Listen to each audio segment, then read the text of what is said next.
everyone is elated to be back on land, to play. Like, this is EW.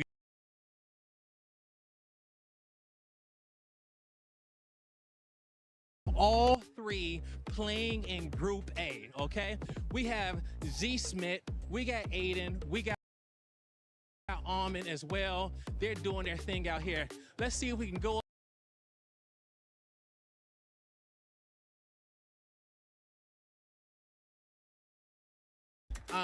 I got a few Falcons here in front of me right now, okay?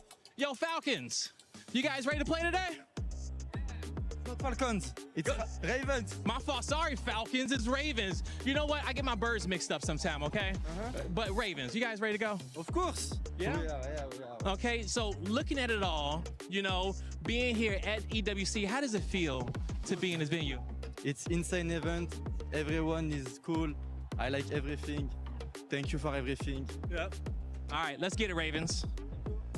Guys, sometimes I get my birds mixed up, okay? It be like that. But let's move through the crowd a little bit here as we got our players starting to come to the stage. Everyone's getting set up. We even got fans starting to come in the building right now. All right, guys, we are walking to the stage, and look at this. Isn't it beautiful? You know, everybody's coming on through. We're about to get things popping off. You all good? How you doing, man? Good. How you doing? Nah, you're fine, man. I'm doing fantastic. I actually want to talk to you too as well. Here, let's come up here and let's have a little chat. Oh, man. So, playing with VP, ready to start throwing down on the stage, man. How are you feeling just being at EWC? I'm excited, bro. That atmosphere is dope. This is my first EWC. Woo! I'm ready to kill it with the team. I'm overall excited, bro. It's a blessing to be here. I'm excited. I mean, it truly is a blessing to be here, okay? Now, we know that you guys got what it takes to come out and lift this trophy, man. How has preparation been? How has the practice been going with you and the boys? It's been a lot of ups and downs, but I think overall we're all ready. We're all hungry. It's a lot of money on the line, life-changing money. So I think it's time to give it our all. You know, whatever happens, happens. I'm excited. Whatever happens, happens. All right, show the man some love, okay? Thank you, bro. Best luck to you. I see you out there.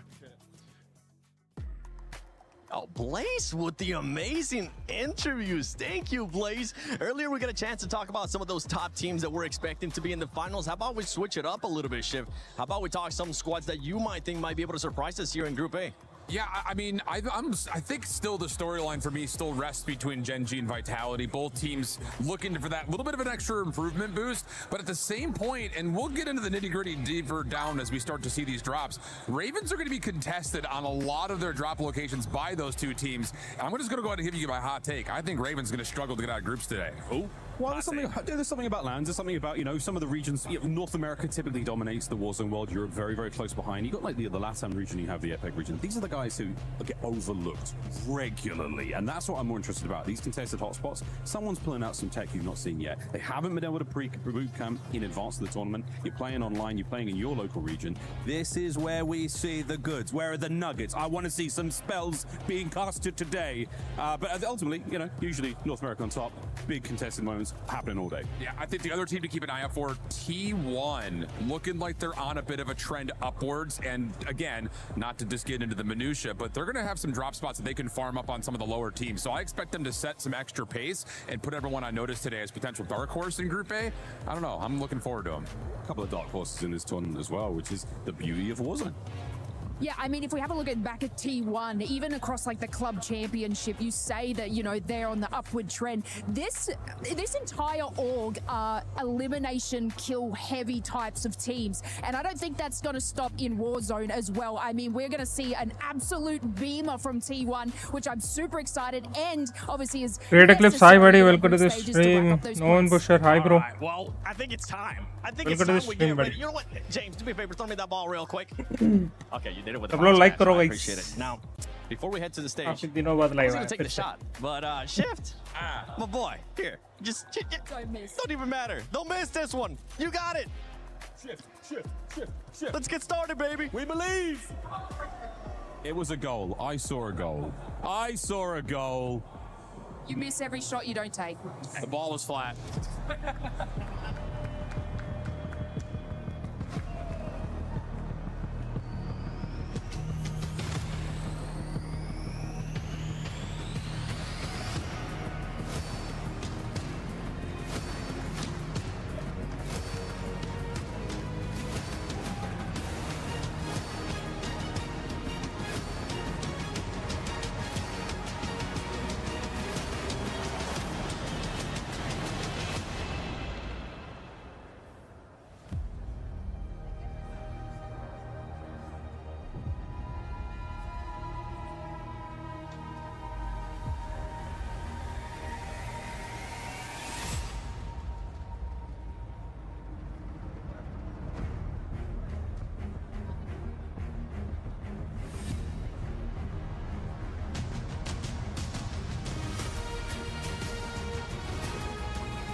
Crazy है, थोड़ा अलग है इस बार।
ये क्या dance है भाई?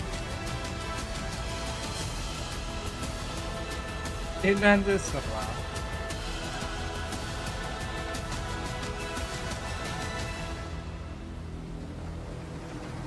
Mesdames et messieurs, bienvenue. Nous y voici. Les meilleurs joueurs de Warzone du monde entier se sont donné rendez-vous aujourd'hui sur cette scène à Paris pour s'affronter à l'eSports World Cup. 32 teams step onto the Gadia City grid and put everything on the line for a chance at glory. 4 days of competition, $1 million on the line, and a legacy that can't be taken, it has to be earned. L'année dernière, la compétition a été exceptionnelle avec plein de rebondissements. Cette année encore, plein de favoris.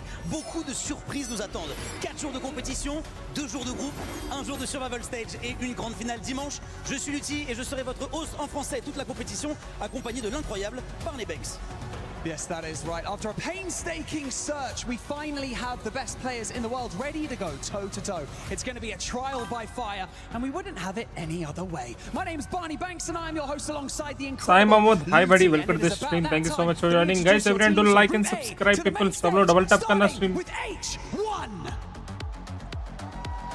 Screen पे double tap करना। Team Stadiums.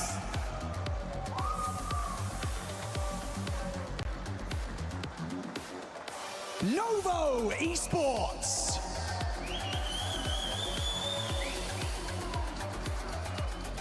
Team PBJ.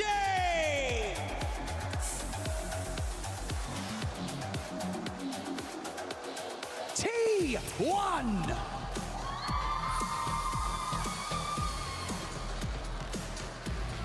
CT Gaming. Try करो guys, सब लोग double tap करना screen पे Eclectic. and subscribe भी करो guys. అందరూ ఒకసారి సబ్స్క్రైబ్ కూడా చేయండి గాయ్స్. ఒక 4 subs కావాలంతే. 4 subs needed. Heretics.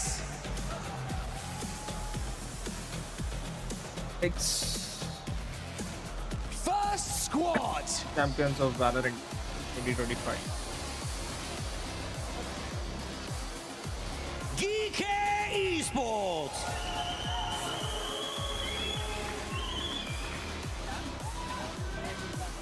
Virtus Pro.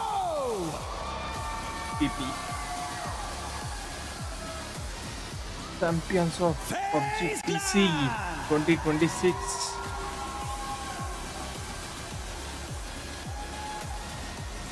Gen G Esports.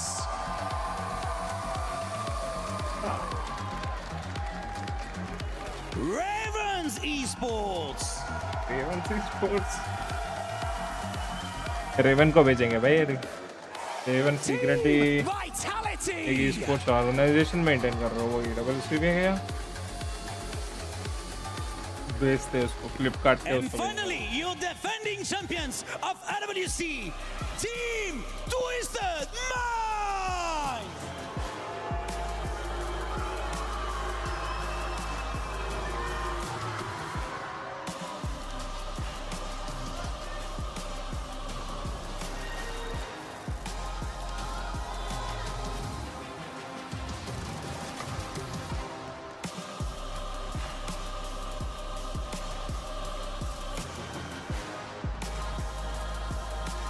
Le groupe A est maintenant en place. Il n'y a pas de meilleur moment que le premier jour pour marquer les esprits et gagner en confiance sur cette scène. Believe me, this week is going to be one of the most extraordinary weeks of Warzone you have ever witnessed. And it all starts right here in the port of Versailles at the Esports World Cup.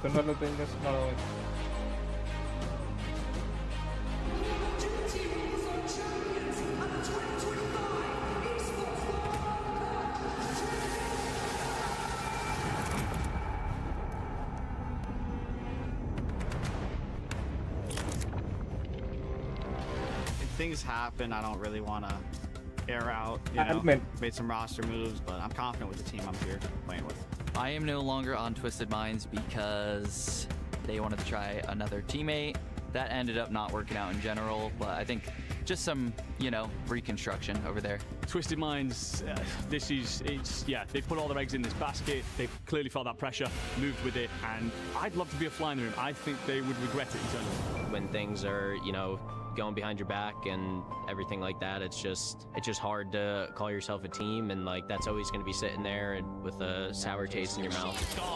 Twisted Minds are out. I don't think there's any fixing this. I think this is a tough decision. I don't want to do this and leave the organization that I've called home for the past 2 EWCs, brought them their first trophy ever. Me and Shifty have been, I would say, pretty close friends going into this year, and then we'd always talk and just joke about teaming, and I kind of almost, I want to say manifested it, but I knew that if I wanted to win a tournament this year, I was I have to play with this guy because he is, I would say he's the go-to Warzone. I know myself and Blast joining this team, and we hadn't been on it when they won. Adds a little bit more pressure. Personally, I like it though. I think if we don't win this year, then I look at it we failed. You know what I mean? In terms of that team previously did win, and if I joined the team, it was to continue that championship run that they're on. So it is more pressure, but I like it. Incredibly confident. I'll never play a tournament without the expectation to win. I'm pretty confident. Maybe a month or two ago when we were still figuring out our roles and there was road bumps, I was not in the mindset I am now, but the last couple of weeks, we've really been figuring it out, and I genuinely, truly believe that we have the capability to hit match point and close now. I'm here to defend the title and get that trophy again. I'm here again at EWC. It's time to go back to back. I feel really confident with the boys. It's been really good, and I'm super excited to play with them. Let's go.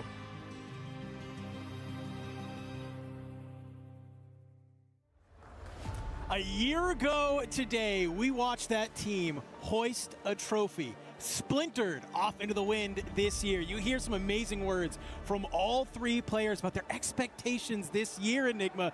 During those walkouts, I'm looking at Smith staring right across the aisle at Blast, the player that replaced him, and he looked a little angry. I'm seeing some fire in his eyes. I think that's going to be a great kickstart to day number 1 here at the Esports World Cup. Yeah, most certainly. It is, of course, a situation for that Twisted Mind team of trying to defend that title, but splintered, fractured now, and you have got those other pieces on these other organizations looking to take down a flag and a jersey and a badge that they once called their own here inside of Paris, France.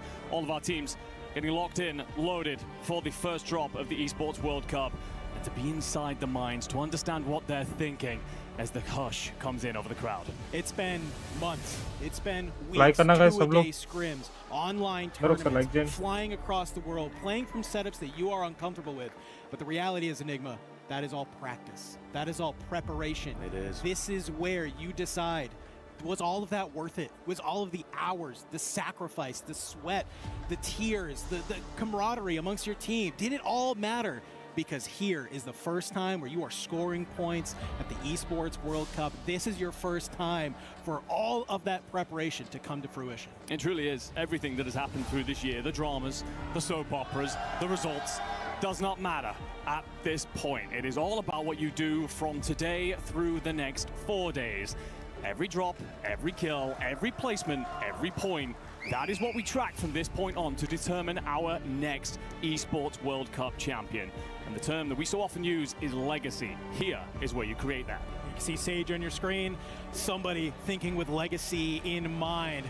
had a lot to say during that Level Up documentary. He has high expectations for him and that Vitality roster. You bring on Z-Smith, and this is where you start to put your money where your mouth is. 2 days of group play, ladies and gentlemen. 6 games for each group each day. Like Andy said, every single kill matters. When we get down to the end of day number 2, we're going to watch a team potentially get eliminated by only a handful of points. Oh, most certainly. It comes down to fine margins. We wouldn't want it any other way. And it's not just about what happens inside a Warzone, the club championship, the organizations that have backed you into this tournament. All their hopes rest on your shoulders. The pressure, not only that you would feel internally, but all of the external factors. The crowd here as well in Paris will have their microscope on you every single step of the way. It's going to be a really good day, I can tell you that much. Here, kicking it off with Group A, we got defending champions. We got teams trying to make their name known. We can just see everybody in the crowd getting ready to watch all of the action unfold here.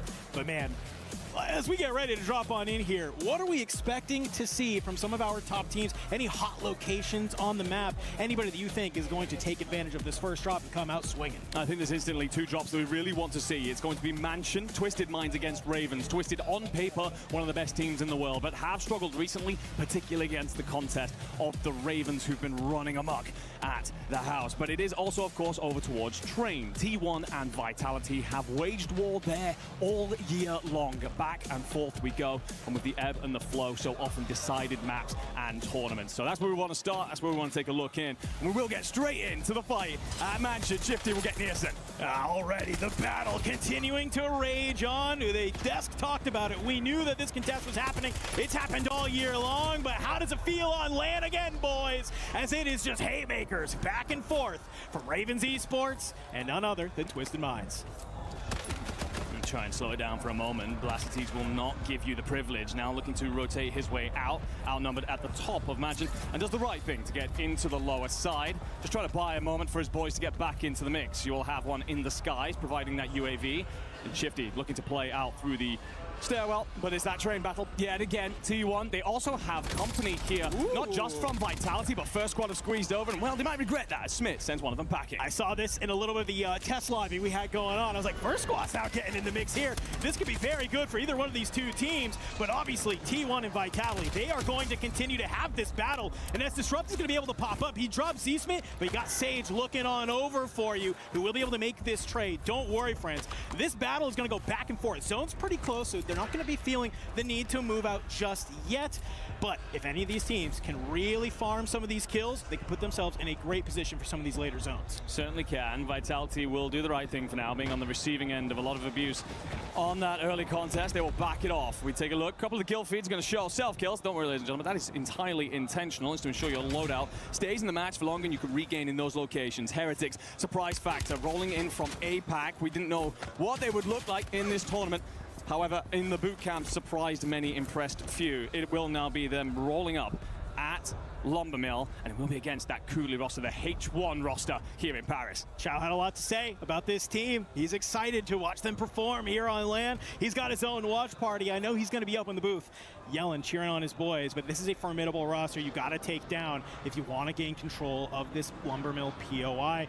This team from APAC, they've normally rolled up in the last couple of years, not really having any experience, any practice, and they've kind of been able to run worlds, look very formidable, but they've been able to boot camp this year, and you're starting to see maybe some of that practice coming clutch as Kudley, he tries to shoulder it, but he's just not able to find the kill. Will get dropped alongside his teammate, so now it's just Connell left alive, and those arrows start flying. Yeah, look at Heretics full sending. They want him the hell out of there. I don't know if you're going to stay alive for much longer. Get straight in over to the research fight, though, and it will be Adrian, Grimy, and Destroy pressing up against Novo, the Italians, who so often rely on these contests to go on for a long time and drain away kills, points to set you up for later on, but right now seemingly suffering. The other squad in the mix, ladies and gentlemen, that's actually going to be Team PBJ, and they will clear out Blade. The Italians struggling early. Yeah, I mean, you've seen PBJ. They've really made research this home, and they're not even probably worried so much about Virtus.pro trying to get into the mix. They're used to this. They know that there's going to be this third team. VP, they like to land over towards that servers. Maybe we sometimes call it mini, and then make a slow rotation in, trying to third party here. So you can see as we kind of slow down just for a moment, PBJ, they're going to look to hold the line. But we got to check in what's going on that other side of the map in Main Street. Yeah, Eclectic, they have rotated recently over towards Bank, getting that up.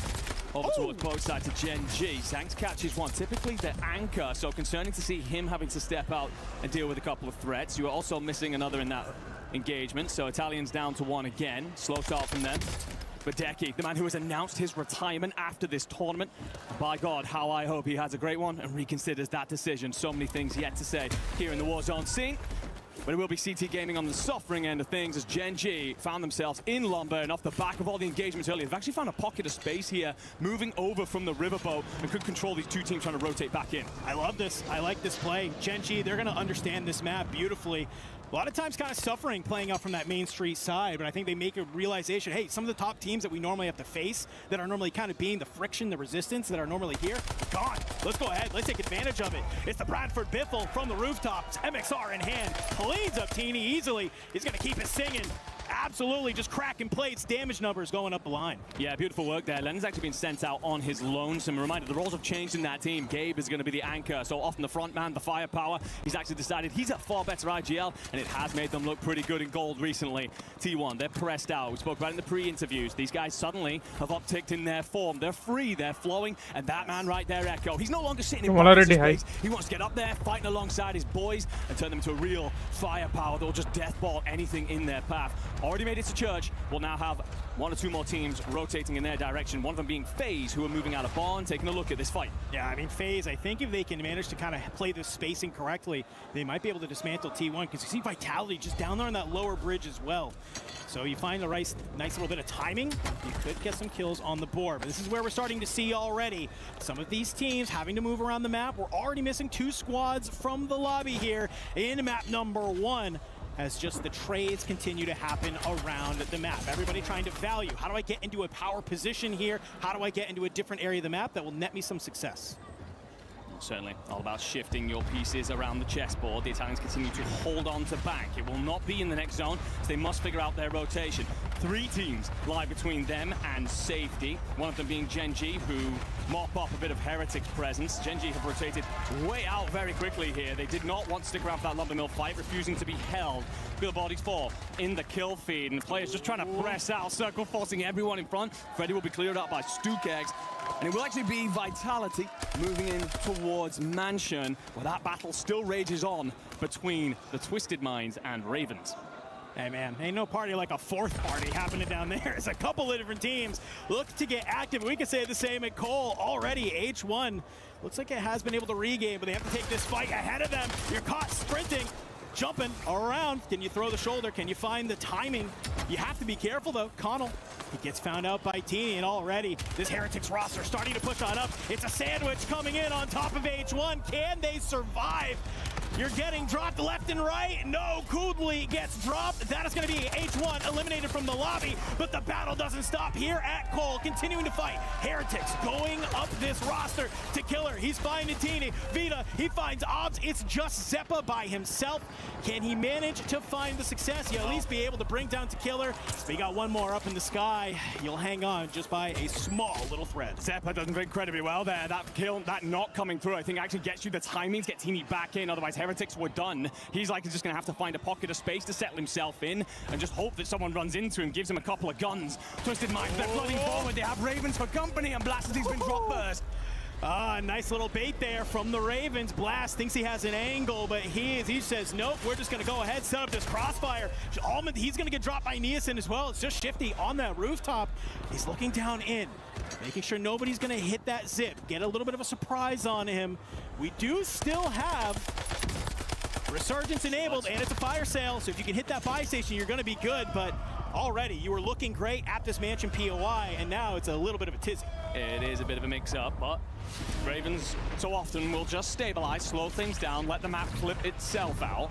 And we take a look at the points on the board. Gen G leading, but a whole cluster just in behind. You're going to see some of the squads have eliminated include Novo, H1, and First Squad here. South Americans unfortunately struggling early. Virtus.pro, they're trying to get pressed out of Research. Do, of course, have pressure from PBJ. Just trying to get shots banged over the top if you are destroyed. MXR tapping away, but Vela keeps himself alive as his teammate applies firepower over towards Water Tower and is actually clearing out over there. No, Believe then drops, so Sage stays up.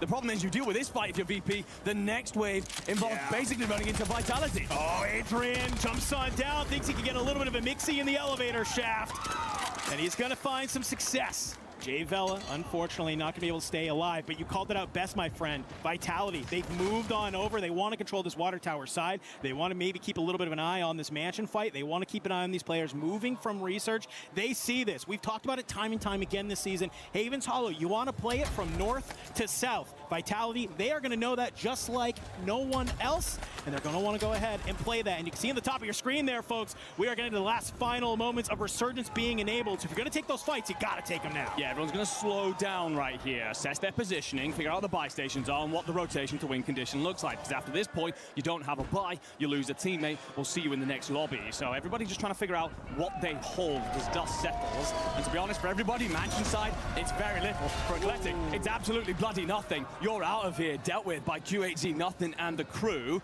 Everybody over towards the east side actually has pockets of space, and you are also going to have a team smack bang in the middle in CT Gaming. After that, figure it out, but FaZe, they've actually found a route through the south. They're at train cars. Gen G looks like they are wiped. That's going to leave us 9 teams here in the lobby. That's a 1.2 multiplier for all of our remaining squads. But we talk about it, it is all about that 1.4. That is what our teams are going to be shooting for.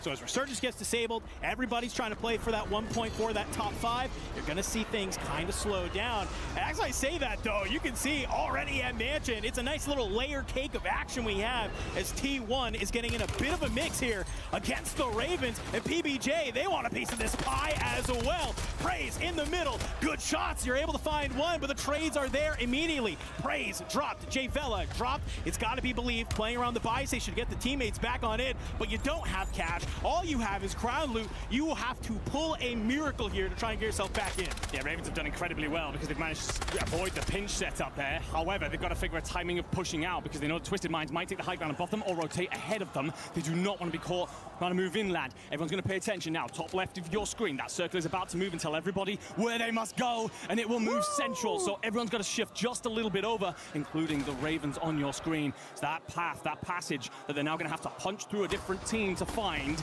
all important. There's about maybe 10% of usable land here in this circle that you gotta make happen. On that outside, Virtus Pro, they're taking a battle. They're gonna go ahead and get wiped. Clamp here from Fnatic. It's just him and Dizzy playing together, scoop up some of that loot, playing on a little bit of a slow side of the zone here. But they have some other players ahead of them. CT Gaming gonna be in front, but look at this. Jawad, QAZ Nothing, Kruger, they're actually going to play this underneath of the bridge, and I don't mind this. You got a little cover. Go ahead, you have some line of sight, and they know that there's going to be some teams pushing over from Mansion. Yeah, I like this position. Just going to sit, hunker in, let everybody else deal with themselves, get that top 5, figure it out from there. FaZe Clan playing up nice and close against Vita. This is CT Gaming. Vita comes out on top. That leaves it a 1v3. Clamp's done his very best against Netos, but it's all this rotation out. Wow. Twisted and Ravens have to figure the timing. No one wants to jump first. That puts you in front of the other. But you jump last to get held. Great shots by Shifty to find the opening onto Z-Smith. So many storylines in that little battle, but he's still going to stay up. And the zone drags again, but it's the northern side. So it's all about winning this fight and getting ahead of the curve, and that should give you win condition. Shifty is thanking whoever constructed this mansion for this little bit of chimney here. He loves having some cover, but down below, the battle will continue to rage. It's the Stallions, it's the Ravens. Bird on horse action, and they are taken on out. Puts us into 4 teams remaining. 1.4 secured. It's now who can wipe the remaining squads, get that 1.6. The 2 members of Twisted Minds up top, 3 of Ravens, and oh my lord, you are suddenly pulling teams apart. If you are Sage, CT Gaming thought they had a great rotation out. Sage is absolutely dealt with them. Ullman then finds the killer as well. CT are out of here. This fight on our screens right now. Twisted, Ravens, what have you got to settle that one? Sage will eventually go down in the gas. It's now just these final 2 teams. It's the 2 teams that landed here at the mansion. How are they going to end map 1 from the gas? It's Blast. He fights and won, but look at the kills go each other's way. They're not able to make it happen, and it's just going to be Ravens at the end. it basically kind of is a little bit of a coin flip, I feel like, at the end there. Who is finding the timing, who's finding the damage, who's finding the kills. At the end of the day, it will be Ravens Esports taking map number 1. Yeah, Wild Zone in the end. It's very rare we get to see one that still includes a slither of mansions so the team can hang in there for so long, but then must play out afterwards. It's usually in or out kind of situation, but for both Ravens and Twisted, it was figuring out who would jump the rope first, and in the end, they end up just squabbling over that tiny corner that exists inside of the circle. But Ravens come out on top. We've talked about them, build them largely into this tournament. They've mostly won that mansion contest recently, and that so often has been the crux of the Twisted Minds game plan here on Haven's Hollow. And the thing is, for a lot of the teams looking around this stage right now, Havens isn't even the Ravens' best map. Wait till they get to Rebirth. That's where they really heat up. They're a CQC team. They will happily get up in the faces of their opponents, but it's that discipline, that decision-making that they've really grown into through this year. And players like Nielsen and King Jock in particular have come alive and deliver early here in Paris. Got to talk about the Stallions as well. You know, a team that we kind of said, hey, if they get hot, it's now LAN. They could be a thorn in the side in some of these mainstay rosters. A lot of talk on this kid, Q8Z Nothing, right? Has come on in from the region. We casted an online tournament where they were playing, and we were like, okay, let's see what you got here. This guy is absolutely world-starring kids on 180 ping. But guess what? It's LAN, ladies and gentlemen. It's a little bit different. All it takes is that first gunfight for you to maybe get that confidence underneath you. And we saw Stallions be one of those few remaining teams in that fight against Ravens down below. But let's take a look at some of these highlight moments coming on in from this first map, because it was just electric all the way through. You can see some of these final battles that we saw going on, and I feel like this just kind of comes down to Twisted Minds just hang out a little bit too long in that gas. Yeah, it does. You see there that moment from Blastides. He's diving, trying to get desperately inside the gas. Doesn't have time to pull the shoot. May have taken a little bit of damage and he breaks his legs, but he just doesn't really have a choice. He's got to go, otherwise he's going to bleed out anyway. And obviously King Chalk set up there on the cross. So great stuff from them. Lovely decision from him to push out from under the awning more towards that spare train car, because that gives him the crossing to cover. So great stuff from him. Great stuff, of course, from Ravens, but it's just map 1. Just map 1. Well, let's keep it moving, ladies and gentlemen, while we get map number 2 set up for you. Play is in our DNA. Whenever we let it out, it becomes our superpower. Now imagine an entire city being built to supercharge it. Kadir City, powered by Play.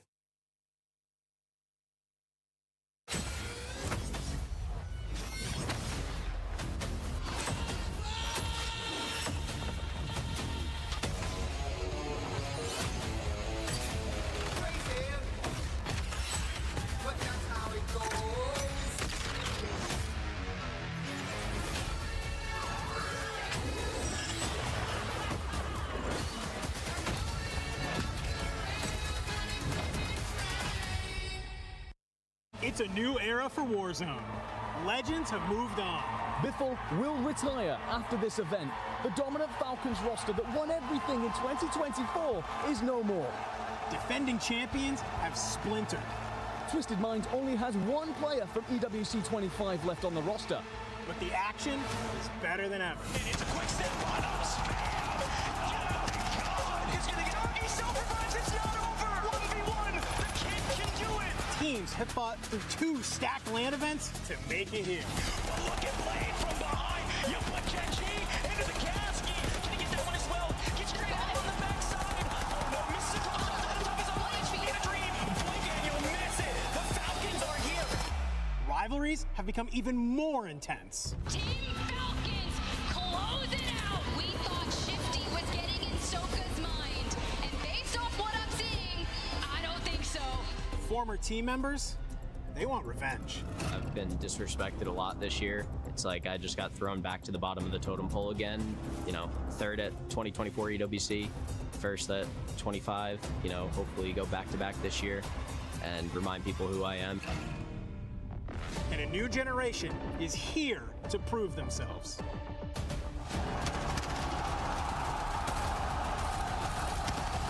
This is the Warzone Resurgence Series Championship. What a first map that was. Martin Goj here on the stage. Welcome, sir. And what a finish. It was a good one. Yeah, it's so wild to see that we started in Mansion with two teams that have been fighting for literally the entire year and then ended there in map 1 of Group A at the very beginning of EWC. So cool. You can hear the boys so excited with every single circle closer and closer and closer to Mansion. But we're talking about Mansion, the Lords of the Manor, for now at least, the Ravens. Yeah, you know what's really funny is that at the very beginning, Twisted Minds has been this team that's been unbeatable. They've been top fraggers, they've been everything, but for a while now, Ravens have been winning that, and they won again, but this is the first time in a while I've seen both of those teams at the end of the game where they started, both getting a ton of points. Like, that's still a win for Twisted Minds fans, okay? I want to make that very clear, but Ravens are winning currently, so I know the fans here at home are having a blast. It's a marathon, not a race, and while we get ready for map number 2, mate, anything you saw in the first that was surprising or maybe disappointing in terms of maybe some top contenders? Yeah, it's been fun to watch like drop spots throughout the year, and H1 is a very fun kind of new team, if you will. Kudley's been getting a lot of hype from Cho himself. Big shout out to Cho. H1 for a reason. They decided to drop down at Lumber, feeling like they've got an advantage there. They get a couple scrappy kills, but nothing really to write home about yet. Still a team we have to watch out for, though. Excited to see how many of our rookies in this competition do. I mean, again, a first time for many, many here on the stage, EWC 26. And I think about rookies. I think the pressure. I think the opportunity to change your life over a course of a weekend. I think of the massive amounts, you know, of fans here in the venue. Thank you all for joining us. Hey, they're so locked in on the players, dude. No, they're having a good time. The crowd has been so loud. It's been so good to hear. But I mean, it's an incredible thing. When you think of that pressure, you think of people who are maybe crumbling a little bit, but it's early days. You've got matches to throw for now.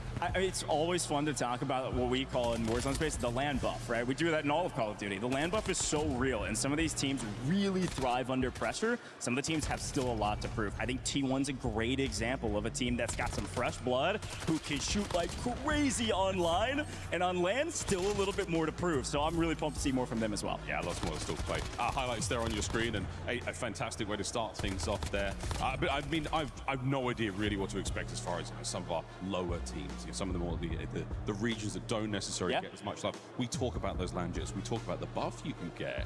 Are there any squads in the lower end that you're more excited about?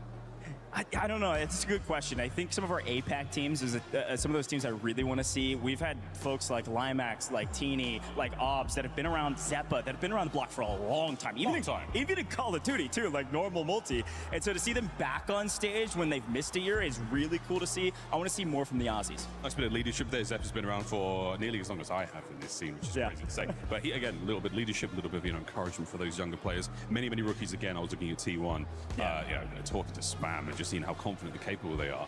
What a first massive tournament for players like that.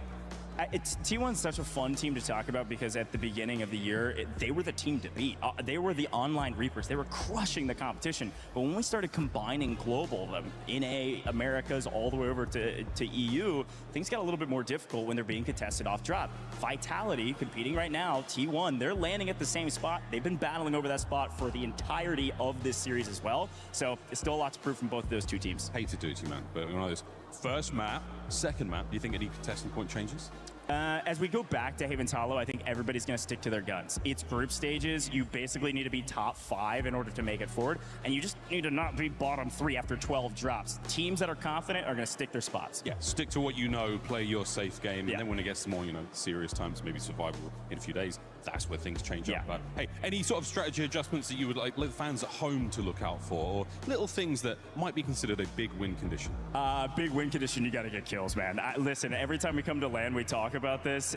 You have to go for the kills. You have to swing for the fences. Teams like to play very safe on land, and some of the teams that already play defensive are really going to have to get aggressive to find any kill because everybody's sticking in their spots until that resurgence timer closes. That means there's way less kills on the map, way less points, room for error, tiny. Exciting stuff. Well, no one's told me what I can and can't do. So, sir, come with us. Let's go for a little walk on this beautiful stage. Let's have a little look-see, shall we, as to what our players are looking like. Because I want to be a bit of an armchair psychologist right now. I want to start reading body language. Who's feeling the pressure? Who's looking confident? I say Twisted Minds is feeling some pressure. You see those guys over there? Yeah, let's go look at those guys over there. But yeah, they are, again, confident coming into this one. Well, Miles, you got to talk about Twisted Minds. We did it at the top of the show. I mean, these guys are world-class talents, right? They have years of experience under their belt. Allman has been playing this game since the very beginning, day one, as one of the top players, if not the top player still in the competition. But this is a totally different Twisted Minds roster than last year. So if you watched EWC last year, watch out for Allman. Yeah, he's the guy returning. The other two guys, they haven't proven themselves here at EWC, not in Resurgence, at least not for a little while. So still a lot to prove from a guy like Blast, who gets pulled on mid-season. Mid-season changes. I mean, sometimes in Call of Duty, that honeymoon phase, we talk about it so much in multiplayer, you just get a little bit extra. You kind of have that clarity of mind. You get a little bit more extra spice to play with. We'll see, though, if it does work out for them for the rest of the tournament. But for now, it is time to go back to the casters for drop number 2. Thank you so much, Miles the Rost and Mr. Grandmaster Goj. Always fun hearing from both of you of what we have to talk about. But as you can see here, as we get ready to hop on in to drop number 2, it's going to be a great time, my friend, because obviously we see some hot teams come out. They're swinging. They're feeling good. Ravens, Twisted Minds, Gen G, Stallions, all putting up respectable points. But as we get ready to hop into game number 2, I'm looking at some of those teams like T1, like EK, who make some early exits, put up single digits. Not exactly the map they want to have. No, not at all. I mean, you know that you do have 11 more drops, so you don't need to panic just yet. I think Goj's point about teams that are confident in their game plan will be fine throughout this group stage, but you can't have too many more of those. I do look, unfortunately, towards squads like H1 and First Squad that will have come into this understanding they're underdogs anyway. You have that first bad map. You now know you have a mountain to climb. It's whether you have the capabilities to do exactly that as we look towards our second drop for Haven's Hollow. Well, one last opportunity for today to get those points here on Haven's Hollow until we get ready to shift gears and move on over to our second map set that we have. You can see all these players. If you had a great map number 1, you're feeling confident. If you had a bad map number 1, you got to shake it off. You got to lock in with the boys and figure out what can we do to make sure that we are not going to be on the chopping block when it comes to the end of day number 2. Let's get ready to fly on into it because, man, I think if map number 1 brought us anything, map number 2 is about to continue to deliver the hype. Well, teams typically grow into these tournaments. Your first map, sure, a couple of squads might have found the ping, the footing, the environment to be a little bit overwhelming. Those things will start to dissipate. It's all about the squads that can deal with the pressure here at the Esports World Cup. And our second drop for Haven's Hollow, players are in the skies on their way down to ground. It's back to Old Faithful for Nielsen and King Jorg as that fight at Mansion rages on. And already, you can see it looks like Ravens are going to open this one up. They find Blast. Shifty gets dropped as well. It's just going to be Almond, but for the Ravens, they now have a little bit of an additional sort of thorn in their side as well. But Almond on that backside, he gets found out by Zeppa. This is Heretics trying to start to get a little bit active in this Mansion fight. And very early on here in map number 2, Twisted Minds find themselves in a bit of a blender. Well, also, Virtus Pro have landed center pond, as they so often do when the zone's dragging this direction. What Destroy's done there is just pushed up towards the backside of Mansion. Anyone trying to escape, I'm just going to mop them up. What that causes for Ravens in particular is they can't get out. There's nowhere for them to really try to gain space, get themselves some loot, or get themselves some money to build their way into this map. So a tough start for a lot of those sides. You see here for First Squad, they tried their hand at maybe getting active at Train in game number 1. Wasn't successful here.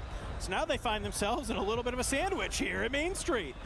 Of course, if Stallion's right above you, they're going to try and make their way on over, take top bank. Athletic will be on the nearby, but down here at Train, I'm looking, and T1, Spam and Disrupt, they're still here. I am sensing a distinct lack of vitality. I think maybe you lost this contest here on map number 2, so a much better start to this game from the boys in the UK. Yeah, it certainly feels that way. Vitality will be recovering towards the south side of the map. For First Squad, it's Bank, typically where Athletic are located. And Axidas and Kyrios will lay waste to key bays. Off in the front man, though, it's Zangs that you really want to unearth. That's the anchor that you're trying to shift out of the map, and that will force Athletic into a bit of a panic station situation. But you're going to slow it down if you are First Squad. Just peer on over and figure out the lay of the land around you, because if you take a look at that mini-map, top left, Main Street's really bloody busy, guys. Yeah, this Northwest Zone poll has just had so many people. Nobody's in Lumbermill right now, for the record. Nobody wants to be there. Barely anybody's in Coal Depot. Everybody is playing on this Main Street side. So with that, you have to be on your P's and Q's if you want to try and stay alive. Zangs down below thinks he can get maybe a little bit of an opening on on this first squad team, but trade is there. Self-revive will come through, and you're A-okay. Well, that'll be Eclectic out of it straight away. They're done. First team dealt with, first squad. But actually, lay claim to them. And what a story that is. Eclectic have built their way to one of the best teams in recent scrims and struggling at the early stages here in Paris. Obviously, long ways to go. Nothing to be too concerned about. But first squad, they get out the bad map one. Looking a little bit better here to start two. Let's take a look at Kudli. They're at Barn. They'll square off against FaZe. It's back and forth. It's all we can use to by now. Woo! Great work by the Irishman to drop Dizzy. And now his teammates will try and rotate and trade this out. But you're 3v2 up in the fight. Yeah, Season 5 came out, VST into the meta, and this thing burns, baby. And you see a nice little fadeaway there. Dizzy finding himself at the end of it, but the fun doesn't stop already. Mati gets a sense. He's getting surrounded here. Nade will go down. You try and stop the push. Kudli, he's going to back on up. You swing with the teammate. You find one more. Mati gets dropped. It's one last player from FaZe that's kind of lurking around here, but all three members of H1 still up at this barn area. They're holding a lot of space, and I think if they can sort of clear out FaZe here, they might just kind of be able to put their head on a swivel, look Mansion, look down at Main Street, and just kind of pick up players as they start to cross. No, for sure. If you can get that advanced UAV into the air right now, you're going to be able to hold out a lot of teams, pick up a lot of points, and set yourself up for a great map too. First squad, we've just talked about the work they've done, finding Eclectic. You have got yourselves plenty of pressure. This is Gen G. Squad rotated in from boat early. They know they've laid a land. They've been playing around Main Street the entire year. Aiden, though, not expecting the dropout. Actually, that's great work from him initially, but Gabe's there on the instant trade. Lovely positioning from the fragger turn anchor. Reaper's trying to get involved. That's over-aggressive. Lennon plays clean up. So first squad set back in, off into the waters, and Gen G will mop up a lot here at Main Street. Great work. Not risking a third party just yet. Buy stations nearby can set themselves up for the next phase of play. That play is from Gen G. You set up the crossfires. You're doing A-okay. But let's take a look. You can see Ravens currently lead the lobby as they are going to hold on to Mansion. Blast does get dropped. I know you see squad wipe on your screen there, but you got one last player up in the sky, so don't worry. Twisted Mind fans, they are not out yet, but this map does not look like it's going too great for them, if I'm going to be honest. As we kind of grow to a little bit of a crawl here. Zone 2 continues to end. And already just players trying to fight for space. Freefire will die. They'll be the second team out of this lobby. Lose that initial contest up onto H1. And never recovered from there. CT Gaming in this fight on the rooftops against Heretics. Vita just trying to buy a little bit of space to keep himself alive and allow that resurgence timer to tick through. Get his boys back in the mix. Ravens struggling. Great work from King Chog. Finds Almond, the second turn, shots on, but there is going to be a heady available for Blast. King Chog, will get his boys back in. It's not done just yet. Heretics are still squeezing up behind this, but you've at least got Nielsen and he's back into the fray. I mean, if Nielsen can find a gun, we've seen him do miracles with the last pistol in hand. He gets the armor crack. I almost thought he was able to bring down Zeppa. Great little moment there for the Heretics to just basically be able to hear that fight going on. It's a swing. You're watching this battle come on between Ravens and some of those members of T1.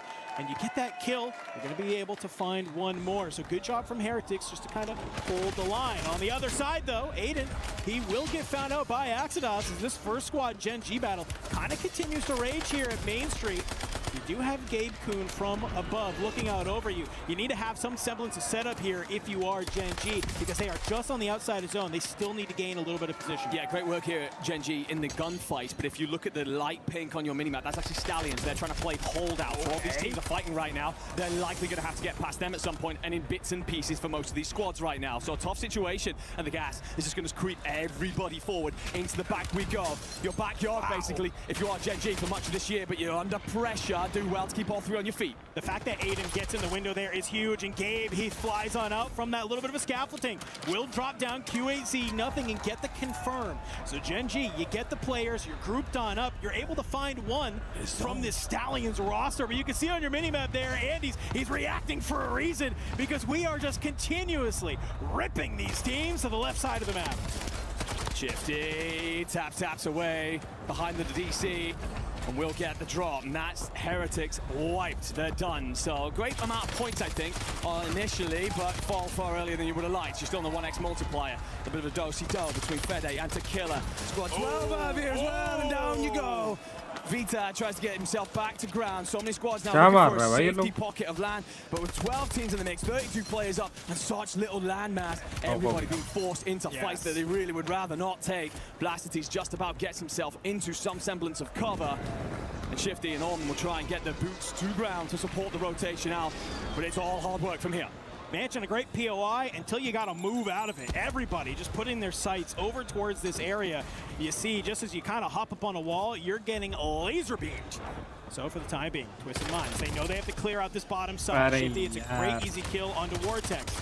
Use some of those nades. With those kills and a couple more coming in on the back, it looks like that might be Novo making another early exit. Still, 2 teams need to drop to get into that 1.2 multiplier.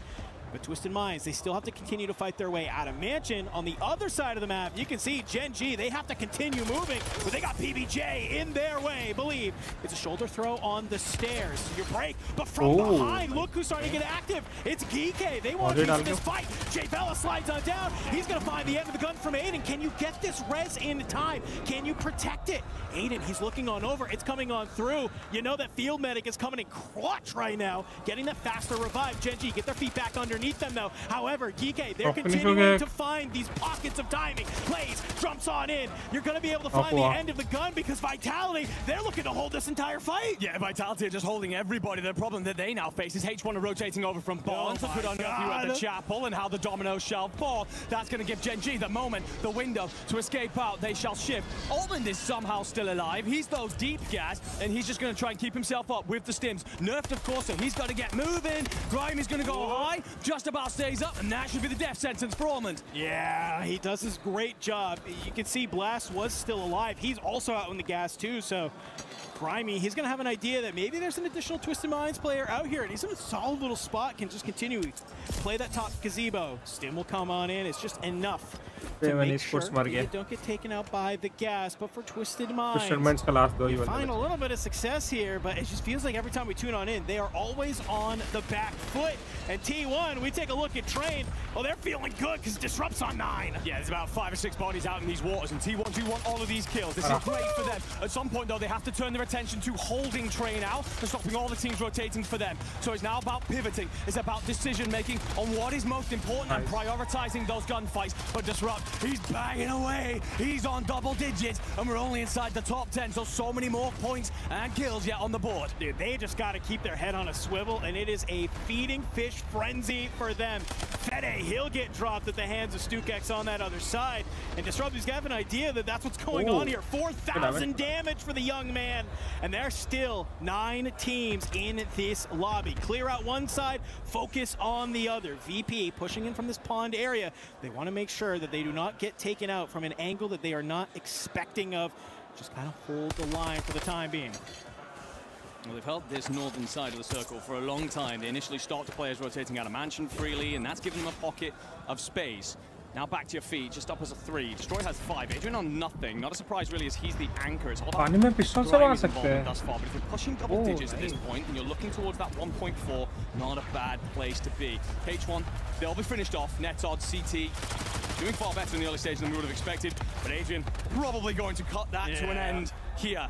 Circle's going to pull everybody further down towards Train. There's a little bit of water to play with. And again, just further south of here, T1, that's your big threat if you are this VP side. I mean, Echo, he calls it a PA, looks like on the other side. He's found 2 members of Vitality as well. And just already, VP, they're just going to look to kind of hold this. Not really much going on there, but I'd love to take a look at T1 because they have so many squads ahead of them that are trying to rotate into zone. Gen G being one of them, Geeke being another, and you still have 1 member of Vitality on the edge. Yeah, and Disrupt is just picking everything apart. Geeke's finished. Right now, for VP, they're just trying to figure out what their most important threat is. They're aware that VP are a full team on the other side. That drop now should push Spam and Echo over towards the buy station, where there is 1 remaining player for Vitality. They got to get there quickly because gas is currently falling over it. And what you don't want to do is hand all the space over to VP, who are here and are laying claim to all the land that Lennon and Gabe Coon possess. The patience from VP to just hold this low ground is so critical. You can see already, because they were just sticking down here, they already see that you have Gen G moving on over. But look at this. While all of this fighting is happening, Skullface, he's the last player of Vitality alive, and he's actually going to get the zone pull. If he has the cash, he might be able to tuck himself in a corner, hit that buy station, get the teammates back on in. But it's a quick wrap from Virtus Pro. Hold the high ground. Take down the rest of these teams. It's a 1.4 multiplier for everybody. You got to grab that 1.6, and Lennon, he's actually going to find the down on Spam. Yes, Spam does have himself. Oh, my God! crazy game, be. In the back line, finds a window, slips out through the lower panels, Vitality, and gets himself the kills. 1v1, v3, VP, hold it all in their hands. Skullface. He's named Logan for a reason. The claws are out. Call him the Wolverine. A nice little two-piece. Huge points on the board for them. 3v1v1. It might have been a heroic play, but it's Spam Gola. It's Skullface, the two lone soldiers. If they can somehow manage to work together to cut down these players of VP, this would be huge. The problem here, Enigma, VP is in such a good spot. But Adrian, he gets a little bit active. He flies forward. However, he will find Skullface. That is wiped. Final two teams here. It's a 3v1. You just got to find Spam. Spam's going to be able to find Adrian. 2v1. Shots coming on through. It's destroyed from that backside. Nice it's one. a barrel stuff with the CBRS. You drop him. Virtus Pro, they'll take game number 2, and you can see the look on Destroy. He's happy. He's a little expectant on that one. Yeah, we talked so much about this Virtus Pro team in the build-up to this tournament. Fantastic stage 1, lit up the scene in Birmingham, struggled massively through stage 2, and a very public falling out between them. But they come here to Paris having made up. They're a unit again, understanding the roles that they're going to play in, and their game plan there was perfection. Typically a server landing side, they alternate over to a pawn drop when the circle goes that way, and they get aggressive towards Mansion. That man on your screen right there holds the players out, ensures that there's no pressure on them. They can just loot up pawns, set themselves up for the late stages, and it's slow and systematic moving with the gas from there. And once they took high ground, you never felt like they were going to let that one go. It's kind of that classic, that's what you love to see. You know, you're holding this low ground, but watch this. I mean, we got to talk about this again. Skull just lining up Lennon and Gabe, and he tries to put down this DC. We see him do this time and time again, but it's just, you know, Skullface is a great player. It's unfortunate you can't find the last two members of Virtus Pro there, but just some fantastic movement. They realize what they need to do. It's all about just not scamming in that moment. Basically. And you know, the D is he's in the comms. He's saying, probably yelling exactly that. Don't scam, play as a team. Let's push this player together. Well, this is somewhere where they've improved so much, because if anyone who's been watching throughout this season remembers back towards stage 1, even before stage 1, when we're in the essential preseason, there was a lot of talks about how some of their players would scam, fly forward and get involved in the fights that they just didn't need to do, but that shows the maturity and how this team looks so much better here in Paris. Looking very, very good. That's our last map of Haven's Hollow that we have, ladies and gentlemen. So we got to get ready to head on into map number 3. Players getting in the lobby. We're going to be right back here in a little bit.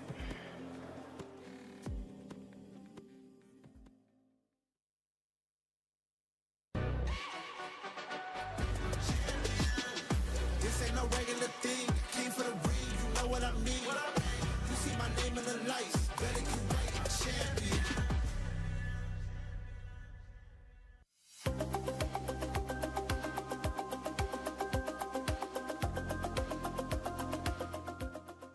Everyone is playing, you're not yet. EWC Play is your all-in-one platform to compete in fantasy, pick'em, and quests for a grand total of $300,000 in prize pool. Build your dream fantasy team in 5 different games and track your score with live results tables. Predict the winner of every game, every group stage, and every tournament. Complete daily and weekly challenges to earn boosters that help you climb the global leaderboard. Got what it takes? Join EWC Play now. What's up, everybody? I got one of the sickest players and one of the most twisted minds in the game, Shifty, with me. I mean, my guy, you've been in Paris for a while. Do you feel like you're acclimated to the environment? You ready to get on this main stage? You feeling like a local yet? Oh yeah, I mean, I don't even look at the Eiffel Tower when I walk by it anymore. But yeah, we've been in for a while. We had a really good boot camp. I think those are very essential to big lands like this. So yeah, we've been in for a while. We feel good. Time zone's no issue for us. We're just ready to play.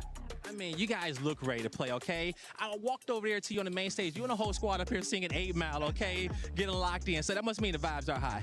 Yeah, nah, I mean, I think our team is just full of vibes. I think that's why we love LAN, like compared to like the online. We're all really good friends. So, you know, we've had a great time this week and a half that we've been here just vibing. And yeah, we're just running through the 8 Mile, you know, the little rap battle with each other, just messing around. But yeah, we're all good friends. We're having a good time.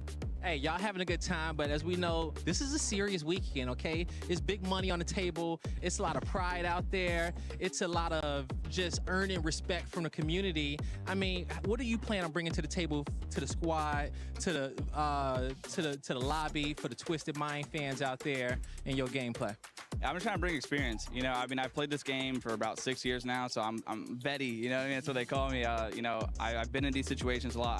I right now hold the most world championship wins. So I've been here, I've done it.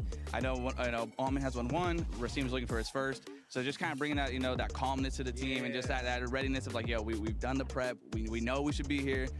Who cares about last month? You know, we had a little iffy period of time, but like we're here, we're ready, and just be locked in the moment and just play our game. Hey man, you are absolutely locked. I can see the aura around you right now. You are cool, calm, and collected. Hell, you got me even more cool, calm, and collected right now. Best of luck to you, brother. And of course, match 2 was nothing but absolute chaos, where we had Virtus Pro holding that northern side of Mansion, and they were playing the long game. They managed to get a couple of kills in the chaos that was unfolding in Mansion, but look, they played it good. They played it till the end, and Virtus Pro did take it out. But look, let's have a look at like Vitality. Obviously, they came out kicking and swinging as well, Shift, and this is something that they needed to do, especially coming out of match 1. Yeah, I think, you know, what we're going to see, and for those that have been following 3WC in the years prior, we often get wherever you spawn in at, the final circle ends on you. You're probably going to be fine to finish in the top 5. The biggest key has been who's able to rotate better, who's able to find those kills as the zone starts to force you away from your drop location. So you get a couple of teams that are blessed, but I think most importantly, our teams that just finished 1 and 2, both just missed out on the top 5. So again, just kind of reiterating that point that if you get a drop spot that it ends on you, you better be finishing high. And didn't I hear you in the pre-show say something about Ravens might not make that contest? And I look, against Twisted Minds, I don't know, in match number 2, Heretics actually joined the party there. And I mean, Ravens were able to hold off 2 of these big teams. Yeah, and that's just a big shout, I think, to Heretics as well, to not be afraid to jump into the mix against some of our top dogs that are out there. And look, Lacey, you may not know me all that well. I'm all about finding spicy takes. So if it is one of those situations I did look like an idiot, it's going to be like my airball from earlier today. But for Ravens, it is one of those things that, yes, their kill participation is high. You get a first round win. That's huge towards being able to kind of quell some of the questions surrounding can they close a map. Now it's going to be down to how do they handle things like rotation, because that's going to be the big key, especially as we change what map we have. And I'm going to be here to always call you out on your hot takes. Thank you. Well, I'm going to need okay? that. I will always hold you accountable. Now, who we're going to hold accountable? Of course, we're going to get into match number 3. Enigma, Dandro, let's take it away. Hey, thank you so much, Lace and Shift. They were right. We are getting ready to head to a new map, my friend. We are. Bidding adieu to Haven's Hollow, just here in Group A, as we get ready to move on to everybody's favorite Resurgence map. I say that tongue-in-cheekly. Rebirth Island. We've been here before. We've been here for years. We know what to expect on this map. But for maybe the uninitiated at home, how do you expect maybe this first map here on Rebirth Island to play out? Well, I think there's 2 stories in terms of the leaderboard. Ravens are one of our best Rebirth teams, and they have been for some time. They are sitting right towards the top, so expect that gap to potentially grow as we go on through these next 2 maps. For a team towards the bottom end of proceedings right now, Eclectic, disappointing in our first 2 maps. They're really good here, the 3rd best team that we have in the entire 32 at the tournament when it comes to Rebirth Island, so this is where they have to get their afternoon going. But in terms of drops, the contest, look to the control center. FaZe Clan, Gold Clamp has been holding that thing down for years. That guy don't leave those bricks and mortar. But VP and Novo, they'll contest over the boat nearby and then try and lay siege to control center. So 3 teams jostling over there.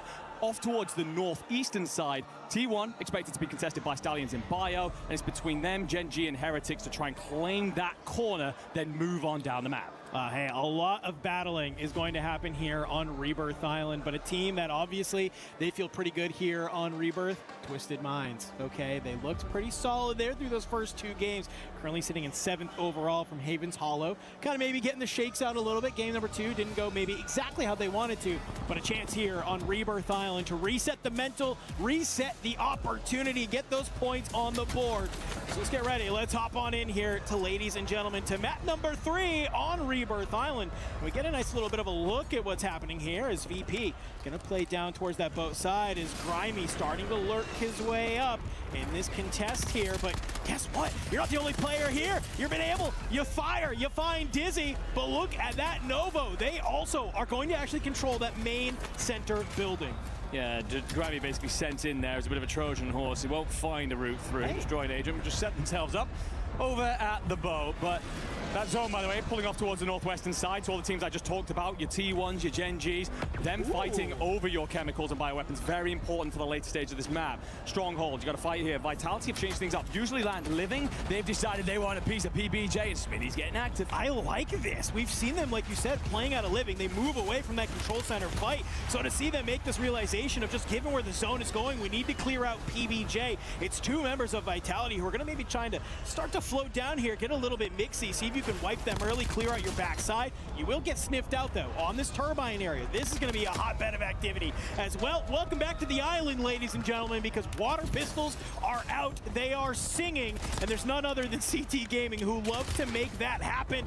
Obs trying to throw some shoulders, and, well, the timing does not go your way. Certainly doesn't. By the way, an important fight that went on off screen. Novo have completely taken control center very early here. Shifted FaZe Clan the hell out, and that now gives them control over the buy stations. Everything that Virtus Pro were fighting for at the boat doesn't really matter anymore. They have to push forward. Look on over towards the Ravens. They'll land HQ. King Chalk's on the roof of Prison, and he's looking to just keep an eye on Twisted Minds, who like to land Factory and start to squeeze up on them. Yeah, Blast, he's already made his way over to Grandma's. So got your two members, Shifty, Almond, down there at that factory side. And King Chalk, he sees these smokes go out. He's somebody's got to be around here somewhere. Maybe just waiting for somebody to scam a little bit, but Vitality starting to move on up here as well. Looking to find a bit of a timing. Blast, he's caught flat-footed. Heeds and Eason, they'll line on up, and they've been able to take him down. And look at this. Immediately, the eyes go down towards that factory side, and it looks like the loadout is going to try and get acquired here, but are you ready for exactly this? Shifty just plays the stairs, pops on up, finds Heeds, and you're going to deny that loadout just for a quick little moment. Yeah, got to be careful here, by the way. Classic are taking a look over at this. Keybase fancy a little bit. Zang's on the rooftop. Never mind. They've overstrayed. They'll be sent packing for now. Both Almond and Stukex actually shoot Keybase, so we'll see it in a little bit. But let's take a look at this H1 team then. They've moved from their harbor landing into Chem. Not only that, they completely lay waste to Gen G, who had given Chem for free, a really important part of the map for what will come for later circles. So all of a sudden, H1 go from a really dubious landing spot we've talked about somewhere no one should be all year to into one of the best spots potentially for map 2. And a great initial from Koodley on Lennon to continue to lock down that space. Yeah, you can see you got a member of Gen G just flying in from the sky. I think maybe the idea there was Lennon can at least find one and to get the other player to fly on in and maybe help out. But just not going to be the case. Still down here towards the stronghold side. Already Adrian, VP, they're getting into the mix now. Continuing just to weave yourself in around this boat, because you can see already it's been some of this first squad team that's looking to get active. Adrian does not let you swim away that easily. They'll drop you in the water, clean up the kill. Virtus Pro, they're still in zone. They got control of this boat. They don't need to really move right now. No, they're fine for now, but this next circle will likely tell them they've got to shift it up the coast a bit, and it certainly does. So Adrian taking damage, concerning signs, and he and Destroy will have to navigate a path up this rocky mass that exists in front of them. Turbine, CT Gaming, T1. The battle goes on. T1, Disrupt will drop to Killer. The thing is as well, Disrupt's basically got a free life. You've gained so much space. Echo and Spam have basically the entire northwestern corner to themselves. So Disrupt is just, okay, don't worry about it. I'll go off, find a couple of kills. If I get dropped, I'll come back in for my loadout where my boys currently sit. A great plan from them so far. Can they continue to execute? Hey, I know we're not in Haven's Hollow anymore, but it looks like the Ravens and Twisted Minds continuing to battle it out here at the factory side. Blast, he's going to be able to find one. Slides on out on Aeneason, but Aeneason will put you on down. And it looks like just no opportunity for any of the other Twisted Minds players to play a bit of a trade. You see one flying in from above. Shifty's playing down below, so for Ravens, they're going to control this rooftop as much as they can and actually back on over towards headquarters where Almond has landed to fight Heat. It's a little bit of an anchor-on-anchor action here. A huge fight for either of these rosters. Yeah, Almond does incredibly well to stay alive in the moment, because if you are the Ravens, you really want to press Shifty in numbers. However, because Almond's gone and harassed Heeds, you have to drop back and clear out, protect your anchor, and this is why King Chalk now is moving over as well. Almond's just staying alive, just being a thorn in the side. Let the timer tick through, let my boys back in. One of those things doesn't exist on a scoreboard, but it's great leadership in a very important moment. Oh. Semtex goes up. Unfortunately, Almond, he's not there. He has an inkling. Somebody's got to go up for that ladder. He does great to find one. Just the timing not going your way just enough. Heeds will slide on out. Clears out Almond. So you'll settle the time here, but those shots are already starting to attract some of the members of PBJ. You can see they're starting to look on over, and they're going to try and hold the line here. FaZe Clan just trying to find which way they should take the fight.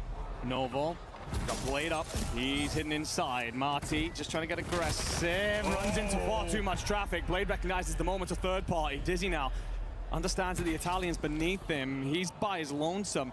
And it will, of course, be VP just taking a sniff at this. Can we third party? Do we need to spend a lot of time here? But he could get some clean exit kills, shut these boys off astray. And Dizzy, he just has to not waste any time with the timer and immediately buys his boy back in. Yeah, I like that play. You know, you could wait, you could try and just get the timers on down, and even wait for this fire sale that's about to come in here in just a quick moment, but nope, says I want to go ahead. I want to try and spend the cash, but I don't know, that might have been all for naught because both of your teammates are dead. Clamp is last alive. He's just trying to stay alive on white health only in the water. In a very peculiar situation. We lose two different teams. FaZe that we just watched being one of them here.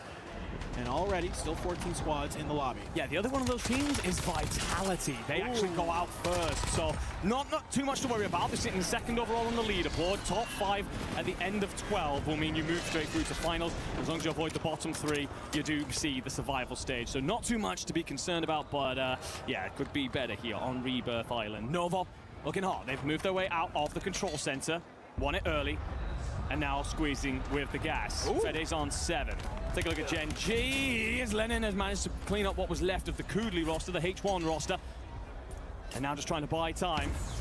Find a little pocket. Boys, can you get in? Can you get some loot? And can we build our way into this map? This is a great way to do it.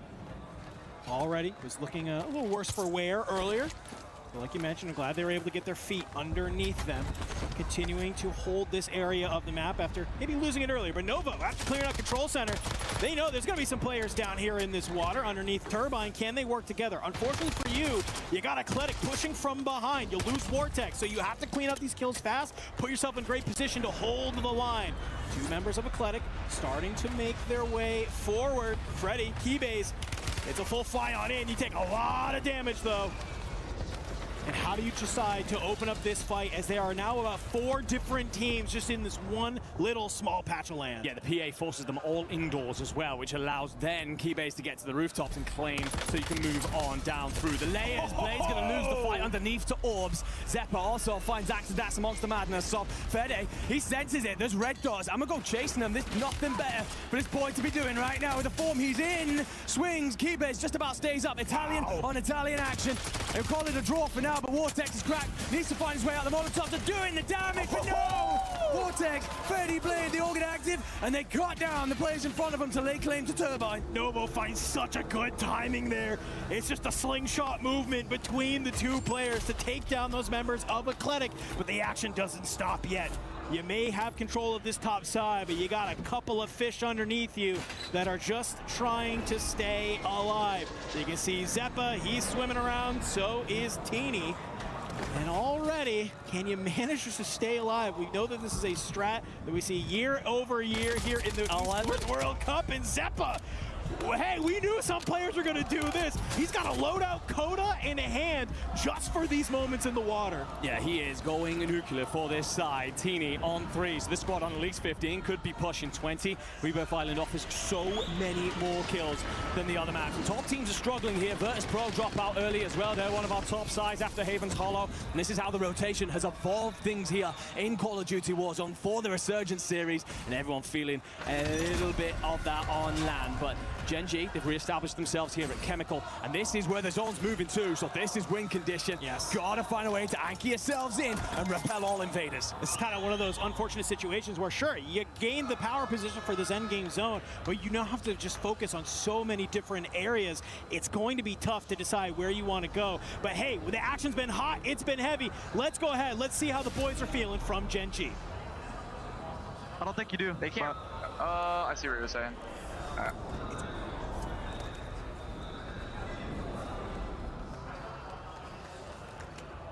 We're gonna get kills as the game goes along. There's still 11 teams up, bro. Everyone's not just everyone's just backing it. I'm gonna re-hit the roof for more stims on the ground. Okay.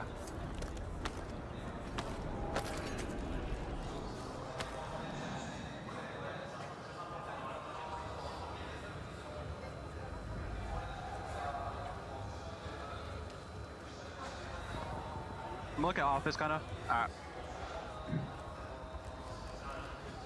We're only on 5, but it's fine. Yep. Yeah, we're still safe. You gotta prolong the game. Wait. Top 10. Yo. I might peek the door up on watch my right. I heard a wall. Not a lot of comms coming out of Gen G, but you heard them say, just let everybody fight. We're only on 5, but it's okay. Yeah, they lost that chem fight early. Since then, they've been in a bit of a regain situation. They understand they're probably out-tooled, and right now looking to play around as much multiplier as possible. And I like the comms being quiet. No need to get over-aggressive in them. No need to panic. Just slow everything down. Let the map deal with itself, and find yourself in the later stages of this one. Athletic. Finished. They will drop inside that top 10 to the 1.2, but miss out on the 1.4. Nearson buys Lonesome, and only $100 in pocket. Barely enough for a Happy Meal, let alone get his boys back in amongst the mix. He's going to play Industries here. We'll run into Novo, but if he gets the timing through the backside, drops one or two of these players, of which he's more than capable, could hit the buy station nearby. And look at Twisted Minds. They're now here on this sort of top floor of Chemical as well. You have Gen G down below. Geek's in the mix. Everybody is just holding on. There's no movement. Shifty's actually going to be the one to drop Neosin. And just like that, everybody is just waiting for these 2 additional teams to drop to get to that 1.4 multiplier. Big Stallions on the outside. Twisted Minds with the rooftops. Gen G in the trenches. One member of GK, one member of T1. The bodies start to get moving and active, and Stallions have made a massive wrap because the zone's gone huge. It's dragged all the way across, and Lazy's going to be behind everybody and gets active to drop Shifty. Oh my God, he has so much patience. He watches both of them go ahead of them. Eventually he'll get found out by Lennon though, gets dropped. That's going to be GK eliminated. Now you have Novo and Stallions. They have to start to battle it out as well. Cluster goes up in over the top, but you can see for Novo, it's been such a good game for them. They wipe the Stallions. We are now into the top 5, 1.4 secured. I love the idea from the Stallions getting the move early. Novo are already here. The problem is that they're now down to just the one player. Played stands tall for them, but Lennon will not. For Gen G, Gabe's dead as well. Gen G, they're done. Not many points on the board at all. A tough one here to kick off Rebirth Island. Twisted Minds have found themselves at the top, but it's actually PBJ with the full 3 in the belly of Industries. All they have to do is just not get isolated. If all 3 members of PBJ can stay up, that would be huge. But look where the zone pulls. It's going to force everybody out of this Industries area. Believe on that backside, trying to make this early rotation, cuts down Blade. That's another team eliminated. These players are looking at the top right. They're doing the math. They're saying, wait a second here. The numbers aren't adding up. The numbers, Mason, where are they? As you're now realizing that you might be the only team of 3 up. Shots on that top helipad side. Almond will cut down Vortex, and Believe finds Spam, and just like that, you actually bring this back into a 3v3 thanks to her Herculean effort. Coming on in, Shifty, Almond, blast up. You find 2 members of PBJ, and just like that, it was PBJ's game to lose. Now it's a 3v1, and Twisted Minds come back from the grave to secure the win. Yeah, not the best. GG's भाई first match भी ये लोग ही निकाले second match भी ये लोग ही निकाले Nice. Looking to get them out of the factory. Almond plays spoiler, sets himself up around the anchor, lets not only his boys back into fight, but drags the pressure away. From there, they can build themselves into the rest of the map, and that's why we see them in the late stages. Great execution in the end. They rotate early. Almond on that flank, clears out the helipad, and then you have the high ground and all the power that comes with it. So great stuff. Again, this is their best map currently. They've had turmoil, they've had issues. They also have been very public, but they are still a solid Rebirth side all the same. And considering that they were already having a pretty solid Havens Hollow, that map should shift them right up the standings. They'll be feeling pretty. Yeah, they are going to be feeling A-OK after that. You can see already a little cool, a little calm, a little collected here. Gen G having some talks maybe after that game as well. Players, I think, just maybe taking a little bit of a breath here after that first game of Rebirth Final and look at a chance, you know, maybe recenter themselves if they need. And for some of these teams, they definitely need it there. I mean, we got to take a little bit of a look at it. We get to this moment where it's Almond. You can see here with this zone pull, he made that play all the way back to the buy station on the courtyard, and now he's going to be able to find those kills. Let's take a little bit of a look and listen in at the end of that game. On the board. What'd I say? Good shit, man. Really good job. So fuck I'm talking about, bro. I'm gonna say Gen G got wiped hella early and no one took it. We hear it come through there on the board, getting, feeling good about themselves right now. We've talked a lot about the comms issues that these guys have had at points. There's still a little bit of the chemistry in terms of pacing issue that we saw. We see it again in Haven's Hollow, but they are very comfortable here in Paris. There are no dangers, for them thus far, and there are no strangers to the main stage. So they're fine. They're doing their thing right now, and that'll put them in a position to move on through to Sunday should they continue on this path. Yeah, I mean, really fantastic play there from Allman to be able to do that. But PBJ, they had all of that bottom industry side, man. It was like you saw them, they were clearing it out. You saw Believe had the right idea, just kind of maybe take that wide wrap, but just at the end of the day, it kind of gets away from them, I feel like. Well, this is where Allman does a great job because he recognizes something. He understands that zone could pull either towards the north, south, east, west, and he's trying to put himself in a spot to rotate very early. When it pulls back inland, he wraps the helicopter side, drops that vortex up high, and then he's got the look over and sets up for his team. So great stuff from him. Well, hey, we're going to go ahead and hear from one of those players already in an interview. Let's go ahead and see what they have to say. I can speak good. All right, everybody, show some love to Ravens Esports out there. I got Nason with me on the main stage. Nason, I mean, you guys come out and pick up where you left off at from the last major. You come in, you win in map number 1. How did it feel to start the day off right? It feels good to win the first game of this tournament. Amazing tournament too. So yeah. I know it felt good, and you guys look good up there, feeling comfortable right now. 3 games down so far. Are you guys just going to keep doing what you've been doing over the next 3 maps, or what you guys want to change going into the second half? Yeah, we're going to play the same, maybe another top 1, I hope. And yeah, that's it. And that's it. Now, this is you got the hometown crowd in your favor. One of the top French teams out there, the top French team out there. Anything you want to say to these fans out there, even at the halfway point, and you can speak in French? Merci tous les frères d'être venus. Je vous aime trop. Vous êtes mes frères. Tout le monde, tous les Français, les gars. Vous êtes les meilleurs. Merci pour tout. All right, guys, you heard it here from Nason. Yo, give him a round of applause, everybody. This is just the halfway point of the tournament. Still a lot more Warzone to play.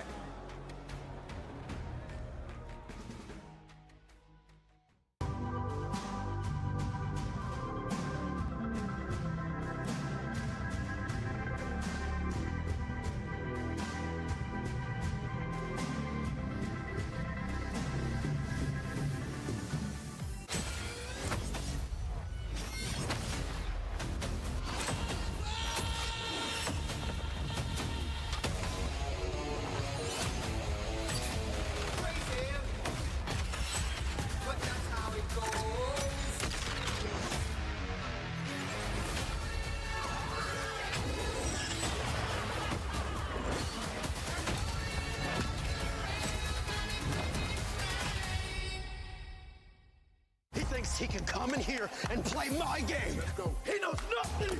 Let's go! Tyler 1, you're done.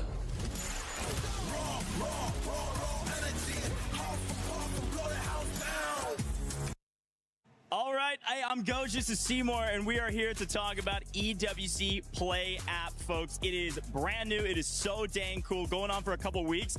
Get a chance to earn $300,000 in total prize pool by locking in your pick'ems. Seymour, you got to walk us through how this works here for Call of Duty Warzone. Well, once you download the app, of course, you're going to want to create an account. Once you create an account, you head to the play button in the middle, and it'll bring up Warzone. You got your groups for the day. It only locks in for the day that we're going to be watching. Today is day 1. It's our group stage. We got A and B, and you want to make sure you don't just pick your favorite teams, but you pick the best teams to win, because it adds up. It adds up. You're able to actually do pick'ems for every single game that's happening every single day, and it's important that you log in each day in order to lock in those pick'ems and hopefully earn some of that overall prize pool. $300,000 in total prize pool, folks. It's a ton. Now, as we get into day 1 here with the Warzone Resurgence Series Championship at EWC, talk to me. What are you locking in for your first pick'em, Seymour? Come on. It's Group A to start. Group A. I've been rocking with T1. Everybody's like, who do you got winning? I've been rocking with the T1 squad. You got Twisted Minds, Ravens. Everybody is going to be vying for that championship, so it's going to be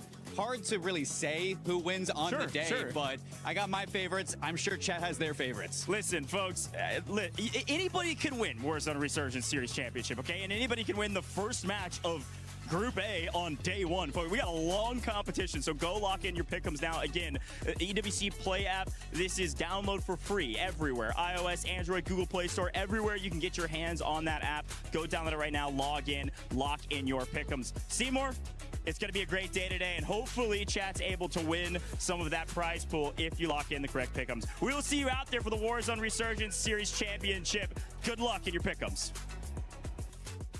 Seymour with the solid pickups too in regards to T1. He was able to perform well. By the way, if you are currently joining, don't forget to join the Esports Foundation Creator Program. You'll get a chance to go there, sign up, and just earn rewards by live streaming to your community. And there's some amazing rewards that a lot of people have been joining. Make sure you scan that QR code, join the Esports Foundation Creator Program, and we might end up interviewing you on the final day. We've gotten a chance to interview a couple people in previous weeks, but let's get back to Warzone because Seymour, T1, heck man, that was a hell of a pick to start off with. Thanks for joining us, by the way, Miles, Seymour, none other than Shift, and myself, the 7WG. How are you feeling so far about the T1 pick? Feeling good. I mean, they look fantastic. You're getting some final circles out of them. They're making some right calls, especially off their drops. You see Spams turning up for his Rookie of the Year tournament. And, I mean, I couldn't be happier. I think a lot of people are going to be happy with their pick'ems. Twisted Mind's having a great day. Ravens are having a great day. T1, I think all the teams that are expected to perform in Group A are performing. Yeah, Twisted Minds. No stinkers. It's what we love to see at a top-level tournament. Twisted Minds, talking about that squad. I mean, especially this last game, being able to actually come out with the win. But the first two games, they were still able to put up good points, too. First game, second place. Yeah, I mean, we're going to see the top teams when the ending circle is on their drop spot. They're going to finish in the top 5 without question. For me, it's just their ability to regain in that last drop. Because in map 2, they were not able to successfully do that. So to be able to find a position to get kills, get into a position to get to a final circle, and then find a way to finesse it to win it against teams that are already set up is really, really impressive. And that checks all the boxes in terms of things you want to see for a team to win a championship. Hey, you got to do this again and again and again and again and again. Consistency, the name of the game right now. And hey, we like what we've seen. Top placements, a couple of good big scoring games. And again, to go back to the rookie conversation, we're seeing solid performances about these kids on their very first tournaments. And this is exactly what you want at the biggest competition of the year. And I think even, like, you talk about EWC just in the pressure, you got the crowd, you got rookies literally turning up to probably one of the hardest Warzone tournaments you could play. So to see them perform is a big deal. Yeah, and I think just kind of on top of that, some of the teams that we expect to do well have done well, but we had a couple of teams that I know that, like, in the green room were chatting about saying, like, let's see what happens. Eclectic is one of those teams that everyone's sitting there saying, hey, they're trending, they're doing really well online. Didn't have a great time in their most recent LAN. So far, they've been dropping some deuces. I'm not talking like deuces. They're dropping the number 2 right now all over these lobbies. They're not looking very good. Not looking very good. Yeah, the team. One team that you actually thought was going to not be doing well, wasn't it, Raven? By the way, I can vouch for it. Before we even talk about that, I can vouch. That ball was flat as heck, brother. Thank you. That's why I gave it to you. I appreciate that. That was a little self-sabotage on your part, but I'm here for it. No, those that saw me last year, I get on this desk and I make a hot take. So far, Ravens have made me look stupid. They're killing like no one else right now. They're still at the top of the leaderboard simply based on the amount of kills that they can find. The big question mark is going to be, can they get to those final circles and put themselves in a position to win? Yes, they did it in map number 1, but that was because the final circle was their opening circle. So that's going to be my big question mark for them. Right now, they're looking good for a top 5 in the group, though, at least. Top 5 in the group is good enough. Great spot to be in. But you said early starts are really good, nice early kills, but it's the late game where we're seeing the top teams. They're the ones with positional advantage. Depends on where the circles are going. And so far, it feels like every circle's been a fun one. Again, I'm going off the excitement levels of the casters right now, and then every single time we see a pool, like, it's ball north, we're going south. I'm like, yeah, boys, hell yeah. Can't wait to see where this one goes next. But this is the thing, man. I mean, Warzone is one game, and that late game is a whole different beast. So excited to see what happens. And I mean, who would have ever thought that Haven's Hollow second map is going to pull all the way out into the water? Actually. You're getting some good reads from the IGLs, though. I think that especially Rebirth Island map 1, for Twisted Minds to read the pull towards the top of the hill, you take out Novo, you kind of uproot them from that power position. It's an easy win from a lot of these teams who are veterans, champions. They're going to know exactly how to read these circles. And when you have day 1 teams already playing on point like that, like, this is what you expect from Twisted Minds. It's what I want to see from teams like Eclectic or teams like Novo as well. And what's one team, like we're expecting this out of Twisted Minds, what's one team that has maybe surprised you? I know you mentioned one already, but what's another one, especially going into the last 3 games of day 1 for groups for Group A? Look, I'll throw a random name out there. Team Stallions have been finishing in the top 10 in all 3 of their maps. That's a good call. They need to kill better. That's just what it comes down to. They're placing well. They need to kill better, though, as we look at our standings here. Raven Esports there at the top with those 62 points. T1, don't forget that top 5 at the end of tomorrow for the Group A and Group B that will be moving on to match point finals. The bottom 3 will end up getting eliminated and their keys crushed. But I mean, Twisted Minds, we got a chance to talk about the GK Esports as well with 51 points. I mean, my great surprise though, Team Heretics, the thunder from down under. I don't know what the Spanish is for Vamos. I thought it was what the Australian is for Vamos. But these boys have really impressed. Zeppa, true vet, man, a true vet of the scene, and finding success here early on. GK, 35 of their kills came in the last 2 maps. Nice. That's just going to show that, and I know that the casters have been talking about it a lot. Placement doesn't matter as much anymore when you don't deal with multipliers of 1.6 for top 5 and 2 times for the first spot. It's all about putting yourself in a position to get kills early. Yes, of course, at the end of this whole thing, you need to win a lobby, but right now, it's all about kill participation, and GK and Ravens have shown that you put the good numbers up there, you're going to be on top of the standings. I think you're looking at an average of about 11 to 14 kills in a game, depending on your placement style. So it's to see a team get to the final circle, it's definitely not going to be enough, and you kind of see it with like VP, Vitality, they're towards the bottom. I think those are 2 teams. Gen G as well, you can say in 9th place. You expect them to be at the top of these standings, and that just hasn't been what their year has looked like. They've had some poor land placements. They've had some performances that are questionable. So to see them turn up to EWC again, it's just raising those red flags for these squads where they got to turn up in the back half. Are you raising, or are you like waving it really hard though? Well, that's a very personal question. It's a very personal question. What are we talking about? Bit of a surprise in the bottom 3 there, Eclectic. There's talk backstage. The cast is saying that these guys should be way up there based on recent performance. Scrims and very, very good. So a little bit of time still to turn that around, but you're getting into the danger zone. You know, we're coming up on game 4. This is only going to get harder, and that is not what she said here. Okay, well, we're looking at the today's schedule right now. Rebirth Island's going to be coming out. Fortune Skip there for game 5 and game 6. But with Twisted Minds, I mean, I'm hoping that this kind of form is going to continue with this squad. And if I'm not mistaken, game 1, I think it might be incorrect. It might have been Raven Esports that actually ended up getting the win on that first game. Twisted Minds did end up getting 2nd place, but I do want to hear what Twisted Minds got to say in this interview. All right, this is Goj. I've got Blast. They just came off of game 3 win, Rebirth Island. Blast, that's got to feel insane, right? Always winning on land and a BR is, always nice because, it's like pretty much I would convert to search and destroy. You have to value your life, and then when you come out on top, it's always a good feeling. In general, there's been a lot of chatter around Twisted Minds. You're representing an org that is trying to back-to-back win right now, but it's a different team, almost entirely, right? And you're joining Almond. This has been a really big switch for the people at home that maybe haven't been paying attention to all the drama. In a couple words, why did you want to join Twisted Minds? I would say more of just pacing factors. Like, I came from multiplayer, so I would say multiplayer fundamentals apply to Warzone, especially for fighting. And Shifty has the same ideology of how to take fights, play a certain way. And me and him pretty much have the same agreement towards pretty much everything. So it was like a no-brainer. And Shifty, the Warzone Go, and then Ben, the best IGL. You won EWC last year, so who can say no to that? He's one of the most winningest players of all time.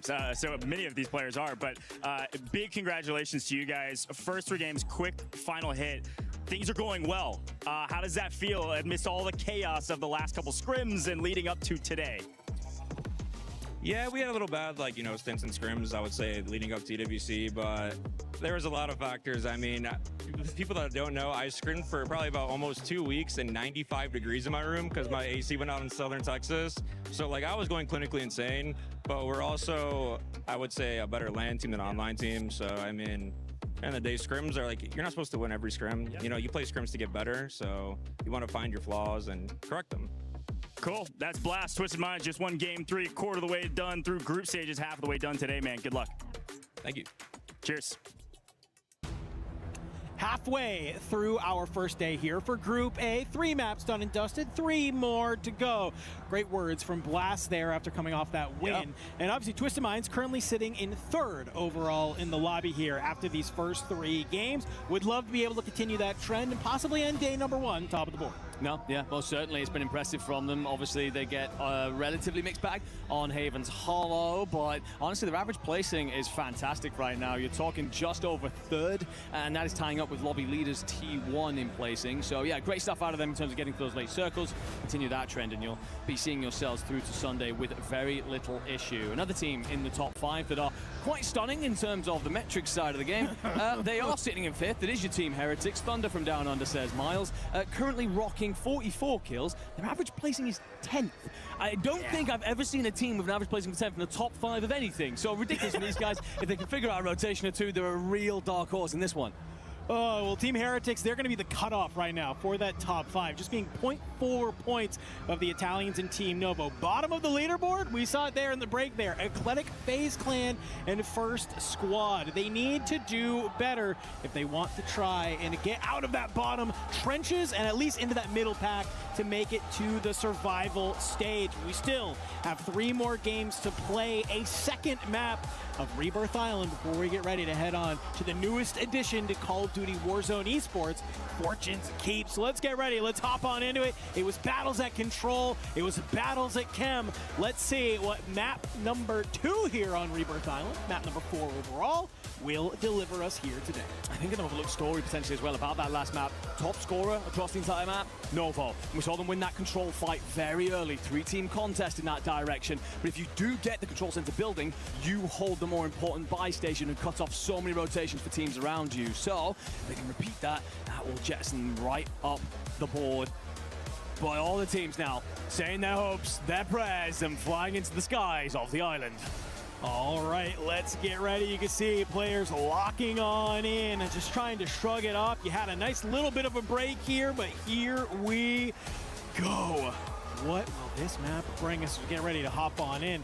Take a little bit of a look at Twisted Minds after that win down here at Factory. They're actually getting this for free, Enigma. No contests here today. Kind of what we saw them make some of those early rotations, early movement in that last map. Started kind of flirting on up here a little bit with the Ravens, but it's actually going to be maybe a float on over towards Living where they think they can get a little bit active against Vitality. Novo at the control center. Of course, Novo are back. FaZe instantly applying pressure. We thought Novo might decide to contest the boat against Virtus Pro. Instead, they fancy the FaZe fight more, and you can see why. FaZe towards the bottom of our board. This control fight for them, crucial to really get their afternoon going.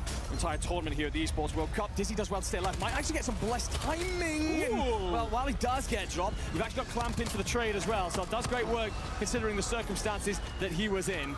And now that gives you the parity in the fight, but look at VP. They're sending the boys over. They're sniffing the opportunity to third party this. Love this. This is exactly out of the VP playbook. You got Destroy and Grimy working together. It's the boys. You can see they open it up. They find Clamp, and it's a full kill there as they're starting to work some of these teams around the map. DK, they're going to leave one player up on top of the water power, and Eclectic down below in the showers. Going to maybe go ahead, turn it on, scrub the soap out of their eyes because they need to clean up their act if they want to try and jump up the leaderboard. Stukex, MK in hand off the deck.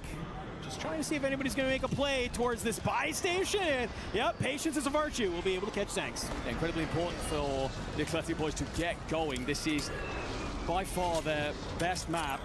They've been really solid in recent scrims, but this is the one that they have been a real force on. And it's because they hold this water tower side. The fact that Geeky are ripping it away is just causing them so many issues. So great stuff out of the German-Austrian lineup.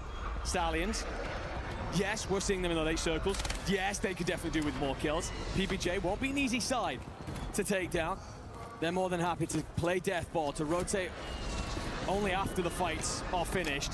And Praise right now just trying to squeeze forward and set up some more engagements. And there comes the first trade, though, is in, kind of, comes from elsewhere in the end, but that won't matter, won't care at all. You get the kill. Ooh, and look at that. You see the tap almost come on through, but you see Jawad on the other side, and, well, you're actually don't even need to go for it. So a little bit of line here, but look who's kind of starting to maybe flirt with some of this action. It's one of these members of Vitality.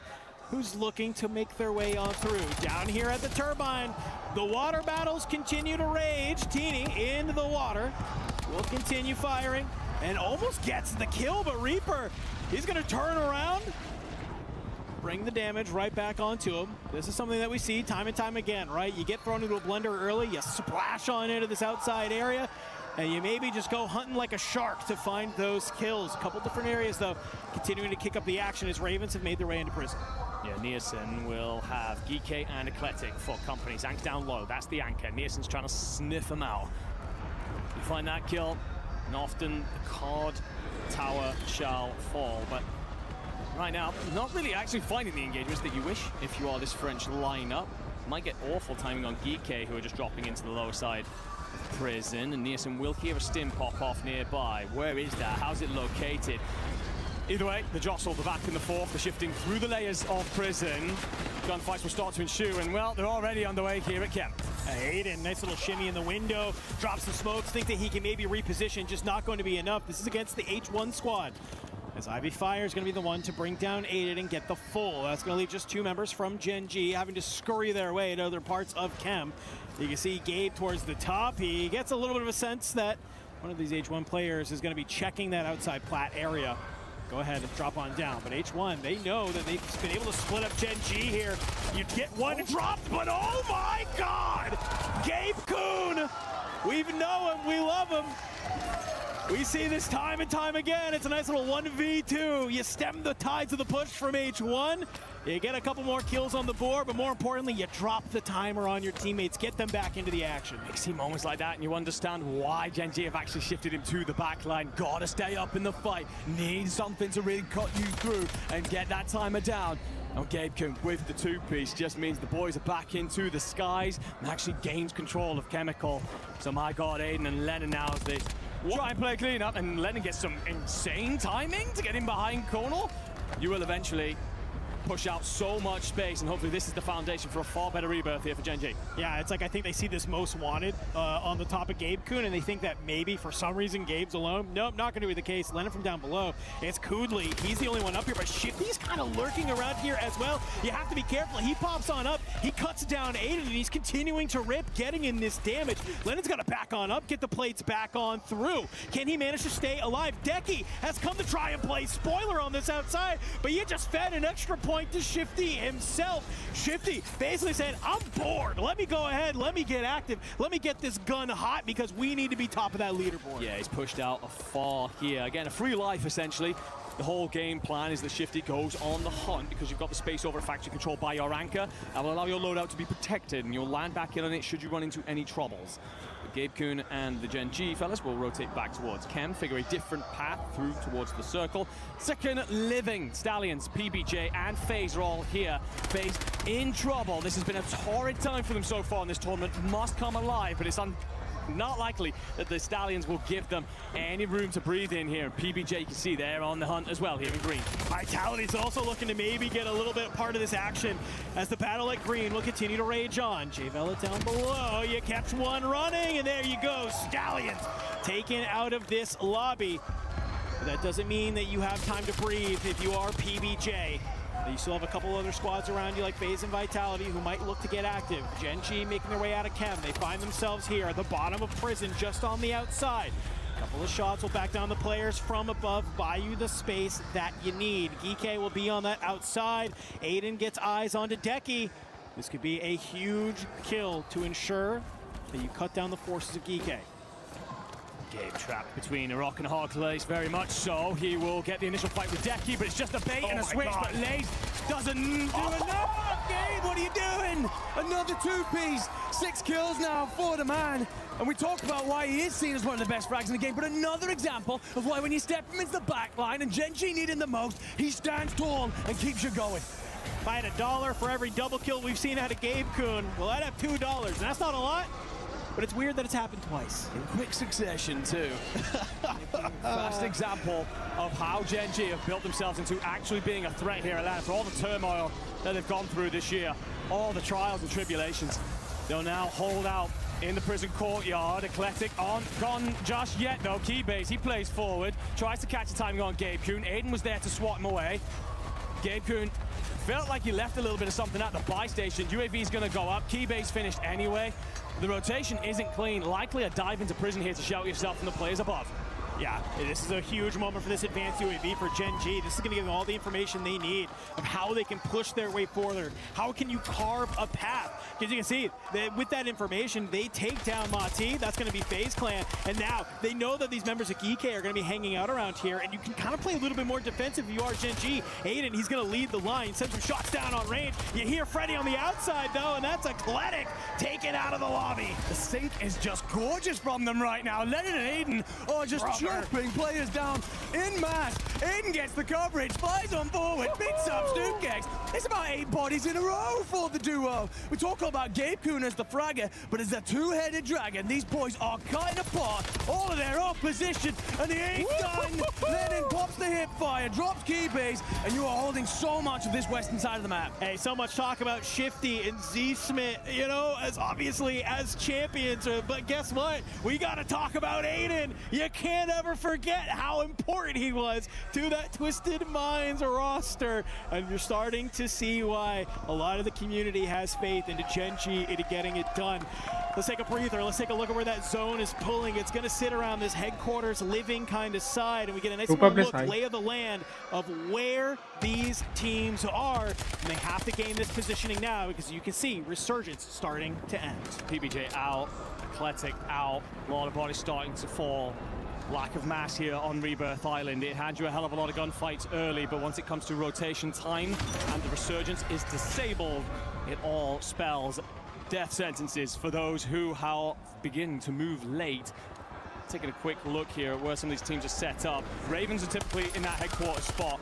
He's here, huge play. If he can control the prison rooftop, it allows his 2 boys down below to play clean up on anything that tries to move that will be lacking in bodies if you're everyone except for that Gen G side. Listen, we've seen time and time again, year over year on this map, the player that can control this headquarters tower can sometimes just be a real nuisance to everybody else on the map, right? You're gonna have no opportunity to just kind of play on this outside. And so for Ravens, this is a great positioning they love to be in. As you can see, this just eats. And listen, this MXR, it might have got a little bit nerfed in that Season 5 patch that we had last week. It still rips, it's still shooting.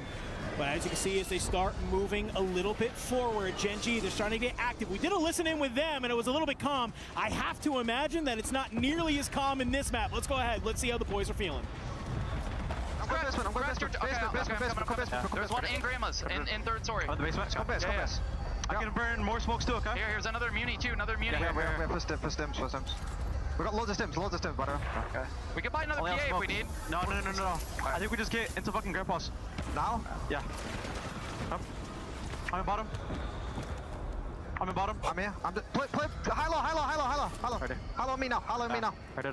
Just literally sit here and don't give nothing. I'm low. Yeah. I want to grab a DC. We're gonna have to go low left.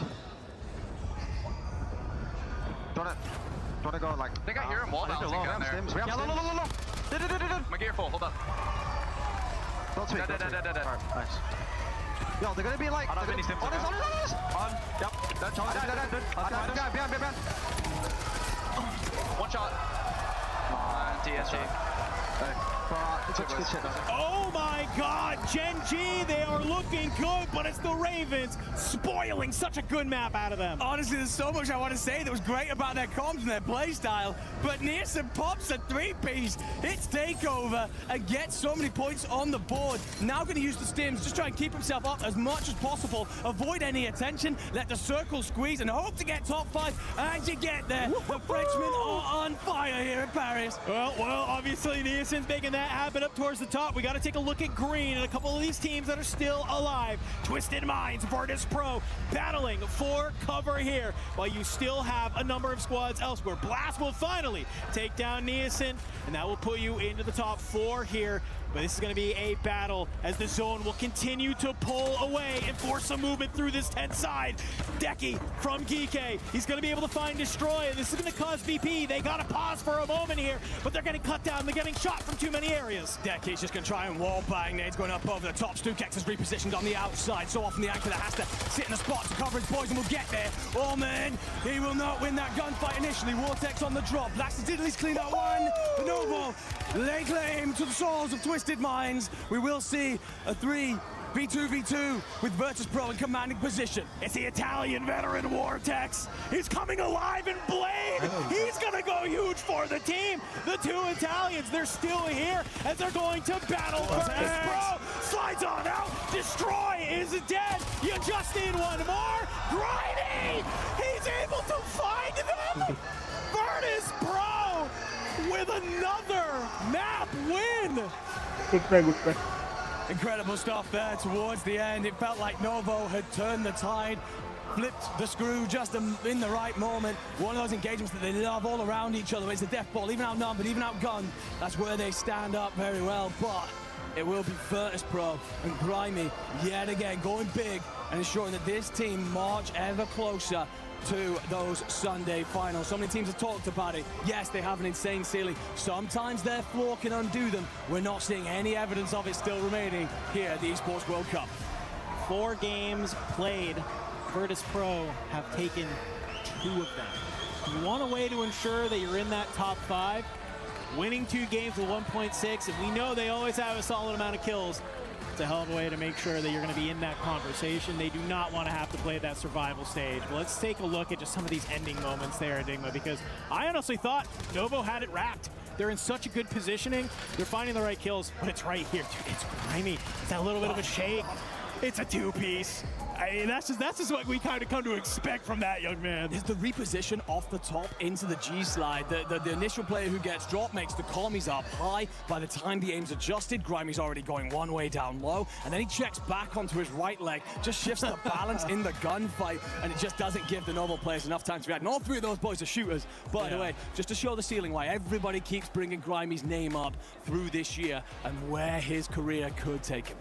How many 2-pieces did we see in that map, dog? No. There was a lot. There was a lot of 2-pieces from everybody in that map. This is crazy, but we got to go ahead and take a little breather here as we get ready to head on into Fortune's Keep. So stay locked in, ladies and gentlemen, because we got 2 more maps here to round out Group A.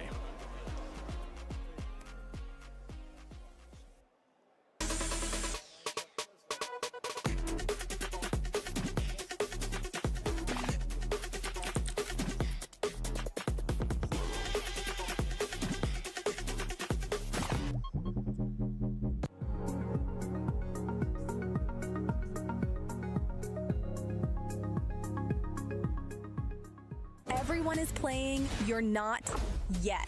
EWC Play is your all-in-one platform to compete in fantasy, pick'em, and quests for a grand total of $300,000 in prize pool. Build your dream fantasy team in 5 different games and track your score with live results tables. Predict the winner of every game, every group stage, and every tournament. Complete daily and weekly challenges to earn boosters that help you climb the global leaderboard. Got what it takes? Join EWC Play now. How you feeling kicking this tournament off so far? Oh man, listen, I am loving it right now. I'm loving the drama, right? We've seen Ravens kind of putting BTA to Twisted Minds, and you know, a little side scoop here. Okay. Twisted Minds said that Ravens Esports has never killed them on LAN. I don't know, they might have been lying. They said that, and they're like, oh, we're gonna go out and we're gonna destroy them. And it's not looking like it. Ravens is looking dominant right now, I can't lie. I mean, they looking really dominant, picking off where they left off, okay, from the last LAN tournament that we had. Now, so far, and especially going into these next few maps, who needs to step it up, all right? Because we also got our 3 defending world champions in Group A. Who are you expecting to turn up in the second half? Yeah, for me, I think I want to see a little bit more out of Vitality. They have an ex-champion, right, from last year. They normally struggle to get kills, but the thing is, those guys are so good. I don't know if it's a pacing issue. I need to see them step up. I don't know exactly where they're at, but I know they're on the right side, I believe, of the leaderboard, so bottom 8. They are not in the top 5 right now, so I want to see them go a little bit crazier. Yeah, they definitely do got to go a little bit crazy. They start to pick it up towards the back end, but they need more than that. It's all about getting into that top 5, getting qualified for Sunday. You don't want to go through that survival stage. And as a former player, you know about the pressures that is on the stage to be at the bottom, to be on the come up. So for the Warzone players out there who want to make it to the stage, who want to make it to EWC, what tips can you get it on to be on top of that game? Hey, man, listen, if you got it, you got it. I'm a firm believer that if you are good at the game, you will make it to the top. The only advice I would say is get into as many tournaments as possible and play as many as you can. I mean, right next to me, we have a 15-year-old Ketchup. He's quite literally the best player in the world. I'm not gonna lie, better than all these guys. And he got known by just playing in tournaments and going crazy. So I got Sariel. He came in, qualified for both Atlanta and Birmingham through console. And people say, oh, you can't do the console. That man did it. So my advice, man, is don't make excuse for yourself. Grind as much as you can. Even if you're on console, you can do it too. And if you got it, you got it. If you got it, you got it. I don't know, guys. I got a little bit of chills after that one. Make sure you guys check out Raposa's watch party. Go talk to Ketchup. Go talk to Biffle and hang out with the boys. We'll see you guys in a bit. If you got it, you got it. Damn right. And right now, VP definitely got it. They have won twice out of 4 matches. This squad is just looking unstoppable right now. And they're winning their ones at the end. That's the biggest thing in COD. You got to win your one. So seeing them find not just the finesse to get to the top, but dominate in the kill tally, really strong rise to the top here for VP.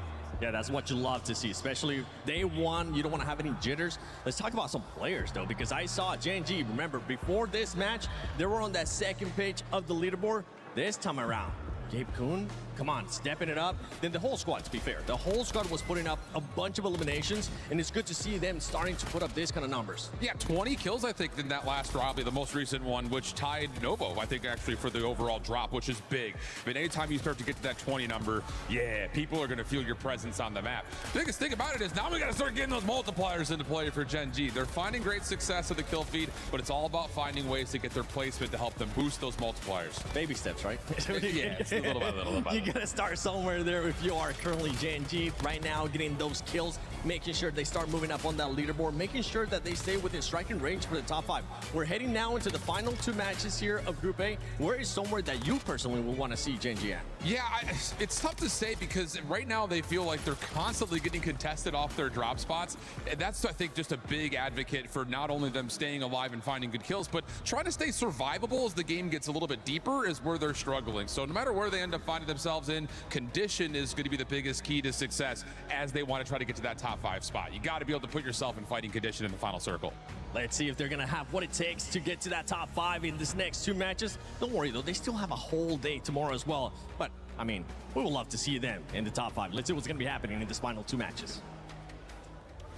Whew, great breakdown there from 7 and Shift. Speaking of Gen G, a hot topic right now as you get ready to move on to Fortune's Keep, my man, because they have now snuck in to our top 5 to potentially be a team that will qualify to our match point Sunday, not have to play through that survival stage. So as we get ready to head on in, talk to me a little bit about how does Gen G look on this Fortune's Keep map, because this is a new addition that we've had to our space. I think what I've got to do is tip my hat to the changes recently that they made. Yes. We talked a lot about the ceiling that they potentially had and how Gabe is one of the straightest shooters that we have in the scene, but they were so often the floor when they would collapse, when they would have these patches of, okay, we've dropped out of because we've lost a contest or because we've lost an early rotation.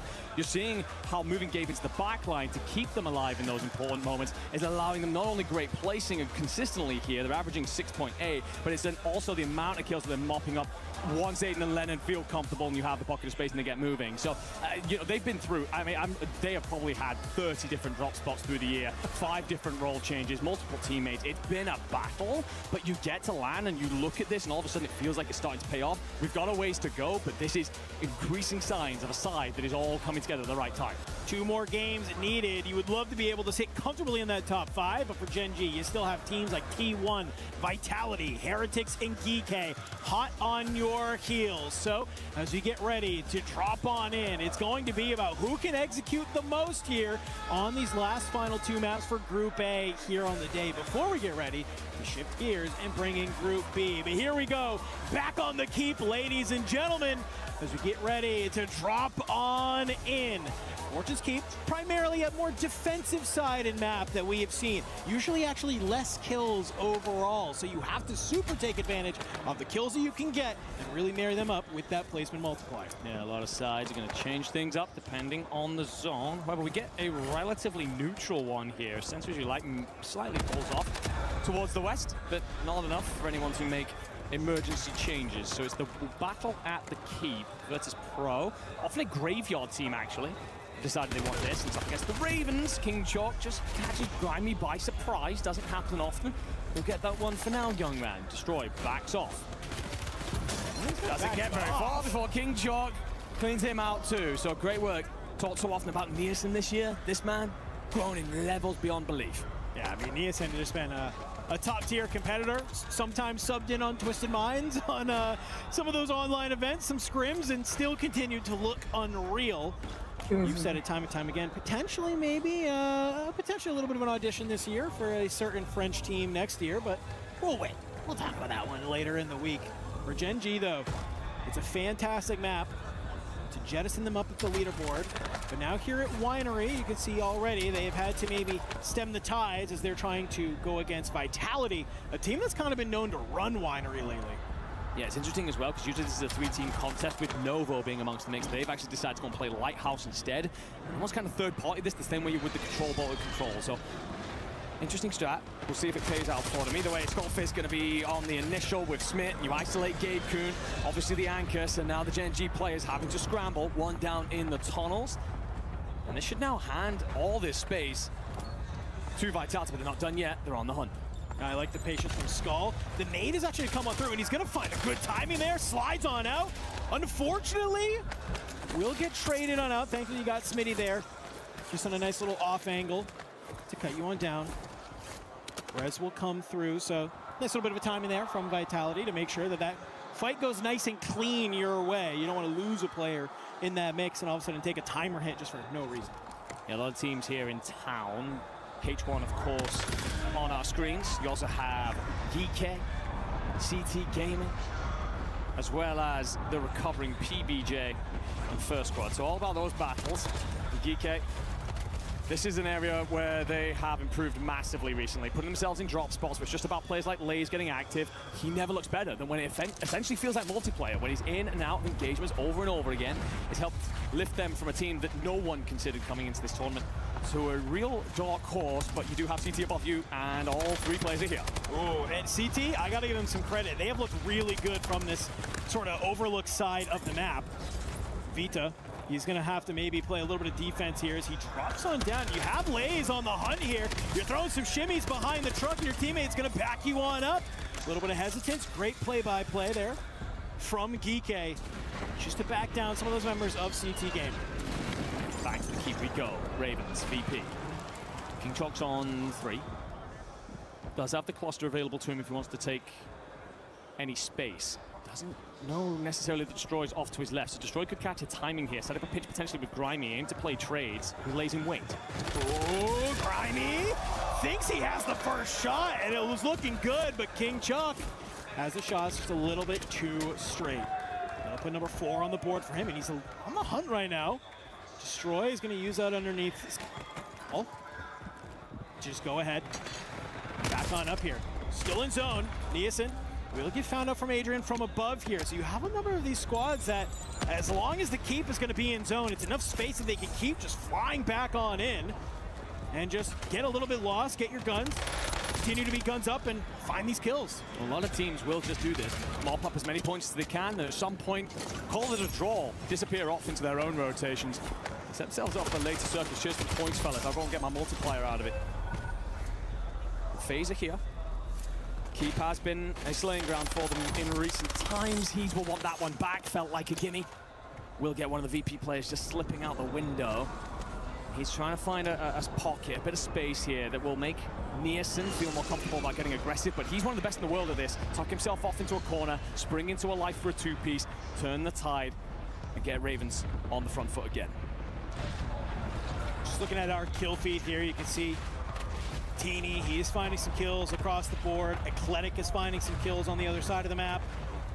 A lot of action happening elsewhere. You can see also, just on the outside of this mini-map as they start to spin around, a couple members of Vitality are starting to flex on up and maybe take a fight against Dizzy from FaZe there. Looks like they will be able to make that trade, so Vitality pushing forward to gain some space, and I like this play a lot. This rotation on Winery is tough. So they're just trying to find any amount of space that they can just take for free, and it looks like both members have been able to do that. But we got to focus on this fight still here in the keep, because Ravens still finding themselves on the edge of the gun. FaZe Clan, you might have lost one, but you're still going to match up together. Try and push back this Ravens esports team. King Chong does so well there. Should have been dropped in 2 different moments. The pre-fire initially to buy him space to retreat, and then the stim timing. It's preemptive. It's early. He knows he's going to take damage, so he gets it in as those first bullets hit, and that gives him the escape position. Oh, Shifty rounds the corner, just about gets helped out enough. There's out Jay Vela. A little bit of extra love there. Set yourselves up now inside the bell tower. Blasty sticks his head out just a little too long. Shifty's there for the trade, so back to your feet. And Shifty might do better than just yet. And Spawn protects. I tell you what, BBJ will be counting their lucky stars. But either way, Twisted have control over the entire northwest of this current circle from here through to Graveyard and the Spiral. They have got a lot of land, which now will allow them to loot up, play their contracts, and set themselves up for the later stages. Yeah, you see some smokes come in, a cluster strike as well, just to kind of provide a bit of cover for the time being. So Zone will continue to push. Now all these teams that we've been watching for so long play around the keep. They got to move. And T1, they kind of putting themselves in a great position here. I'm also looking over towards the Spiral, because they have their anchor sitting in that Spiral who can just kind of play their life, allow these 2 members from T1 to really get aggressive and try and farm as many of these kills as fast as possible, really. The fire sale now being active means that all the teams want to play in for a buy station. With the situation here with Ravens, it's a case of, all right, well, not only do you have that actual pocket space, do you have the money? You're able to get an advance into the sky. If you can't do it in this moment, that'll allow you to just clear out this keep and get on the rotation south. You desperately need it. Desperation also the case for Eclectic. They need points. Seems like they're in a recovery situation over towards Cove. Zanx finds a little bit of foliage, lies down, says, boys, we gotta get ourselves going. Won't happen just yet. The Twisted Minds, they're on that rotation. Again, so much space right now. Omen's trying to time his PA. Just drop it on top of that wall. Get his boys covered over and moving forward. So much action happening on the northern side and the southern side. But from east and west, there's almost nothing. It's like there's a giant band in the middle of the map that is just desolate. Nobody wants to play from there. Everybody getting pushed into these extra areas. We're coming to the end of zone number 3, and we're still only missing 2 teams. We are indeed. This war is just going to keep going on here for the Ravens as they charge down now, almost left of FaZe Clan. Marty, desperate to stay up. He will take damage. Clamp and Dizzy are alive, though I don't think he's going to get the support in from them. They're elsewhere on the map. Marty's going to find a little bit of an angle here, just shifting himself around, making himself hard to track. Won't die just yet. Ravens are going to have to move with the gas. Don't have time to use their money at the buy station, realistically, not to set themselves up in the way they would like. Just a thorn in the side if you are Marty. Ecuadorian refusing to give this up. Yeah, and Ravens, they have to clear this out in their back because they want to make sure that they can just be forward, guns up. Looking at the kill feed, though, I'm seeing potentially a Vitality White. Yes, confirmed. Vitality is gone from this lobby here on Fortune's Keep. Not able to make use of that winery side. The Twisted Minds, can you find the angle here? Shifty, he wants to get on top of this church side. Looking out across. You know you have a member from First Squad. It's got to be around here. It's going to be Reaper just holding an angle down below. You've gone wide if you are Twisted Minds. And now the things will continue to come to a screeching halt as Resurgence has been disabled and we are only missing 3 teams. Usually it's top 5 at this point. It's going to actually be the top 10, the 1.2 multi.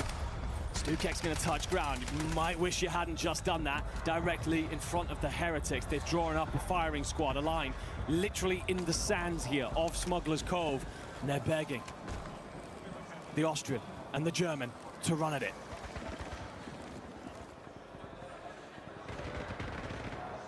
Well, Ravens continuing to be hot here in this game.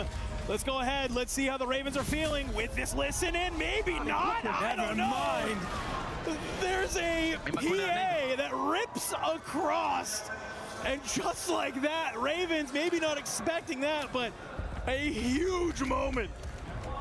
Problem for Spam and Disrupt is you're only at the gates, no buy station really within reach. Spam's the one with the money. He might make a desperation play, but honestly for them right now, it's just about avoiding trouble. Shifty gets tagged up from elsewhere. PA also hammers over the top. I think that was his, and that's what forced T1 out of position initially. Shifty will get back to his feet.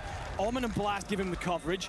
Now together as a 3, should be able to look out over everything mid-map once they've dealt with the players directly in front of them. Yeah, this is really tough. Disrupt is down and is so close to maybe getting tapped for a res, but It's just maybe he found himself a little bit of a pocket. Spam is just saying, I don't know if I can come get you. Unfortunately for you, it's a rain of hellfire from above with a couple of Sentex from Almond that will give you that kill. Shifty, he senses blood in the water. It's a nice little slide out. You take them done, but FaZe Clan, they find Spam in the back, and that is going to be T1 making an exit. Resurgence is disabled, so all of these fights matter so much more as the zone continues to close in into the top 10. We are here with a 1.2 multiplier. When we got to look at the zone there, the team's center mass, that's Virtus Pro, set up in what could be win condition once we get there. Stone's throw away is going to be Novo. Gen G likely going to face pressure from them shortly. Aiden tries to make the buy for the PlayStation, even for the buy station. Doesn't have any money to spend just yet though. So if you are Lennon, you're trying to find a little bit of a gap to push your boys into. But also, got to worry about holding out. T1, they're back up as a full 3, so as you deal with Dizzy here, and there goes FaZe Clan, you attract the attention, but Lennon repositions well. Yeah, it's a really good job from Len to be able to stay alive. You slide out, you find one, you play your life, you are still here. You have a couple of members, Twisted Minds, pushing forward. Lennon, he takes some early shots, yet again, still playing his life, still staying alive here. Twisted Minds, they have to be able to somehow make this cross. You've unfortunately lost a blast in this play. You still have one player out in the gas, that's going to be Almond sitting towards the top. You have VP on one side, you have Gen G on the other. I don't know how you make your way through. Shifty's just going to patrol the outer walls here. Use this wall as a heady. The shots initially are glorious. In the background, the Eclectic team is done. Koodley and Co will make a mess of them. Shifty now just rotating, trying to use this wall to essentially shield his crossing, let him into a space that's going to allow Blasties to play on forward. And you're running up now against this Gen G side. And Almond's up above, and Almond's dealing out damage. Oh my God, he's still able to find one to Lennon. You were able to make it happen once and even a second time, but third time, Almond will find the kill. In the back, Stallions are eliminated into the top 5. 1.4 multipliers here, but you got 2 members of Twisted, you got 2 members of Gen G, and on this other side, it's all 3 members of Virtus Pro still alive, looking to hold out some of the other members of this lobby. Gen G are down beneath Almond still, so Shifty doesn't necessarily have protection here. It's going to be an awkward timing. He squeezes forward anyway, just gaining a little bit of space. Zone's actually going to drag over towards Novo. Virtus Pro currently split those 2 teams, so Shifty's hoping those 2 engage each other. Then he can third party, but it's Gabe and Aiden down below that really could spoil the party if they get active at the right time. Oh my God, Grimy finds Fede, but the trades happen right on back, and Zeppa is going to be one player to still get active. Zeppa's still alive? I have no idea what's happening there, but already we are down to the final 3 teams. You can see already Shifty and Almond still alive. Adrian and Destroy, but they have the buy station, so you see it go back on in. They're going to get Grimy, boots on the ground to work together. Good Up shot. towards the top, Almond lets it rip with the CBRS. Gen G are coming though. They're starting to squeeze up through the backside. Almond kind of wants to deal with Grimy. Also wants to turn and look at the pressure in from behind. Gable drop Almond up on top. Shifty trying to rotate using the Jeep. Gonna pop himself into the passenger seat so he can shoot out in, squeeze the other side. He's gonna go ahead. He finds the timing. It's a double armor crack. Slides on out. Aiden with a huge 2-piece. It's one member that's still here from Twisted Minds. It's just Shifty playing the car, but he's gonna be able to slide on out. He makes his way below. Is he about to try and force a heal off here? Stims have been nerfed. The members here of Gen G, they will meet on up. They know it's just a 2v1, and I wonder, does Shifty, does he have the money? He has 6,300. If he can maybe play this bottom, find one of those buy stations that's in the grotto area, could maybe string together something, but they have found the 3rd member of Gen G. Yeah, Gen G here just going to spread the space. They understand what Shifty's hoping to do, either isolate them into 1v1s or make a desperation play for a buy station. Shifty will continue to move with the gas, hoping that he can shift the pieces around the board and spring a surprise attack. But with every second that passes, the window of opportunity becomes ever smaller. I like this, Gabe. We've seen him do this time and time again. He's on the hunt. He drops down. You're just playing together. If you are Gen G, you find Shifty finally. You play together. GG's. You let the game slip away from you in that last map. Not the case here on Fortune's Keep. Gen G will secure a map win. Yeah, great stuff. I mean, we go back to the plays that they were making on Rebirth Island. Yes, they get three-pieced by Niacin, but he's such a superstar. He has those moments in them. A lot of the conversations, a lot of the plays that they were making were brilliant. We've seen them really step up through these last few maps. But here as well, on Fortune's Keep, it's important. They're actually a really bang average team when it comes to this map. So to see them get this win here in our first drop, again, leaps and bounds above where they were just a week ago. Gen G superfans going crazy here in the building. Excited to see their team that they are here to cheer on and grab a map win. But let's talk about this endgame, man, because this was huge. Aiden MXR up. He's able to rip the armor, slides across Adrian and destroy. I thought that VP was in a great position there. Yeah, VP were in a wonderful position to get a little bit unlucky with the RNG of the zone pull. But I think we go back to a little bit before.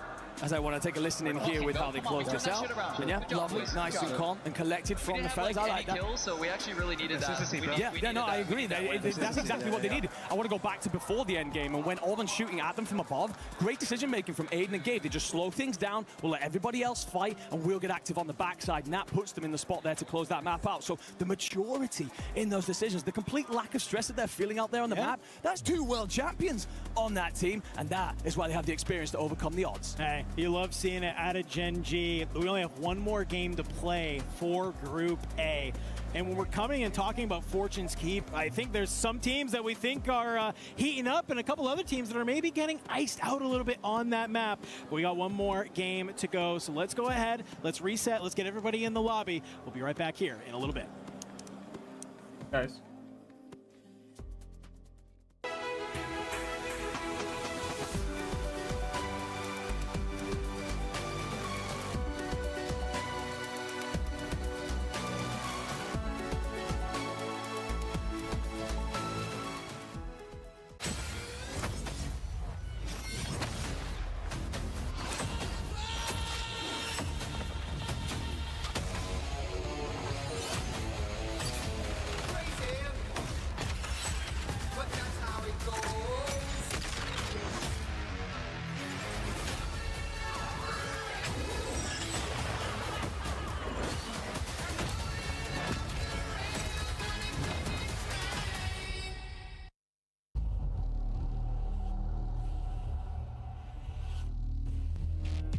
You know, it's a dream come true. Like when I first joined Falcons, I didn't really know anything about orgs or esports or even EWC at all. But as the years gone on, they've been nothing but like a big brother, like true family, like a village. When I'm doing high and I'm winning, they show me so much love. But even when I'm down and out and it seems like I'm not gonna win the tournament, they still pick me up and treat me like one of their own.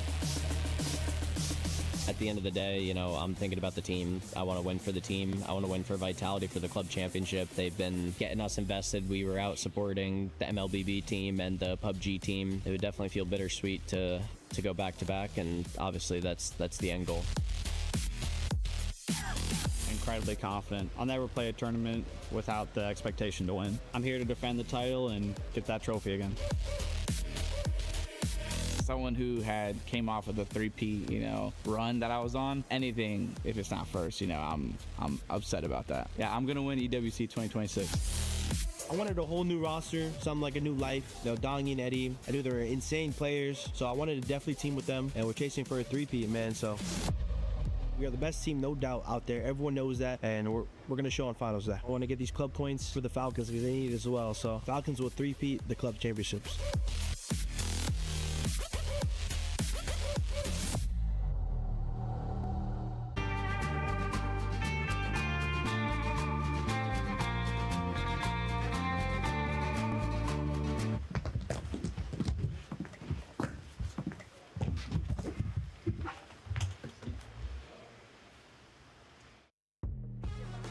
Welcome back, friends. Miles and Seymour here on stage. Mate, what a great final map that was. That was fantastic. I mean, we heard it from the team as well. We heard it from the casters. It was 2 world champions versus 1 at the end there. You thought Shifty could get it done, maybe get a buyback and regain for the squad, but I think that's a big one for Gen G. You heard it from Aiden. They needed to win. They haven't been getting many kills. Their placement, not that great in the standings right now for Group A, but that should boost them. Dubs a dub certainly helps. 2 versus 1 world champion. Simple maths, right, friends? Simple maths. We should have that final circle as well. Nice position to be in. I mean, Aiden's 2-piece was literally perfect. I think that VP could have had the opportunity if the zone pull was a little bit better. Aiden puts himself in the best spots. It's why he's an EWC champion. It's why we saw him turn up last year and really switch the difference alongside, you know, Z-Spit, alongside Almond. And even with Gen G, you don't expect that to really change. You turn up, you got the crowd, you're in that environment, you expect him to bring that energy. And I liked that when we went back to the comms of Gen G after the game was done, you heard him injecting that energy towards the rest of the team. They got the fans behind them. We're here backstage. Everybody's going crazy for Gen G, and you love it. Yeah, we're going to go over and see those guys in a moment. But yeah, we're getting to the sort of dangerous part of the tournament now where we will be saying goodbye to some teams. Bottom three will be leaving us. We'll see who our top 5 are as our brackets are pretty much we're getting sort of set. I mean, it's a couple of them are a little too obvious. But let's go for a walk. Let's have a look at this stage. It's a wonderful time here if you are joining us here in Paris. If you are watching from home, it's also a lovely time. But yeah, it's been a great tournament so far. The Gen G fans, who I'm sure have had themselves a time so far. A big win. Well deserved. I feel like we got to hear some Gen G chants.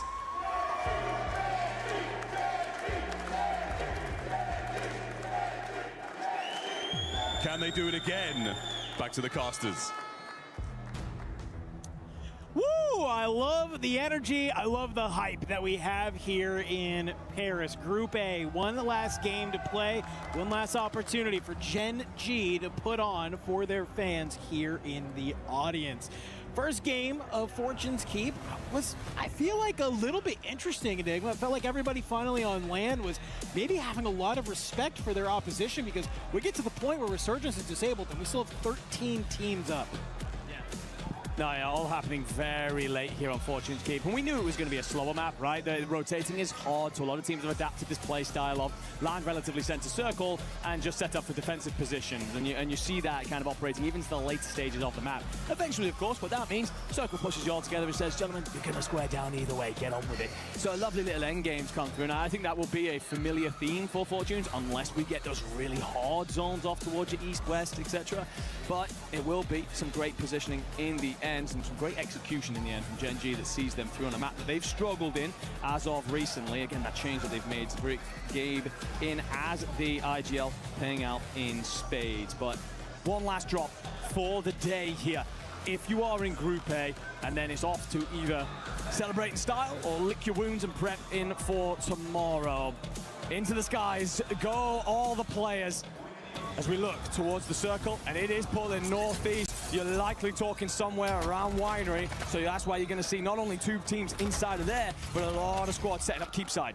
Yeah, I mean, all of these teams down here in town are going to have a hell of a rotation to get on out of there. So I'm not surprised to see that Gen G, they say, hey, let's go ahead and maybe make this easy on ourselves. Let's take this fight against Vitality. Good shots from Gabe. He gets one knock, and you're not even going to try and get the reach out. He's going to go ahead, throw a shimmy, shoulders come through, and he's going to be able to reset. And now you have Lennon on that backside to catch Skullface. Gen G clinical in this early fight. Yeah, great stuff out of them. Vitality slow thus far through this afternoon, just not been at the levels we'd come to expect, but that has only favored this lineup on your screen right now as they set up to collapse, and that doesn't even need the support in the end. Beautiful work onto Sage, even going to get an extra half second, but it is then a lot of landmass gains. You still do have one Vitality body in amongst the mix, but if you get Winery at this point as Gen G, you have so much space in the map, especially control anything later circle. Oh. Well, one POI being Winery. We see the battles rage on, but we got to check in on this Keep fight because it's Virtus Pro and Ravens continuing to battle, and for the time being, it looks like Virtus Pro will come out the victors. You sent the Ravens packing out of here. Unfortunately, you do not have the POI for free. You still have FaZe Clan lurking around here as well as a number of other squads. You can see maybe some members of Twisted Minds starting to work their way over. So already, we're starting to see some early action here. Let's check in with Heretics. Great early start from them, but they've kind of slid down the leaderboard, currently sitting in 7th overall, so just halfway through. Need to continue having some of those world star performances like we saw earlier on in the day. We talked about it. Their kills are fine. It's the placement. It's setting themselves up for rotations. Again, Fortune's such a difficult map to rotate through. You don't want to be forced to do one. especially if Shadow doesn't typically lean on them. Teeny's about to run into Freddy. Is he planning to block a little bit of timing? Here's him. He loses the gunfight regardless. Freddy has been a ridiculous shooter as of recently. Koletic desperately needing points, currently sit in 11th, but that drop off in the bottom three is only 4 points behind them, so they are doing the right things to get moving here on Fortunes. Nielsen cuts down Adrian, but look who's kind of maybe entered the party here a little bit. You got some members of T1 who are looking to get into the mix. You only have one player over here, but that's all you need. It's just, hey, find a kill, go ahead, back on up. But Twisted Minds, they have the exact same idea as well. They're looking to maybe get a little bit more aggro from that Terrace's side. You understand you have a lot going on, and, well, if you've played ranked at all, you understand what's going on here, but unfortunately this isn't ranked. This is the Esports World Cup where kills matter, but when your anchor is just up in the sky, not a bad way to stay alive. It isn't until someone decides, why the hell are you up there? I'm going to burn through that and get you the hell out to keep. And a look at Twisted, as well as Virtus Pro. And of course the Ravens. Adrian already on 3. Has the loadout in hand. Him and Grimy just going to oscillate around one another. The problem is that FaZe have actually isolated your anchor, so you got to slow things down, pause for a moment. If anything presses you, spring on it, but otherwise let Destroy back in, get him to safety, then you can get active. For Nielsen, you're just laying in wait. You're trying to maybe get some type of audio cue, maybe figure out some type of push. As all these fights go on, by the way, just burn through time that you don't have. You desperately want your loadout, you want your money for your advance. That comes from contracts and moving around in space to then set you up for the rotation. While all these fights go on, the points are glorious, sure, but it sets you up for hell trying to get out of keep later on. No, that's a really, really good point.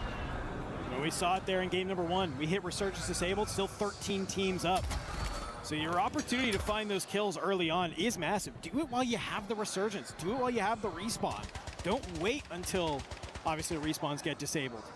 You can see for a couple of these teams that it's kind of working out well for them. I'm looking in the kill feed. You're seeing Gen G starting to still get active against Vitality. You have Ravens and FaZe still battling it out. For Twisted Minds, it's, well, been a little bit slow, I think, already. You saw them trying to maybe get into that keep fight. Doesn't really find any success, and I think for the right reason, right? They're worried about some of these teams pushing from that graveyard side, sneaking up behind them. So I think they really want to clear out their back before they maybe get too aggressive on the front. Yeah, this is a mature decision to make. Showing your back is well protected. Reaper did have to come out the chopper eventually. He's on the boat, gets the initial knock. However, Skullface is also at the backside of the boat. Stukex now, he actually gets saved by Reaper that allows him to then shoot at Skullface, who basically saved him. Chopper's gonna go up. Stukex does well to avoid the explosion. Reaper's still making moves on the lower side. VST is gonna help him drop Decky in the water. But 3 different teams here, make it a 4th as another lands in the water nearby, and everyone's just trying to play him for this bolt because it can do a lot of work for you in terms of rotating. It could be a real sleepaway back into this matchup. And I like Skull is just saying, I'll hang out in the water. You guys can all have fun up there. He's just picking up all the scraps of these fights that are happening. He says, yeah, sure, whatever. And he still even has a teammate over at Bay that can look over him as well. So if he's just going to be able to maybe bring some of these players out into that line of sight, teammate from range can just try and get any amount of damage in, this could be huge. Looks like EK have a similar idea. But back on land, get our feet underneath us. T1 looking to control this spiral area that they've come to know and love. It's been a great day for them so far. And I know that they would love to finish this first day within that top 5. Certainly would. Really strong Havens, solid rebirth, good stuff from there. Fortunes has been the weaker of their 3 maps, but they're by no means awful on it. So an opportunity to close that gap to the top 5 at the end of day 1. Virtus Pro still alive in keep. Destroy begging anyone to chase him through the doorways. It's going to be Blast in position on the very top of the tower here. He's just going to control all of this, make sure his boys can move down beneath him. Almond and Shifty, while Almond is often the anchor, he and Shifty have worked so much together in the moments where Twisted want to get active. And Shifty himself, he's been active. 6 kills already. Now the information will go up into the skies, and they can press on forward against these teams that will be outmaneuvered. It's a really good timing there. You see, they just invest all of the smokes so they can just sit on that buy station, get their UAVs, and pop them. Sometimes you think it's just easy. Let me run to the buy station, let me buy my 4 UAVs and get out. They know that people are going to be looking at these buy stations. So with all that information, what do? They move into the keep. They find the players of Ravens, and they go ahead and they wipe them from the lobby. That's the first checkbox. The second will be Virtus Pro. A third arrives relatively quickly in FaZe Clan, who are starting to get themselves their loadouts in. So your timing is running out if you are Twisted to set up this noose and draw it close before they can get out. Fampico have escaped off into the caves. I think Twisted are going to afford them that space for now because they're more preoccupied with Virtus Pro, and they do find Grimy. I mean, FaZe may have an opportunity to pop up here, but they're going to do it. They have to do it quick because already Allman down below. You catch Destroy running. You go guns up against another one, and just like that, you isolate one by one, and you take down Virtus Pro cleanly. Counter UAV up there, by the way. Because of the shades of orange, I couldn't tell if that was Virtus Pros or Phases, but if that is Phases, we're a little bit worried right now because you are trapped in these caves beneath, trying desperately not to attract attention. You may have it regardless. Shifty's just going to peer on over, spots one, and if the others move out in front and he has the trigger discipline and the timing, could be a set of kills. Winery though, we talked about it, was going to be very active.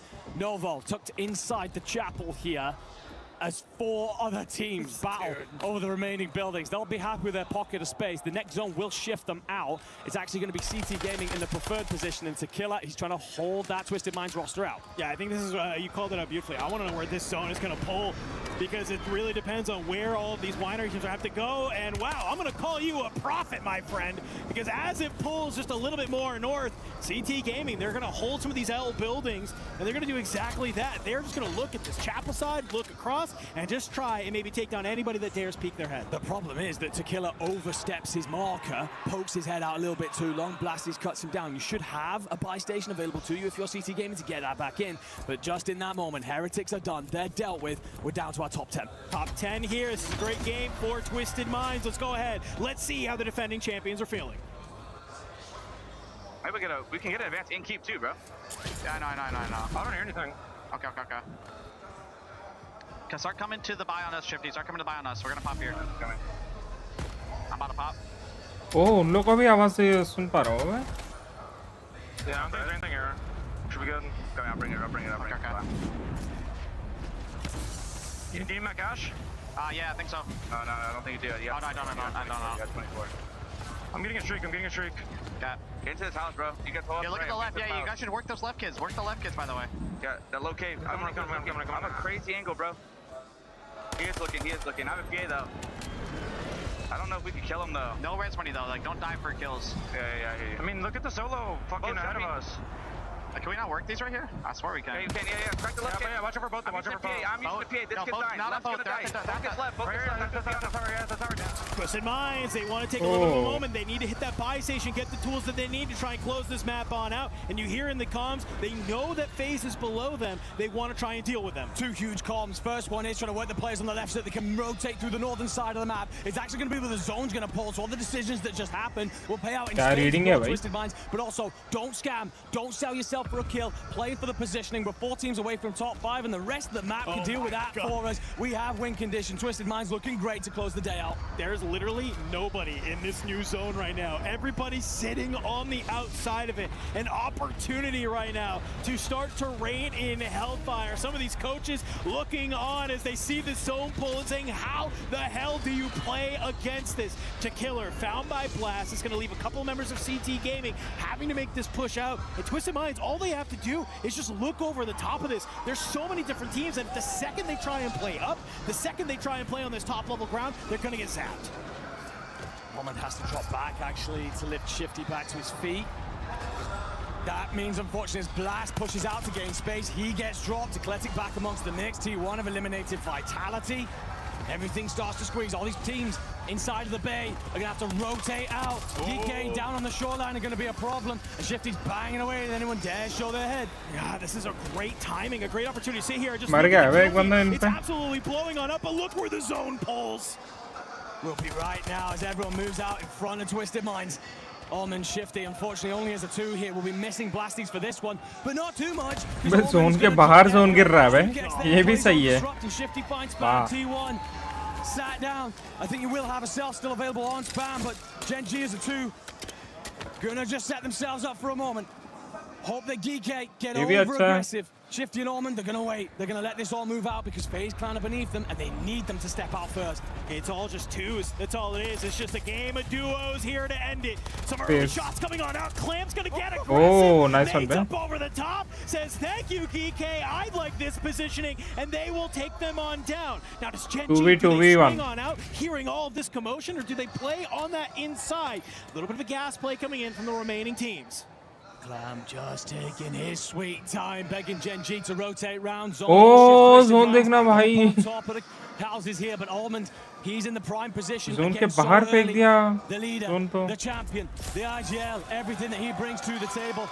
Given Twisted Mind's win condition right now, will be a 2v2, but game falls to the gas. Aiden on his lonesome to try and close this one out. The buy's there, but Allman and Shifty, they won't care. Crazy welcoming extra points in from the skies. Yeah, that's exactly what's going to happen. I mean, some opportunity to give you the angle. Yeah. Oh, nice. Players from Gen G just going to be too weak from that gas. Twisted Minds, they might just be able to 3 wins हो गया इसका तो. They get blessed by a zone pull, and they're able to clean up that last game here at Group A, game number 6. I go back to the listening. I go back to the comms there. We've talked so often about their comms problems and the issues that they've had at times. Shifty gets dropped. 3 wins निकाले हुए लोग and there's a kind of like in the comms you can hear it. Don't scam. We don't need to sell for kills. But also, let's play these guys on the left. So they start to pressure the northern side. They don't do it by sending themselves onto the beach and into the caves. They hold the high ground still to allow in case the zone moves. So that then gives them opportunities in different areas of avenues that they can play around. That pays out in the end. However, it's that comms that don't rise for kills. Yes, Blast eventually dies. That's not an overextension. He was trying to provide on the time to get Shifty back to his feet. So great stuff from him. But also, it's just a reminder. Guys, we have win condition. We can let everybody else squabble over the small mass.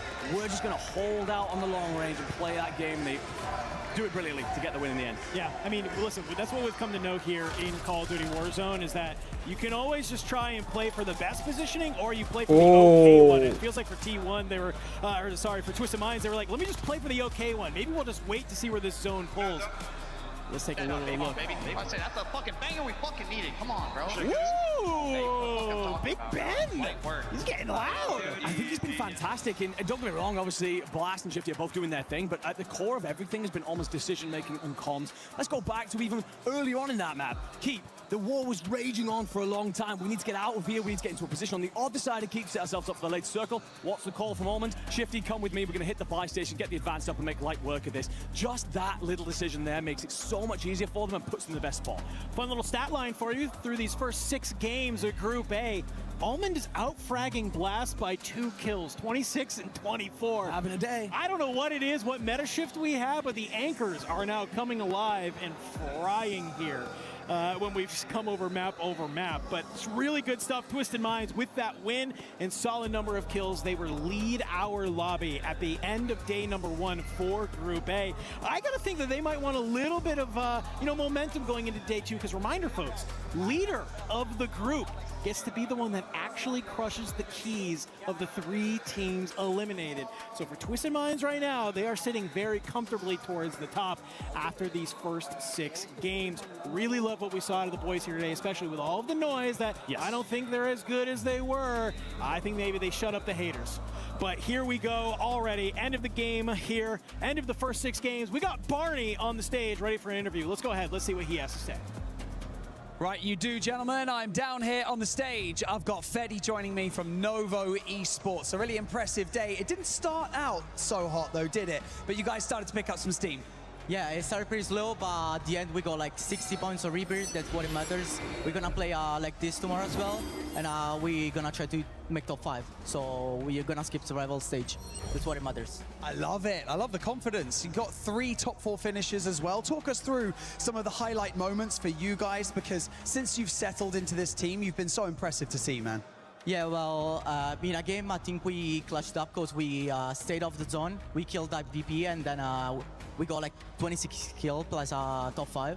So that's where we started to play way better. And the game next, we got like 30 points again. So it was like a huge motivational boost as well. I love that. That's what we like to see out here. A bit of consistency, because that's how you're going to get into that finals day. I want to talk a little bit about you, Fedi, because a lot of people had their eyes on you, like, you know, coming into these kind of larger tournaments, and also because, you know, you only kind of turned 18 this year as well. You joined the team after Birmingham. You joined two legends in Blade and Vortex as well. Tell us how it's been fitting into the dynamic of this team, and also feeling like you might be the missing link that's making this team now absolutely pop off on the main stage.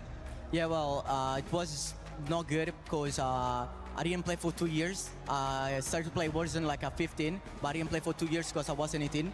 And now I'm happy because I can finally show up. And that's my second LAN, international. We played Atlanta really good, and now we're gonna play WC really good. And how does it feel to play alongside Blade and Vortex, two legends of the game? Well, really good. I'm playing really good with Vortex. We have a nice trade as well, so I'm just liking it. We're just playing really good.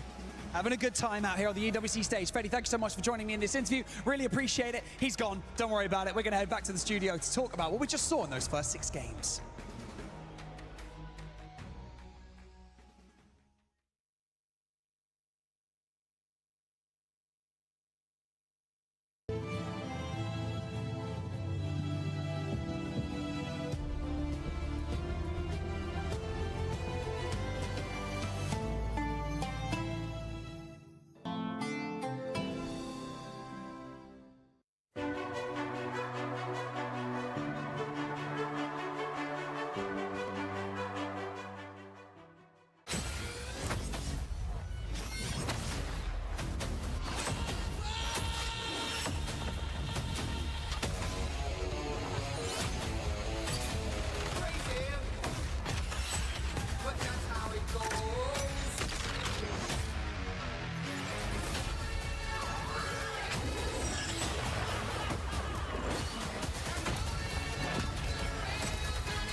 The confidence for Novo is there. He didn't even want to wait for Barney to finish talking. He just ended up walking off. And that's what a lot of these players are currently feeling like, especially with everybody that is done with Group A. I'm here with Miles, Gush, Shift, and myself, the 7WG. Honestly, let's start off with the top. Twisted Minds. What an impressive day today, Shift. Yeah, and consistent across every single map. That's the thing that certain teams don't have in their back pocket that Twisted Minds is now showing us. Huge confidence boost for them, not being able to just finish multiple top 5s, but to do it across a multitude of different maps with high kill tallies almost every single lobby. They're looking strong. They haven't done this in a while, guys. I know the land buff is real for this team. I think a lot of folks expected them to show up in this way, but this is a really big deal for a team like this, who still kind of had a lot to prove, even though they were defending champions. Making roster changes this late in the game, it's working. Hey man, they're like that potpourri at grandma's house. That smell is just everywhere. Ooh. Everywhere. Gosh, you were actually telling me before we came on live that one team that has impressed you so far today when we're talking about consistency is none other than VP. Yeah. Yeah, I mean, Virtus Pro is a really interesting team because traditionally speaking, throughout the course of this entire series, they've been a very high caliber slaying team. Placement-wise has been frankly brutal to watch sometimes. They'll pick up like 15, 16 kills, but not even get a multiplier at all. They'll die in the first like 6 teams, right? And so to see them win 2 games in group stages, it is group stages. I want to kind of bring everybody back down to ground level. They got a lot more work to do, but Virtus Pro is looking good. They're slaying out and they're getting placements. Yeah, top 5 right now, I think, in total team kills, which is right to your point. But that's kind of the thing, though, you know, as much as placements don't necessarily make the biggest of difference right now because you're just fighting to get out of pools, it is good to know that you can win and you can do it on multiple maps. I'm going to go back to my hot take, 7. Wait, which one? I feel like you have had multiple today. I'm still standing on the Ravens right now. 2 miserable maps to finish off their last 2 slips them down the standings. They are still top 4. They're going to make it into at worst the survival stage, but I'm still standing that Ravens are going to be on the bubble to make it to the instant playoffs after tomorrow. Okay, I kind of want you to double down on this. By the way, for everybody watching, this is the standings after the 6 matches that we have had today. I'm going to put you on this spot. Do it. I have to shift. Ravens, do they end up making it top 5 tomorrow? Yes or no? No.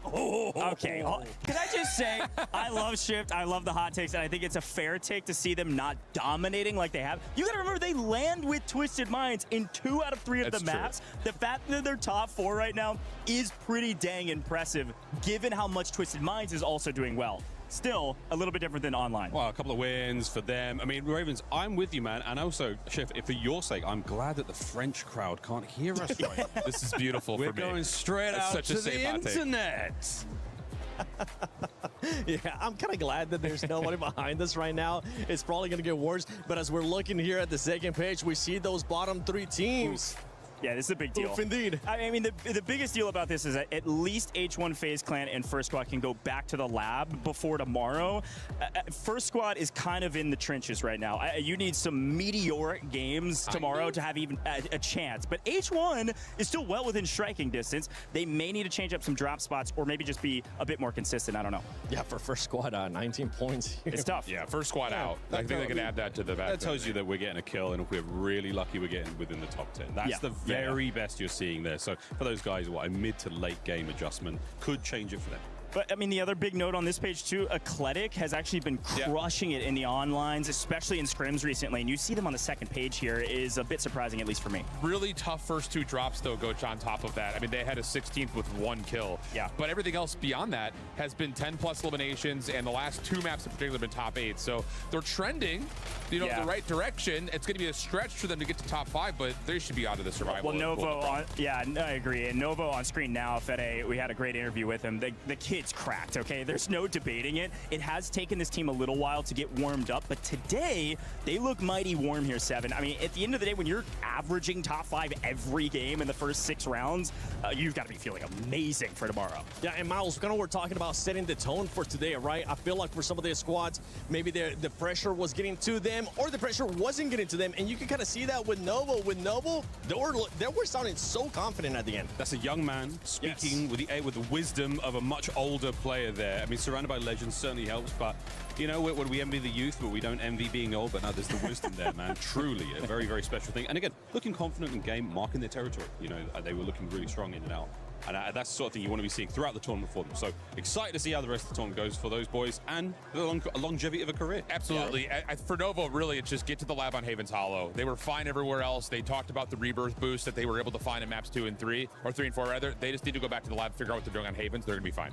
And for tomorrow, after what we have seen so far in this first 6 games, especially for Group A, we do have Group B coming up. So for everybody watching, don't worry, we have some fun segments that we're going to be doing here. And if at any moment you want to share some stuff with us, make sure you use the hashtag EWC and hashtag EWC26. But let's keep talking about Group A here for a little bit, because we saw the tone being set by Twisted Minds.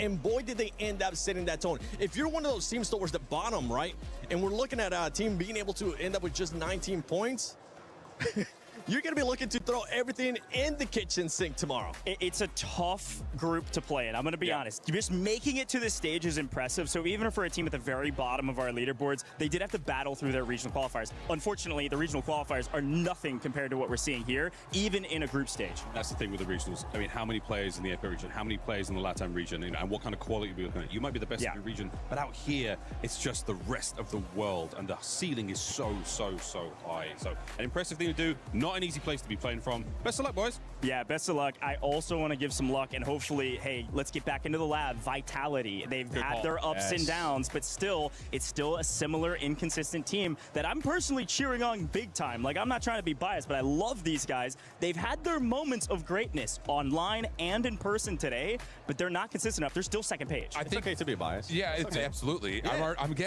getting my Ravens down here. Okay. No, I'm just kidding. They're fine. Or just They're keep lovely stepping on people. them. They're lovely people. But no, you're absolutely right about Vitality. I think what they're missing right now is longevity after forcing a lot of early fights. They had 2 really tough exits in terms of placement, but they were still able to find 7 kills, 9 kills, but you finished 14th and 16th. So it's trying to get the longevity to where you're not just forcing gunfight after gunfight, but let's be a little bit more measured and make sure we can at least survive, and we'll find fights later. I mean, from the bigger picture as well, I want to see Smith in the running. Oh, man, to try to find another win with a totally different roster as well. For me, that is what I want. I mean, biases aside, I'm here for a good, clean fight. I want a little bit of rivalry. I want to see those guys go at it in the finals. It's worth bringing up the exact same storyline for another player, Aiden. I know the roster change it was made much earlier in the process leading into this series, but at the same time, it's still Aiden technically getting dropped. They wanted to go a different direction, and Gingy's kind of popping off. Popping. Especially the last 2 matches. I mean, we were keeping an eye on them. We're like, okay, they're starting to be a little bit slow, but then it was everybody from that squad that actually started popping off. Yeah, first and second back-to-back, and kill tallies have been consistent even no matter what their placements have been. So, like, again, it's just like day number 1 is all about, like, let's set our checklist and see who's marking the boxes in the right ways. And so far, our top 5 teams have largely been able to do that. Yes, there are a couple of things that might not be perfect, but they're still feeling each other out on land. And yeah, absolutely right. Genji, Hyde kills, crushing in terms of being able to find good point tallies. Oh gosh, I know you're gonna be casting the next Group B. Yeah. And we're gonna give you a bit of a sneak peek of what's gonna be coming in Group B, because when you were trying to say, I'm not trying to be biased, but I'm gonna be biased as heck when we go to Group B, because I want Falcons to be able to. I want to see Soka to just show that personality and for them to start off hot. What are you gonna be looking for in Group B? I think they put out the caster prediction somewhere, and I put Falcons as well. My boy. At the end of the day, this is the. Oh yeah, I got you. At the end of the day, here's the hard part about Warzone. We always say anybody can win. It's always possible. Any team can come out on top. But for the Falcons, they got a little bit better chance than everybody else. Their win percentage is nearly infallible, especially on land. This year, it is infallible. They have not lost a land yet at this entire World Series, or this entire Resurgence Series competition. Birmingham, Atlanta, they were near perfect. They're trying to stay perfect in today's competition as well. I often get asked the question, hey, how do you describe Warzone? How do you describe competitive BR to people? I'm like, okay, here's what you do. You take a laundry machine, you take a bag, you fill that bag full of cats, and you put those cats inside there, and you turn it on, and you create this insane cycle. Then you take a brick, and you add a brick to the mix. And at the end of it, we find out, are you a cat or are you a brick? The Falcons have been a brick for the longest of time. Now, I know, folks, that was a really horrible analogy. I know it was a very graphic analogy, but I'm not wrong. You just reminded me that I need to do my laundry, so thank you, Miles. I appreciate Are you a brick or are you a cat? A team that was definitely not a brick today is none other than VP. Thank you so much, boys. I think we have an interview with none other than VP. Well, Miles, I can definitely tell you I'm a brick right now, all right? Now, I got the boys with me here. It's VP. We got the whole couch. Lace joined with me as well. Taking me away from that desk, they're scary. I mean, exactly, right? You hear how they talking over there. They are unhinged. Now, we're hanging out with the boys, man. VP, how are you feeling with your performance today? Going down the line, we got Destroy, we got Grimy, we got Adrian. But Adrian, I want to talk to you real quick before you pass the mic on over. I got a chance to chat with you before. How proud are you of you guys' consistency and performance going into the first set? Super proud. We went in there, going fully with comms, trying the best that we could possibly play. I'm super excited. I'm super proud how we played, if I'm being completely honest. I mean, there was a moment we got to listen in, and we can definitely hear like the passion that you guys had in your communication, and that sets you apart, because we've had some other listen-ins with other teams, and they are dead silent. So, I mean, that's a test to you guys. Congratulations. Thank you. I appreciate it. Definitely is. You pass the mic on over to Destroy over here, because when you talk about passion, we seen you looking in the camera, letting everybody at home know that I am here to play with my squad, and we're going to do the thing, man. Talk to me about your feelings kind of before the match and get it into it. I mean, I already know, and I think everyone at home knows that Virtus Pro is a team when we are on all shooting and locked in on all cylinders, that we are probably one of the top 3 teams in the whole entire world. So I think for us today, it was just making sure that we had the right communication, we were trusting each other, and we just started the tournament off hot. We talked about it yesterday as well.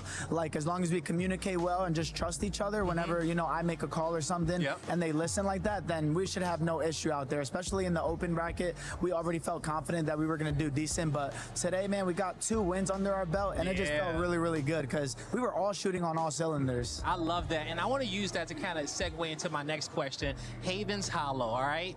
Did you guys get any curveballs in that first map within the first 2 as far as POI changes, where the heals was going to be? Talk to me about your mindset, especially going into that map 2 and the one that you won. Yeah, so for the first game, it ended up pulling a little bit off of our main POI, which is the computer zone next to research. And we knew we had to rotate, so we sent a couple of lives in research and were able to pick up some kills. And then as we were rotating out, after we picked up some of our kills, we weren't in the best position. And I think we might have got just outside the top 5, but we just kind of got caught on where we should have been. We talked about it afterwards, like we should have forced a fight that would have put us in a better spot. Okay. But after that game, then we had a really, really good zone in game number 2. Ended up going pond uncontested, which I don't think we will have for the rest of the tournament. But we had a really good zone pool there. Grimy in the beginning of the game, he's like, holy crap, boys, we should be able to win this game with this zone. Mind you, super, super early. And then we just did what we had to do, picked up some nice kills, trusted each other, and rotated when the time was needed, and it was beautiful.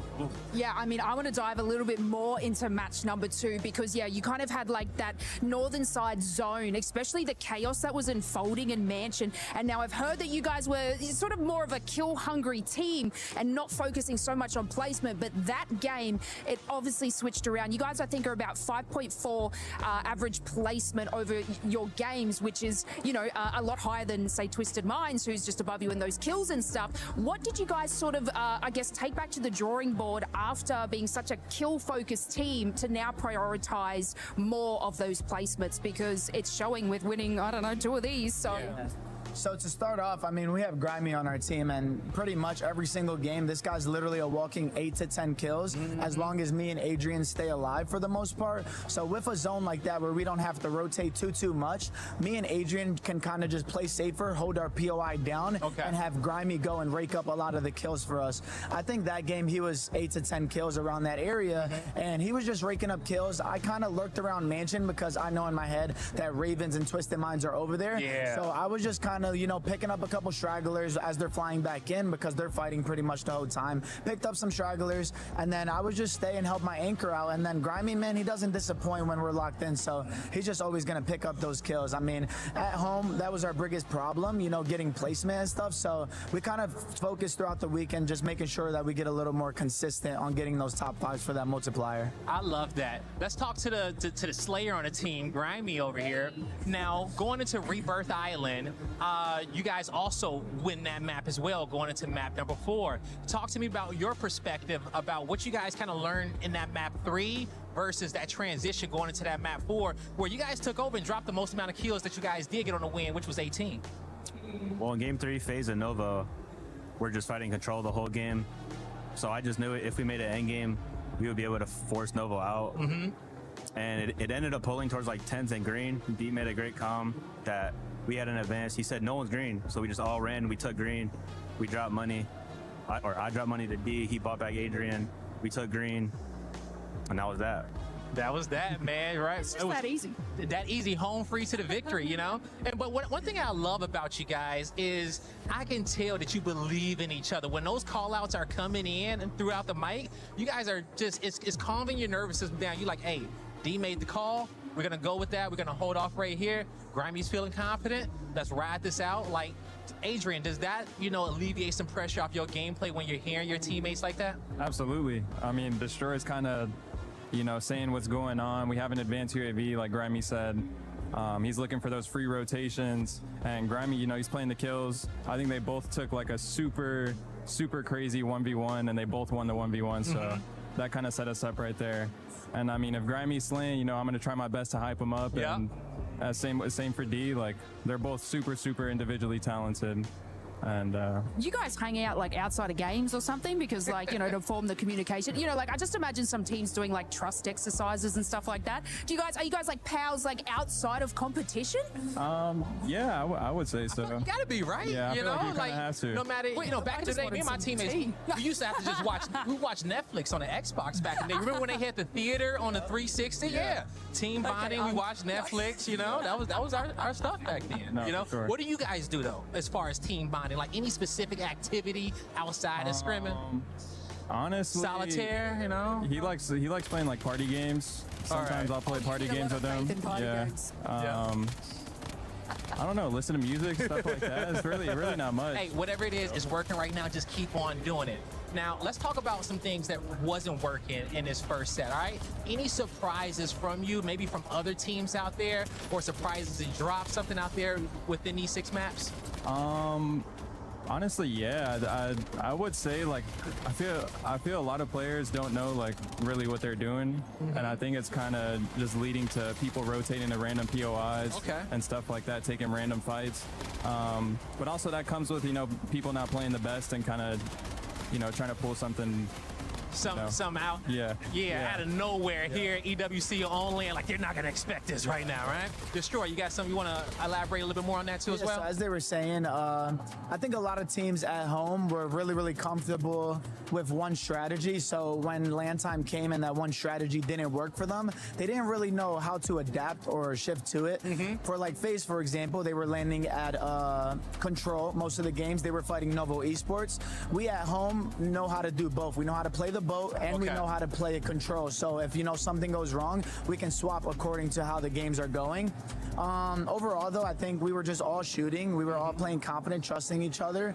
As I said, man, we just kind of held it down for Grimy, made sure that we were staying alive, and he would just go rake up kills for us.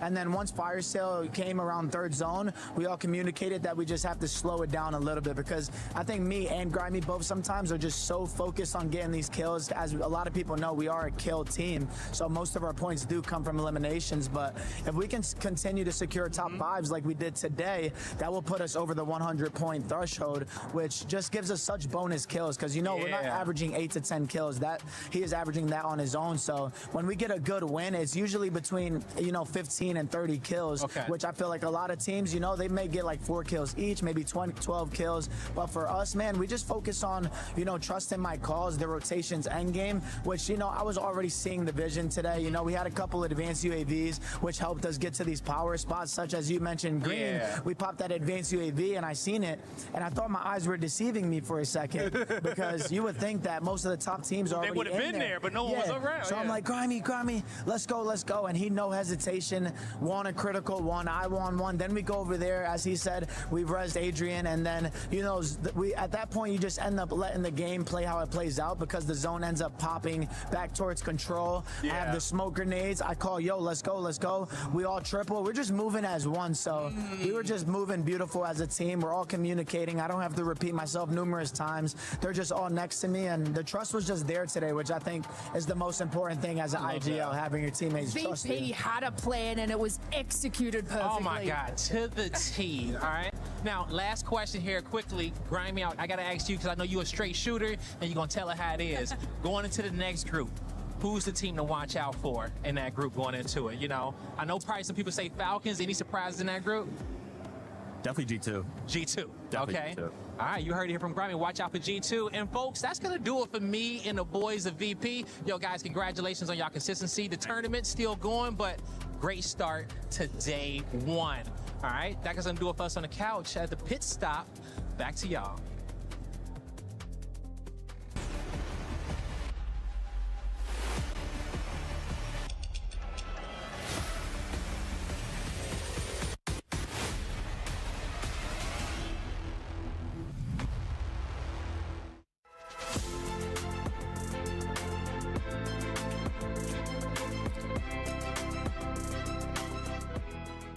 The human body was built to move, not trapped at a desk in one singular posture for 12 hours a day.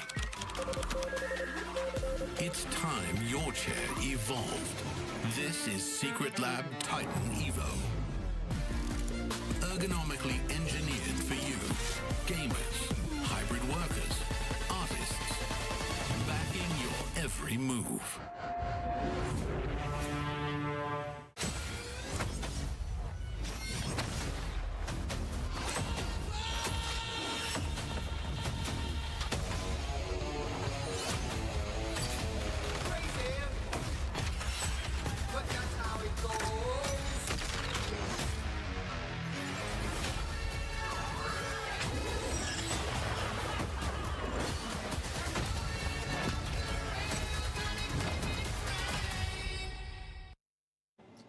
the first time ever, nations will compete across 16 titles over 4 incredible weeks, all in the pursuit of one championship. This is your chance to stand behind your country, celebrate your players, and witness history from day one. The Battle Royales will include PUBG Battlegrounds, PUBG Mobile, and Apex Legends. And of course, all of the action will be taking place from November 2nd through to November 29th.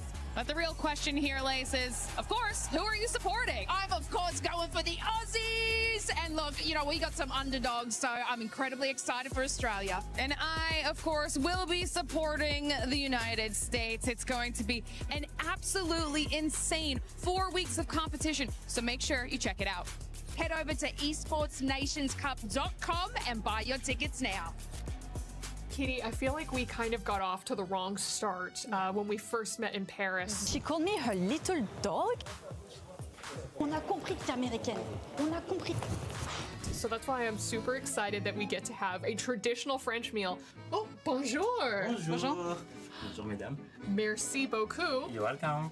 Merci. Avec plaisir. Oh, I know some of these words. Okay, like 6 huîtres. It's like one of the best things that you can have as a starter. Yeah, that sounds good. Yeah, and you can have 6 of them.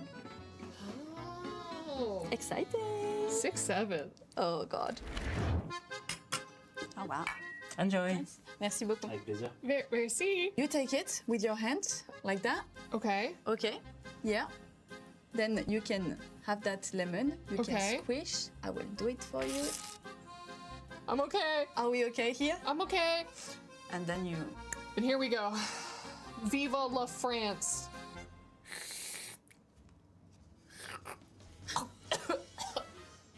I got it. I can do it. I can do it. No, not with the finger. I did it. Not with the finger. I did it. Why? It's really good. You liked it? I'm so pleased. Maybe one more. Okay. Oh. How do you feel now? Trebone. And the best part is that we have so much more. So, pourquoi this? This is like a type of bluish cheese, and you also have jam with it. This cheese looks like it has a little something growing on it. That's the ones that are the most powerful.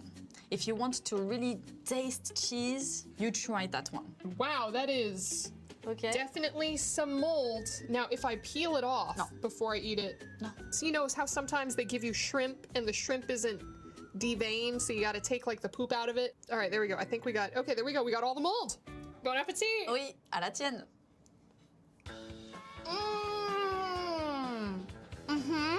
So? Regard! Did you regard LaShawn? No. You know what this is, Kitty? Yeah, this is. This is escargot, a French dish that I am definitely experienced with. So I'm going to teach you how this works. All right, so peep this. So you got these 6 little shells, and what's in them are snails. Now, in order to eat them, it's a little bit of a tricky process, but I'm going to show you. So you use this little clampy clamp. You're going to pick up the shell with the clampy clamp, like saw. Okay, and then you're going to use your fork to dig. It doesn't matter that I had a pet snail when I was little. 3, 2, 1. A little hot. I'm definitely not thinking of Gary the snail right now. Congratulations. Merci. So clearly I've nailed it. Yeah, you've snailed it. Ooh, wait, what? It's a tartare, so it's raw meat. I don't think you're allowed to eat meat raw. That's how you get salmonella. Oh my God. How do you come up with all of that? What's going on in your brain every day? It looks like they forgot to bring us a grill. So here's the thing. I can What are you improvise, all right? What This are is you what doing? the Americans know how to do, all right? We bring our own equipment. What are you doing? I'm cooking for you. I'm appreciating your culture. No, it's not appreciating the culture. It's insulting French. It's insulting me. No. I'll it is, add the it is, salt it later, is. okay? So what do we have next up on the menu, Kitty? It's called saumon. But salmon is supposed to be pink. So usually when I see fish, it's usually in stick form. I feel like we can just make one slight change to this to make it even better. What are you doing? It's just a little, Don't do it. Little bit of ketchup. Don't It's do just it. Don't a do little it. bit of ketchup. It's some of my culture with you. So You I'm just don't gonna put ketchup on a it. little bit of ketchup. Oh God. Are you here to insult me? No. This is actually really good. You should try some. No, I don't want to try it. Don't make me try it. Don't make me try it. Oh my God. It's really good. It's just, you've gone too far. You've gone too far. I can't anymore. La cuisine française. I think it's organic. I'm right. It is better. Miles, we might need to end up doing some of that because I haven't really gotten a chance to get some of that sweet French cuisine. By the way, thank you for coming back and joining us. We're joined by none other than Repulse. Repulse, pleasure to have you, man. How y'all doing, guys? Thank you for having me. Oh, thank you for being here, dude. We know that the stream is live right now. Yeah. Still rolling. Yeah, we got the boy Ketchup and Diaz over there. They're holding it down the fort for me, man. We saw you trying to check the chat. You're like, put your phone away. I don't want to. I'm over here making sure chat's taken care of, you know? How are you enjoying the tournament so far? Oh, dude, I love it, man. The energy is insane. It's like the appetizer right now. You know what I'm saying? It's no drama yet. We don't have Twisted Minds versus Falcons yet, but I'm loving it so far, man. It's awesome. Twisted Minds ended up showing up though. Yeah, I literally just had an interview saying that Twisted Minds, they're getting ran by Ravens, and then now these guys absolutely start frying, going crazy. Just my luck. As soon as I call them out, they start going crazy. Dude, it feels like there's not that many surprises in the tournament so far. Everything feels as expected. Yeah. I mean, there's a couple teams maybe. I think for me, just FaZe Clan. I think they're in 16th or 15th as of right now. But for the most part, it's about exactly what I expected. I gotta go back and check out the tier list. By the way, before we started, I was like, I've actually seen some of your tier lists, and I love the fact that every single time you would put a team towards the bottom, you'd be like, I'm sorry, guys. I'm sorry I have to put you there, but you're just probably not gonna perform this. Yeah, you guys have to keep in mind, like, I'm best friends with a lot of these players, so like, I gotta keep it $150 with them because I gotta be honest, but at the same time, I can't have them taking it offensive. You know what I'm saying? All right. Well, you know what? We actually got the $100 squad. It's a trio, but we'll get a chance to add maybe a fourth player there as backup. So we got tier 1, guys, Soka, Dongy, Shifty, Schmidt, you know, tier 3, then tier 5. So I want you to keep an eye on it. And for everybody currently watching the live stream as well, make sure you participate on this in the comments, or if you want to share on social media, use that hashtag EWC and hashtag EWC26. But Repulse, but yeah, I see your gears just going, Miles. He's thinking about it. He doesn't know who he wants to start off with, or maybe he does. All right, people tell me I glaze him too much, but he's earned the glaze. I'm gonna say Soka. If I'm gonna build a God squad, I gotta start off with Soka, but that doesn't leave me with a lot of money here. So we'll give you more time. First pick, Soka. Miles, not a bad First pick. pick's a good. Yeah, You know what I'm saying? Not everyone gets to watch like an artist at work, but the tier list master sitting here, putting it all together. You guys have no idea the treat we're getting. But Soka's a very respectable pick. Yeah, I think, okay, look, Soka, then I'll probably add, I think I gotta go tier 4, tier 5 now. I'm gonna go Spam Gola. How he's on tier 4, I have no idea, but that's a steal. And then last but not least, tier 5. Oh my God, you guys have Blast on tier 5. Yo, I'm picking Criminal God. What? That's a God squad. Spam, Criminal God, Soka. That's my roster. Cash. Dude, what do you think about Spam? First, like, big time on LAN, Rookie of the Year contention? Yeah, so I think Spam is really good, but he has been inconsistent on LAN. I talked to all the Rookie of the Years. I said, look, your guys' I think accolades, how you say it, they're so close together that honestly, Rookie of the Year is going to come down to this event. Whoever performs here, we have Sariel, who did really good in both lands. Honestly, I think he's my contender for Rookie of the Year. Fede couldn't compete in Atlanta, or sorry, in Birmingham, then came to Atlanta, went crazy, absolutely popped off. Criminal God did insane in Birmingham, but then didn't do the greatest. They didn't make it to the final lobby in Atlanta. So there's a couple people that are, you know, they're not bad. Spam, I think middle of the pack in both of them. So depending on who does really well this Sunday, I think that's going to secure who gets, you know, Rookie of the Year for me. I'm going to put you on the spot. Who you got? Who you think is going to perform really well? Out of those rookies? Yeah, out of the rookies. We'll go into who's going to win it later on. And I think Sadiel. I'm going to answer 2 questions in one. I think Sadiel, he's going to pop off, and I think he's going to win it. Dude, sorry, I just speak to Sario. We shot a little content piece together, and he told me how excited he was, man. I was like watching a kid bouncing around, being so happy about this. Yeah. He said, "My dream, we win it all, and the crowd is cheering Sario." Yeah, so, and I was like, "Live that dream, man. Yeah. Live that dream." He's a good guy, man. He's a nice guy. He doesn't speak a lot of English, but you could tell he was so passionate. So I want to see him succeed, man. His story, I think, is amazing. Did all of this on console when everybody says it's impossible. So I want to see him succeed. Shout out Sony. I heard you shouted it out earlier too. It don't matter if you're not on console.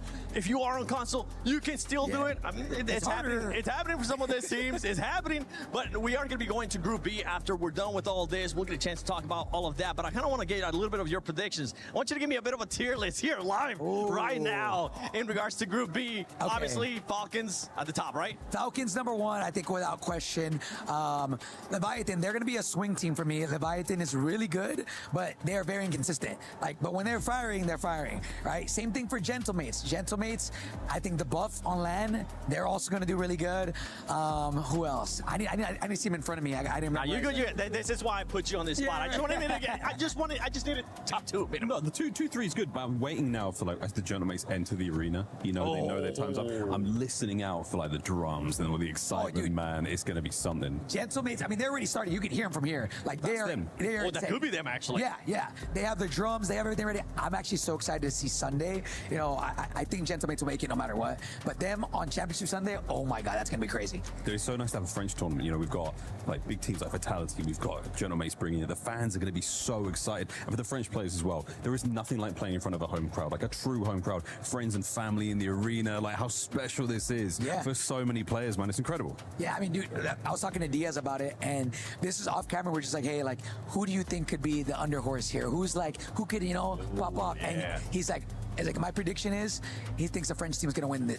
Not just because of LAN, but because all 3 of the French teams have actually done really, really good recently. So I'm going to give a shout out to EU.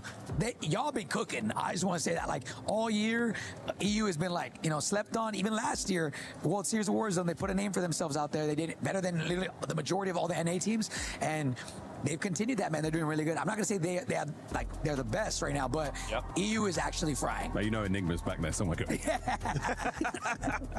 We have seen teams take advantage of there being their hometown just bump, right? And I'm pretty sure that's going to end up happening here too. But okay. All right. You have Falcons. Wait, do you want to answer? Have you answered yet who you actually think is going to end up winning everything? Or do you want to just save it? I can say it. Oh, say it, brother. Look straight at the camera. The team that's winning. I hope you guys know they say have the worst jinx in all of the world. All right, the team that's gonna win is going to be the Falcons. I think you're crazy if you don't believe that. They've won both of the events. I will say the Shumat Fortunes keep getting added to the mix. It's been a little, it's added inconsistencies to not just Falcons but all the teams. So I still think out of any team it's gonna be them. You need a map pool. You need a deep map pool. I think I put 11 games. 11 games. Yeah. Prediction. I ended up picking Falcons. I wasn't ballsy enough to actually pick the map, but if it does end up happening, we'll go find you. It'll All be right, let me know. My boy. By the way, for everybody that might not be familiar with you, right, because we're here at EWC, let them know where they can find you. Yeah, you can find me over on twitch.tv/repulse or Twitch or YouTube.tv or .com/ or at repulse. I don't even know. Repulse, REPULLZE on all socials, man. There you go. Well, I'll look it up later on, too, whenever we're talking about the Group B, and I'll give you a shout-out as well. Thank you so much for joining us, brother. Of course. As we're getting ready for Group B to start, so stay tuned for that.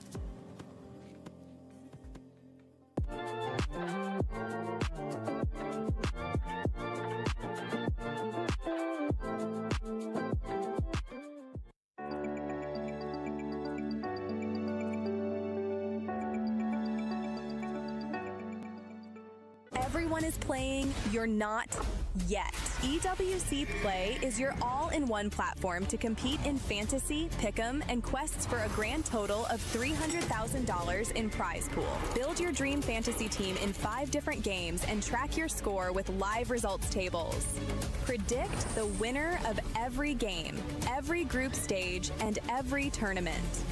Complete daily and weekly challenges to earn boosters that help you climb the global leaderboard. Got what it takes? Join EWC Play now.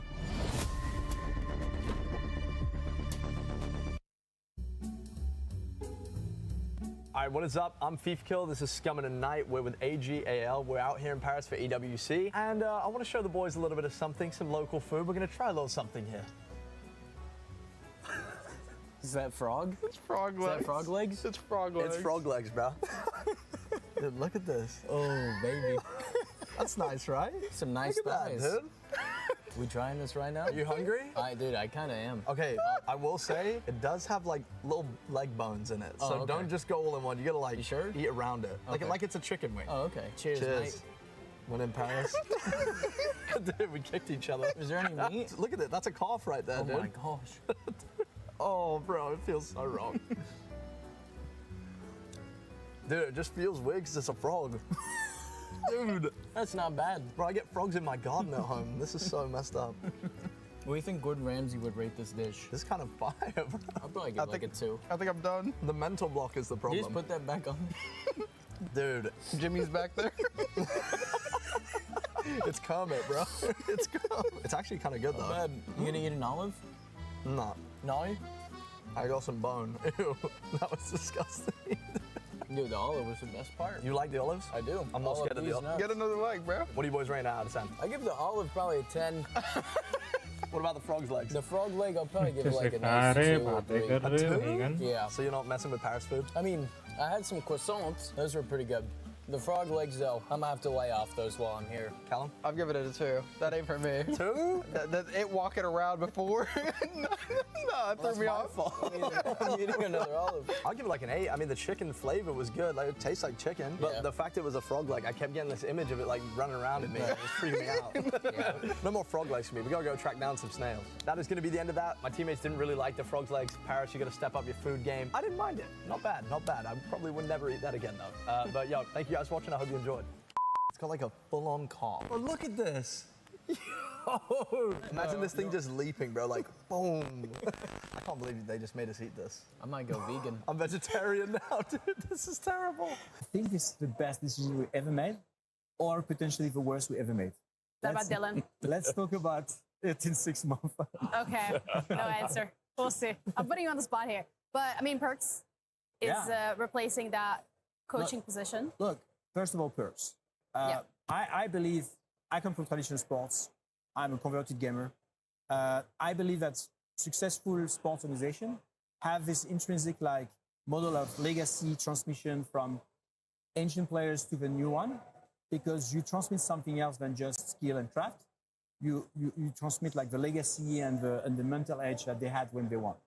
And so we had our player becoming world champion in Rainbow Six a few years ago called Fabian, and then become the coach. And as a coach, we won the championship again. Hope you all are enjoying the show as welcome back to the CUD Warzone Resurgence Championship at EWC 26.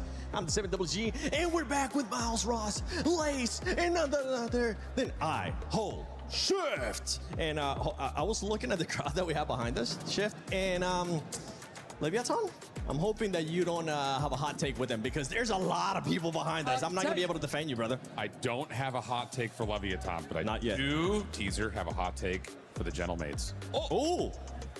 Save that for later. Save that for later. All right. Well, one team that we're going to be looking at here, especially in Group B, it's going to be none other than Falcons, Lace, because this team, I mean, they're one of the favorites to win it all. I mean, that's crazy. Who are the fat? No, I mean, this team. I mean, we've been harping on about this team. I'm definitely in the green room this whole entire time, and they have been looking so good in every tournament that they come into. Not only that, obviously they got to get some of those club championship points as well. So they're going to be coming in with obviously a mission and a half. I obviously said at the start, you know, I'm kind of putting Twisted Minds against Falcons in that sort of storyline, and I mean Falcons do have like 141 points to catch, but I do believe that this is the team that's going to be able to do it.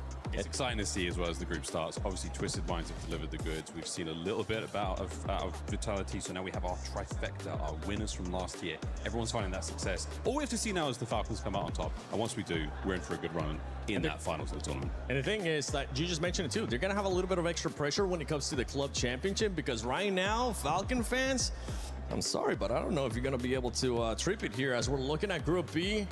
You want to go with the general take already, or you want to wait a little bit? Oh, let's savor it. All right, well, I'm going to be looking at G2, okay? I just had a conversation with VP. Now, G2, I wouldn't slate them as underdogs, but I would put them as underdogs under Falcons. And this team is going to be exceptional. And I mean, top fragger anxiety. Let's hope they don't get a bit of anxiety at Hey. I'm going to leave the stage. I'm so sorry, everybody. But this is going to be another team that you need to keep your eyes on besides Falcons. I've got G2 finishing top 3 in this group. Okay, I love that call out of you. Thank you. I'm down for fun. And I'm down for fun, but I'm down for fun. Oh. Because Juju is a beast, and I had a wonderful time with him in the content shoot, and the confidence is there, the capability is there, so I'm running with those boys. And for everybody watching, don't forget to do your EWC Play app pick'ems right now. If you want to, just scan that QR code that just went away. If you want to bring it back, feel free to bring it back. But you'll be able to win some prizes if you do end up getting it correct. Maybe some money too. A lot of cool stuff. Just check out the EWC app. And while you're at it, don't forget, share stuff on social media. Use that hashtag EWC and hashtag EWC26, because I want to see if we can maybe find something that we can showcase. I got lots of cat pictures after my analogy from the previous segment. Lots of cat pictures. You got to send me some so we can maybe try to put it on the show. I will share them. Friend on social media delivered about 4. Why did no one show you any brick pictures? Because not a lot of bricks out there in the world. The bricks are down there, and we're going to find out who they are. We got the bricks at the start with the air ball. Sorry, I had to. No, that would have been better if I had a brick. Would have been way better. This guy balls. This guy would have been so much better if it was a brick. I'm gonna let you savor that hot take that you had even longer. Okay. Because we are getting ready to start Group B. So why not? We waited long enough. Let's get started. I had such a cool.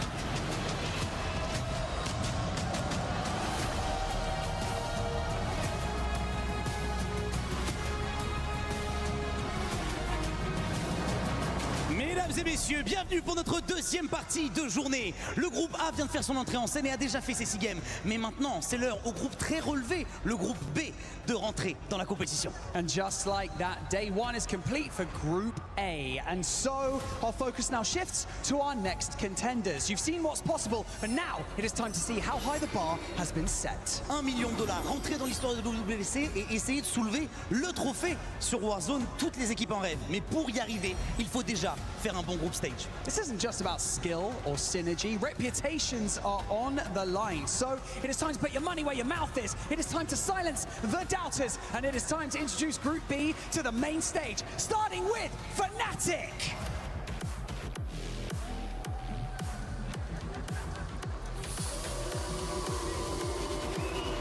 AGF!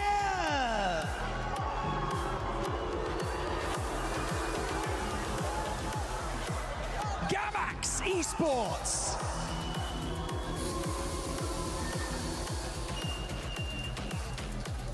Forfun Esports.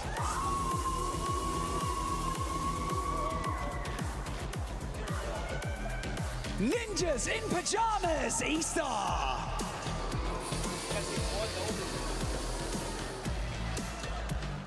Godlike Esports.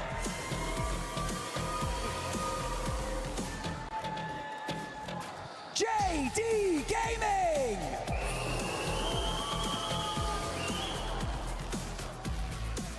The Vicious Esports.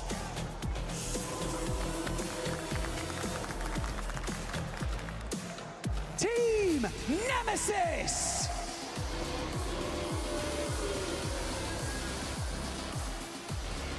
New icon.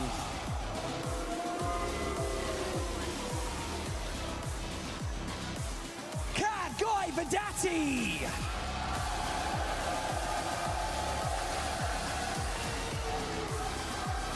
Leviathan!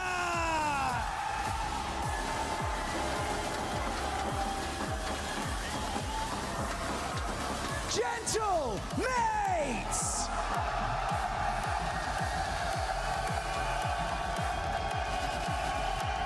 Team Orchid!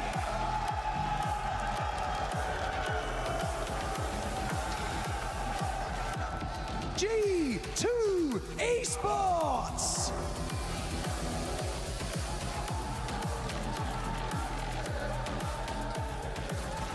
And finally, your reigning club champions, Team Falcons!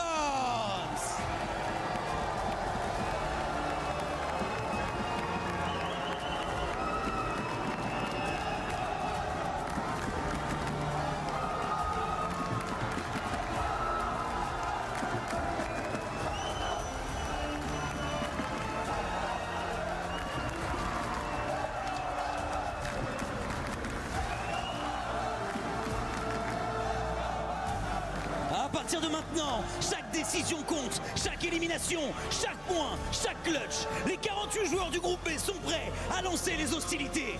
They've watched from the sidelines and now they get to make their mark. Just how electrifying can day one get? I think it's time we find out. Faites du bruit!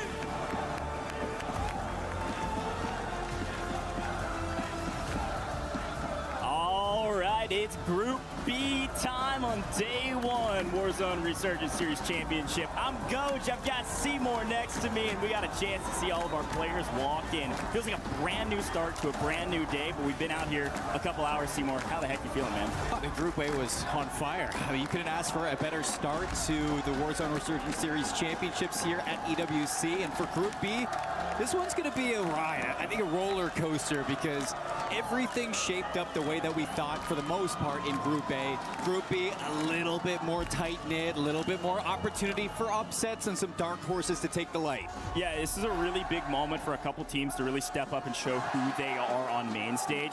This is almost feels like a given at some level for the Falcons. They still have something to prove, I guess, if you've never heard of them.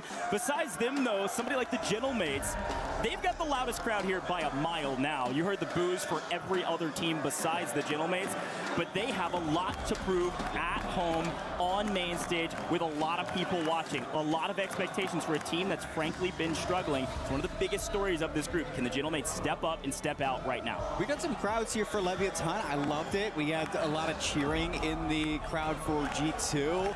I think that the one thing is for certain, Falcons aren't the ones that people are going to be cheering for today, and that is the big question in my mind, because we talked about how dominant this team has been. Birmingham, Atlanta, first place finishes, both lands that we've had this year. You're looking for the three-peat here in Paris, and I wonder if it's going to be a little bit different without having that crowd behind you. You know, it's a fun conversation as well, that lands, we always say, hey, they play a little bit slower. People don't go for as many kills. I'm going to be honest, the points in the first group were kind of top-heavy, man. It was. Fifth place was Novo. They had 96.6 points throughout the course of 6 games. That's an average of 16.1 points a game through 6. That's the metric for success if you want to go straight to the finals and skip the survivor stage. Top 5 is what you're looking for. And I like that the desk was kind of bringing up that Orchid team, because talk about their Atlanta performance in reference to those points. I mean, you look at adding Master 5K to this trio. You got Sariel having probably the biggest pop-off rookie performance of the year. Repulse was even saying that he's got the opportunity to take home Rookie of the Year. And when you added Master 5K to this roster, it boosted them up to an average kills in Atlanta of nearly 14, giving them that third place finish. And if you're looking at setting that bar towards like 16 kills per game to get to top 5, I look at Orchid to really set that precedent. Well, 16 points per game is the big ticket. So when you're scoring 14 kills, you just need you need a little bit of some multiplier there. It's a great shout, Seymour. I'm glad you brought that up because Orchid was the top fragging team in Atlanta, which was our last LAN event. But of course, I don't want to skip over the Falcons. Let's talk about the last couple LAN events. The Falcons have been non-stop winning everything this series. The only map that's technically on paper kind of sort of weak, it's not even Fortune's Keep that was added in recently. They're still the top-ranked team on Fortune's Keep based on the stats that we have. It's technically Rebirth, which is an interesting stat for them. They're a top 5 team on Rebirth, but they're not top 1 like they are on the other 2 maps. So I wonder if Rebirth is going to kind of be where we look at other teams to pick it up after Havens. You know, maybe Group B, you take a little bit of a slow start. You're just trying to establish yourself on LAN, and everybody's just kind of getting a feel for what to do. Yeah, and very important point about the Falcons. Yes, we know they have Slayers. Yes, we know that Dongi's unbelievable, but they're all unbelievable. They're a well-rounded team. What's unbelievable is their placements. They are averaging, in Atlanta, they average just under 4. 3.7 was their average in placements across all 11 games. It was unbelievable the consistency that team had. So you see Gentlemates out in strides, though. Let's briefly talk about them. What's been going on with this team? They've had their ups and their downs. I mean, 13th place in Atlanta, 10th place in Birmingham. You have to imagine that if there's one place that Gentlemates are going to turn up, it's going to be with your hometown crowd. And you look at them, everybody's showing up, the bleachers are filled, the chants are loud, and you know that that is going to put some fear in the minds of a lot of your opponents. So you look at it, I mean, you got Gentlemates looking to turn things around. It's just, can you perform on LAN? Well, and we know that Gentlemates can perform on LAN, they just haven't, right? They got second last year at EWC, and so when you look at the Gentlemates, you know that they're fueled by their crowd, but they're also fueled by the hope of what they've done in scrims. I mean, Inkyo's popping 1v19s, I know we all saw that clip, and also in the most recent scrim, 21 kills by himself in one game. It was ridiculous. These guys have the firepower. It's about piecing them together when it matters most. And it really brings up the question, too, if you don't perform here in Paris, do you even see the Gentlemates together next year? Yeah. That is one thing that I'm sure this trio is wondering, is just what does next year look for, like,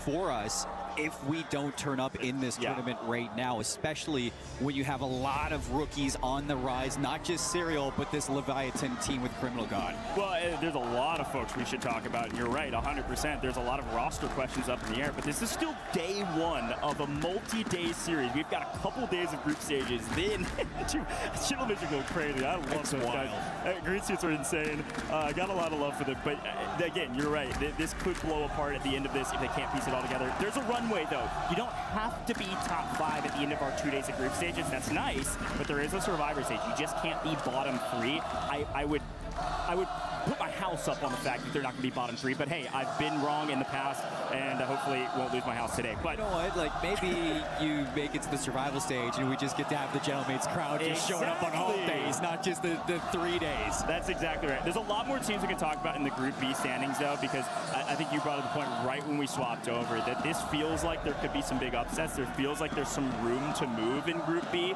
I think we'll see Falcons through no matter what. Leviathan been fairly consistent. They struggled a bit in Atlanta. Not sure the reason why.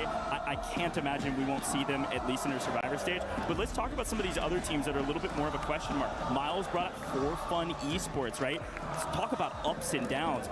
When the lobby's a little bit weaker, For Fun stomps everybody. It's not even close. They go through quals to get to the stage after not making it through Atlanta. They get second behind Vitality, but those 2 teams kind of ran away with it. Every time they've been trying to qualify for the other lands, they're stopping everybody that hasn't qualified yet. They're now in a big stage against great teams. Can they finally step up and win against great teams? That's the thing is, I mean, you heard it from Miles too. Juju's a beast, and the community loves For Fun. It's just if you show up here in Paris, you kind of like you turn up and you change that narrative for your squad. Anybody can show up on the day, and I think that's a great shout because I mean, this For Fun roster, when they are on, it is really hard to slow them down. So I'd like to see this For Fun roster. I think that there's a other rosters too, like AG Global, or you look at the Vicious, New Icons, Fnatic, a lot of teams that in the Warzone Resurgence series, they didn't really get to go to Atlanta or Birmingham, so it's like you're getting new regions as well mixed into EWC that we didn't get to see on LAN, and I wonder if that changes a lot. 100%, man. We could talk ad nauseum about most of these teams here on main. While we wait for the players to get all ready, we've got some really cool content we want to show you, and you'll be able to see this first map in just a moment.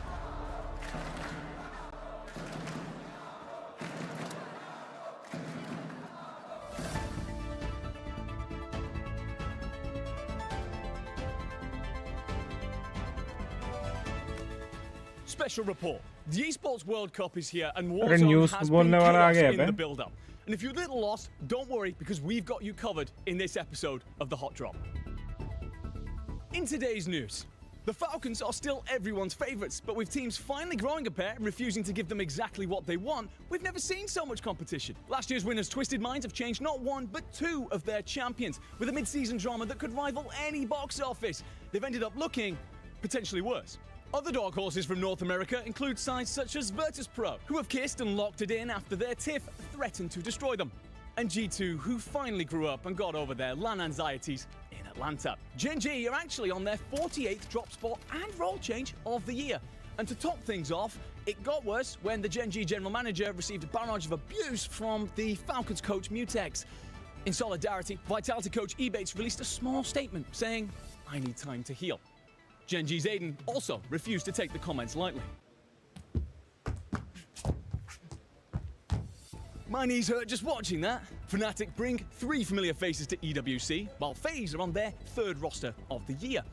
LATAM fans will be hoping that the swag curse doesn't stretch as far as France. Speaking of the French, the Gentlemates are expected to be backed by a capacity crowd here in Paris, and they'll need them, because while their online performances have been stellar through 2026, their LAN has been considerably less impressive. So for Gromalock, Hallow, and the one as tall as 3 apples, the French have some weird sayings, don't know what to tell you, they'll be hoping to give the home fans the showing they deserve. And they aren't the only local side looking to bring a revolution, as Ravens and Orchid are here in great form too. There's actually some rumors going around that these 3 are going to mix amongst each other post-EWC. To get to the bottom of those whispers, we've put our best man on the case. Tell me about Rostermania. Calme-toi, frérot. Tell me about the French super team. Je suis la team. Je suis super. Who's making the roster moves? Bring in the next one. It's not just the French spicing things up. Italians, Novo, and Eclectic come here in great form too. Particularly Zanx, who's been keeping cool in the summer heatwave, playing and winning in a dress. For those of you still unsure about everything going on, we're heading live to the man with the best Warzone stream on the planet. So, Biffle, of course, we're here for the esports. All right. Let's get to the real questions. Diaz, are you coming back next year? Hey, no comment. Okay, are you Shifty and Soka's daddy? Do they need you? 100%, of course. Do you think this is the most competitive season we've ever had now that you're gone? I mean, everybody's hitting match point. I mean, I think the scene's in shambles, so. All right, back to you, Enigma. Recent competitions have been record-breaking, by the way, with 14 maps, 12 teams hitting match point, meaning literally anyone could take it. Oh, and there are 5 Rookie of the Year contenders with Spam, Sariel, Fede, Criminal God, and Praise all stepping out on the stage. Anything else? Oh, of course, yeah, the weather. Got to check in with Dan. Dan, how's the weather? It's hot. Never misses a beat, that guy. And that is why he's my duo. This has been The Hot Drop. I've been Enigma. Have a fantastic Esports World Cup. Unbelievable, man. It's hot. It's what hot. a beautiful piece telling the story of the scene. Man, that was awesome, but we are about to drop into our very first map here in Group B. We got to lock back in, or I'm going to be talking about that for way too long here, Seymour.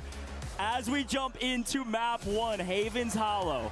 First look, first team pops off the page. Who is going to jump out in the first map and set the tone for Group B?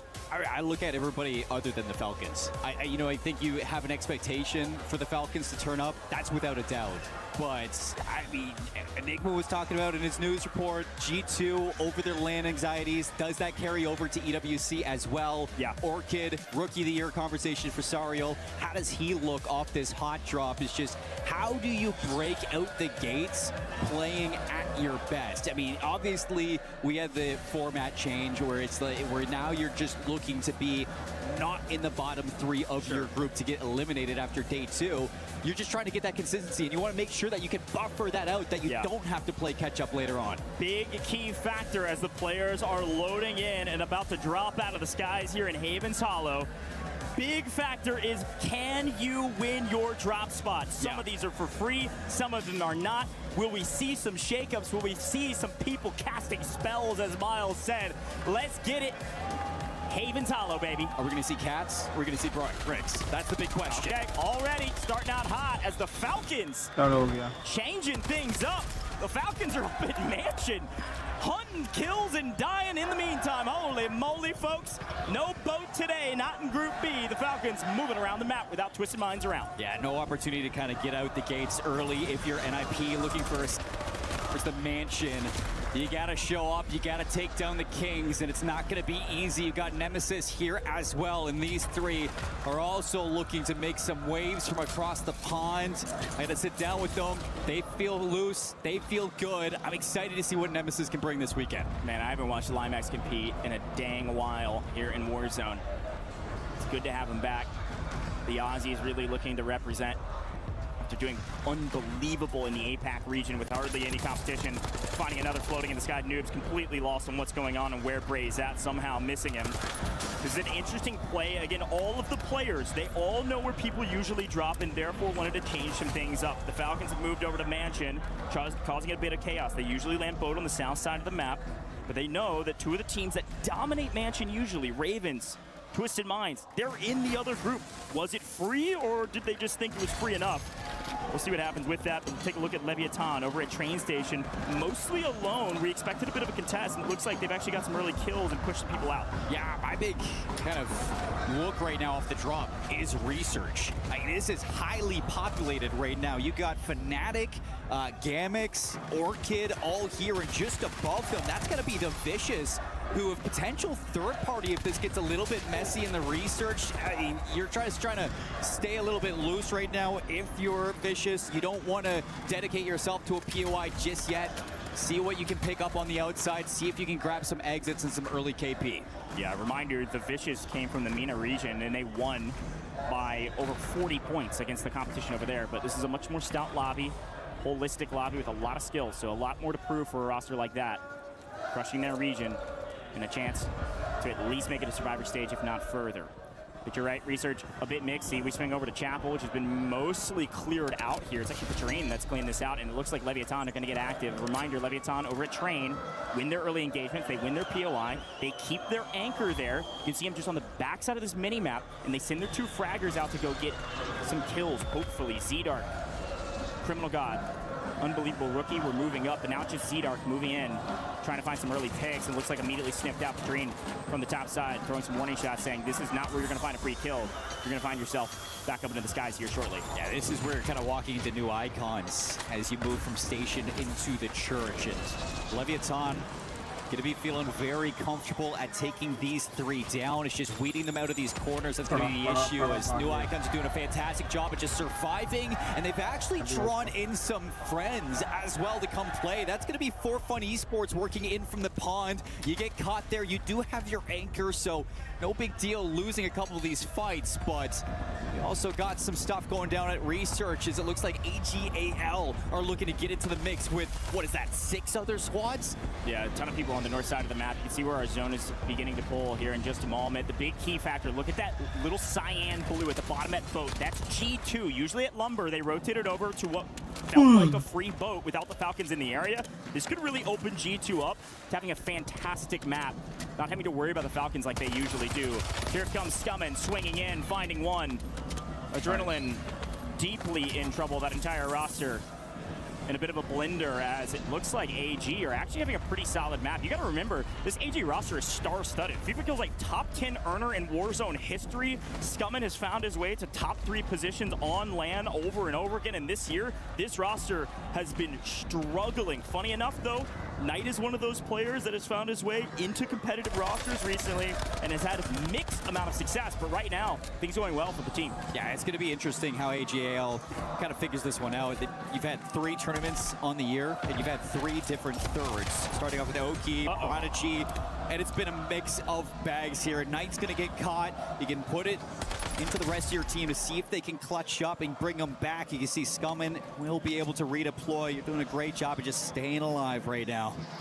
Yeah, big factor right now.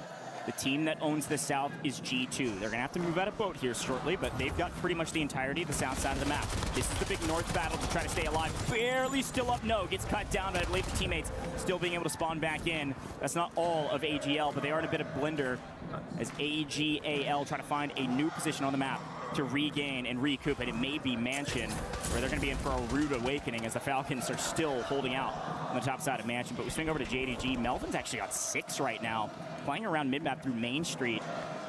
Probably going to see the likes of G2 off in the distance. There they are. They've already rotated up from boat, and they're actually skipping town. They may move all the way up to Barn here shortly to play through mid and play for a later game, especially with amount of kills they're able to pick up already. But Slappy swinging in, catching one completely unaware. Nate Dogg lost for a moment as he was running away from a different team. Third parties are always in, folks, in Resurgence. And it looks like JDG is winning out of most of this party. Down goes Vidati as well. And Godlike's going to have some trouble regaining. Everybody walking into the likes of JDG. This is a squad that I have on my eyes for Group B to really turn up. Birmingham 14th. They cut that in half in Atlanta to 7th place. Can they do it once more to climb the ranks here in championships? As we get the zone kind of pulling in, everybody's moved from research back in towards the mansion. You got a whole conglomerate just trying to coexist for this rooftop. Yeah, I mean, there's a lot of space in Mansion, so a nice regain. Unfortunately, there's too many people at the party, and the first team to go down is the team that we were hyping up, but they fall in the place that they are seated, 16th for AGAL. That just shows how hard it is to regain on Haven's Hollow. But the action's not going to be done as Falcons still controlling the top of Mansion. Dongy's down, gonna have to be rebought by the rest of the squad. Good slide out from Noobs, controlling the tempo, controlling the space for his squad. If you do get Dongy back in, and he will come back. Hisoka as well going to be brought into the mix. Falcons looking good. Noobs on 3 kills. Big look at the top side of the map as the Falcons are still farming through Mansion, but there's a couple teams on the low side that are going to stay there for a while up until this new zone. Currently, it's still G2. You can see them on your mini-map now, just out at Barn, controlling dead center of this zone. They've been in control. They're finding kills, and it's Leviathan moving over from Train, making big waves. They've won the West this entire time, and they're finding a crazy amount of kills between the 3 of these guys. They are moving with a mission. Deus Amir shows up on land, and he's showing up in game 1. That's big for Criminal God. You know that Leviathan are going to show up to EWC. Z-Dark, Amir, the new trio on बोल रहे हो ना अरे chat पे मेरे shot पे नहीं है शॉट वाला अभी देख रहा हूँ ये हटा है तो वो जा रहा है वो हटा रहा हो तो ये आ रहा है JDG going to try to recover from the bottom, the south side of our circle, moving into where G2 has barn control. And there's a whole lot still going on inside of the mansion over towards Cold Depot, just on the exit. That's where I'm looking at Gentlemates. Try to move in. Haven't seen too much of them. Flank is doing a great job of camping that buy from the ultimate high on Mansion. Nobody contesting For Fun up here. You gotta remember, For Fun plays through Pond, worked their way into Mansion, and through the chaos actually found themselves in a power position. Falcons still in the area, but not contesting height as of blows exchanging off screen right now, and that's all on the south side of the map. It's a bunch of trades. No full teams of 3 currently, and it does look like in the meantime, Vision here on main, NIP, they thought they might be free up at Mansion. Most expected some folks to change things up, but NIP have farmed kills up on the north side of the map. NIP leading this lobby technically in slaying prowess. Hey, you might be thinking it's a blessing right now that everybody's trying to contest you on Mansion. They've been waiting for a little bit of company. We're getting another zone close. We head into the 4th circle. And that's where things are going to start to dwell out. It looks like that circle is going to be dead center between Barn, Mansion, as well as the outskirts of Research. That means a whole lot are going to have to rotate away from the safe zone. Mansion players who are on the roof are going to have to decide, do we jump off, do we play through the building, or do we want to play into the courtyard? Gentlemates are stepping up in map 1. And the crowd is loving it. They made it into our first multiplier, looking at top 10. Unfortunately, Sariel goes down, and that's going to be a wipe. They do get 1.2 multi, but that's all that they're going to have moving into the next lobby. Gentlemates have one out on the southeast. They're going to be moving their way across bridge, across the train. And they're going to try to make their way, train cars rather, they're going to try to make their way into mid-map. Quickly though, it looks like Showstopper Vision still setting up a great trap on top side for 4Fun. 4Fun getting obliterated. A great play from a team expecting the fight. King AJ on the back side. 4Fun did not know where he was, and they set up the perfect trap. Get to top 8, looking for a lot more. They got a ton of kills up here at Mansion. That's NIP again, just cleaning up house. You still have the Vicious, Falcons, a late rotation of G2 into the Mansion as well, as just a solo is left for G2. Nemesis down to 1 as well, just towards the top right. You got trios to the bottom of Gentlemates, as well as JDG and Leviathan in some great positions to clean up everything that's about to leave this mansion. Yeah, we see our lone survivor of G2 being pushed up because Leviathan won out in Barn in that engagement that we missed. So down on the south side, Leviathan is still trying to win the south because Gentlemates, look at where they're up at train wreck. They're up on this train car side. They're actually on the full eastern side as they rotated up north, and that's allowed them to win an entire side of the map. Oh my God. And this next zone is going to be everything. But look, JDG wins the engagement against Leviathan, who've been steamrolling through the competition, but Gentlemates feel like they can third-party this, and they get here fast enough. Gromelok taking down Melvin. FLS in deep trouble. Gentlemates finding kill after kill, weeding out the competition, and now they are alone on the south side of the zone, while everybody else is trying to figure out who's going to move first out of Mansion. That was messy from Leviathan. They lose the 2v3, and because it was drawn out, Gentlemates, they get to clean it up. They're going to be solo on the south side, just looking to pick the bones of what comes out of this mansion. Usually whoever moves first loses, but everybody moving a bit too late, so the Falcons go first, and they swing around the right side, having some intel, hearing the gunshots on the left side of Mansion as everybody's leaving. Falcons actually get out for free somehow because Adrenaline, trying to find his opponents, realizes they're on the other side of the wall. Now Donkey's already rotating. He's got an angle to play for this. Whoever comes out on top of this fight between Adrenaline and King AJ, and I don't know who's going to win this, but the Falcons are going to reap all the rewards, especially with a zone pull like this. Look at what the Falcons have just pulled. Falcons get the pull, and Gentlemates immediately move to try to get some intel, see where the earliest team is to rotate, see if they can get there first. They clean up. Gentlemates are going to take the long way around. They know that they need to beat the Falcons to this new ring. They're going to bunk up in the house. Falcons on the inside, they get caught in the rotation. Doggy and Hisoka are gone. Gentlemates poised, ready to prove to the crowd that they are the team that they want them to be. The Gentlemates take map 1. Hometown, home crowd, and look at the green suits getting hyped for their squad. Opening up Group B with a banger, controlling the south side, rotating accordingly, playing for position, and reading that end circle perfectly. Falcons from the inside of Mansion, they bunk up, they go for the change up, they contest NIP, and man, they did a great job at getting into that top 2. But what a read from Gentlemates just to get a better angle on that last fight. Crowd is already electric, man. And again, we were talking about things going to script maybe in Group A, which is, I'd say, debatable. Gentlemates on top early, not according to script. Not the script that we've seen on land, at least.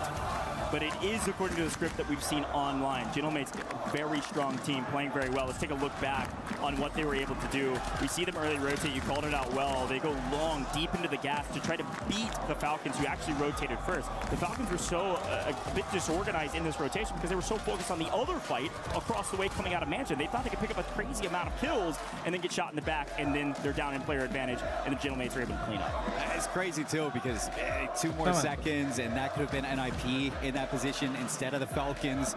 I think, you know, you look at NIP, who were faced with such a hard, difficult task in game one. I mean, they thought they were going to be Mansion alone. Everybody's going to be contesting you. A ton of teams are dropping in to play around you, especially with Falcons stepping up like that. Like, that is hard for NIP, and they stepped up in game one.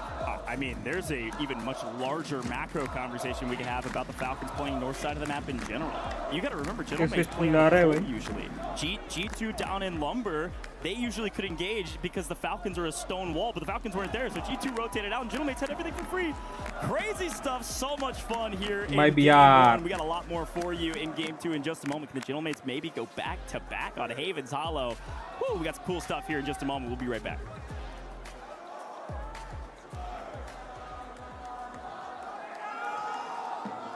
We were there for every click, every clutch, every respawn. We were there for the years of grind, and we're here now. The proud founding partner of EWC, powering the biggest event in gaming, shoulder to shoulder with the world's best, making history. Greatness deserves a stage. Lenovo Legion, reach your impossible.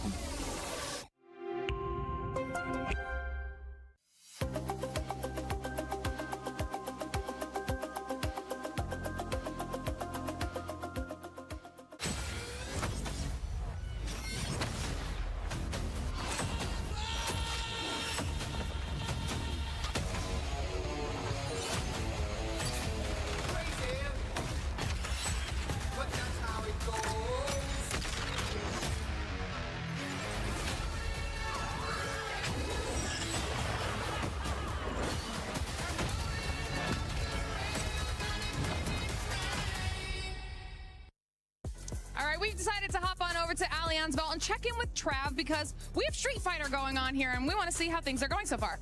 Yeah, well, so far, it's been a day of the Falcons, whether that be good or bad, to be honest with you, because the favorite of the entire competition and the reigning champ from 2024 and 2025 kind of flew out of the competition in a bit of a surprising way. Yeah, Xiao Hai will no longer be competing in Street Fighter. He got bounced out of this, and he got bounced out of Fatal Fury earlier in the Esports World Cup as well. His teammates, though, kind of making it up for a little bit. Crime and also Mickey have been doing a little bit better, still powering through their brackets. But it's very much a disappointment for Falcons because he was the one they expected to win. But in other news, it's Zeta Visions, the Rejects, that have also still got a lot of participation in Street Fighter. They're looking to try and get some points on the board as well. All right, we're seeing a little bit of a trend here with Falcons struggling to get that win that they're looking for, games that they were expected to do really well. So we'll check back in a little bit and see who ends up taking the whole thing home in Street Fighter. Falcons might be struggling on other stages, but they're not struggling here for COD Warzone Resurgence Championship at EWC 26, second place in this match. Yeah, and I think just you look at the club championship, you go back to the first EWC, when Falcons were signing rosters, the Warzone space is where they were anticipating to get their championship. The fact that we're 4 weeks in now and they still don't have one, yeah, they're riding on this team right here. They're depending on it. They really need it. If they're actually able to get it, they're going to jump up on that leaderboard, and that's something that the Falcon fans are going to be looking to do. Earlier, you told me Or like the last question, so sorry, we didn't have enough time during our segment to actually talk about it. But Gentlemates getting the first win. I know, and my hot take's not going to hit all that hard, but the numbers coming into this, Gentlemates had a lot of disappointment. You talk about the metrics, average score per game, Falcons lead the way with 21.5, Gentlemates 16.1. Average placement, 5th for Falcons, 9th for Gentlemates. They have not done well. So my hot take from Group A was that we were going to see the Ravens not auto-qualify in the top 5. They were going to have to fight their way through survival. They've got a 12-point cushion. I still think they may have to fight their way back in. The Gentlemates, I think, here this weekend are not going to disappoint. I think they finished top 5 in their group. It's not going to hit that hard, obviously, now because they just won the first game. I mean, Gentlemates teams is still going to be happy, if we're being completely honest, because that is the way that the hometown heroes want to start. And do you believe, Shift, in maybe a possible hometown buff It very well could be. I think it's just watching them over the course of the last couple of weeks, especially through scrims, they're starting to get more active in the late game to make sure they're in the right positions to win.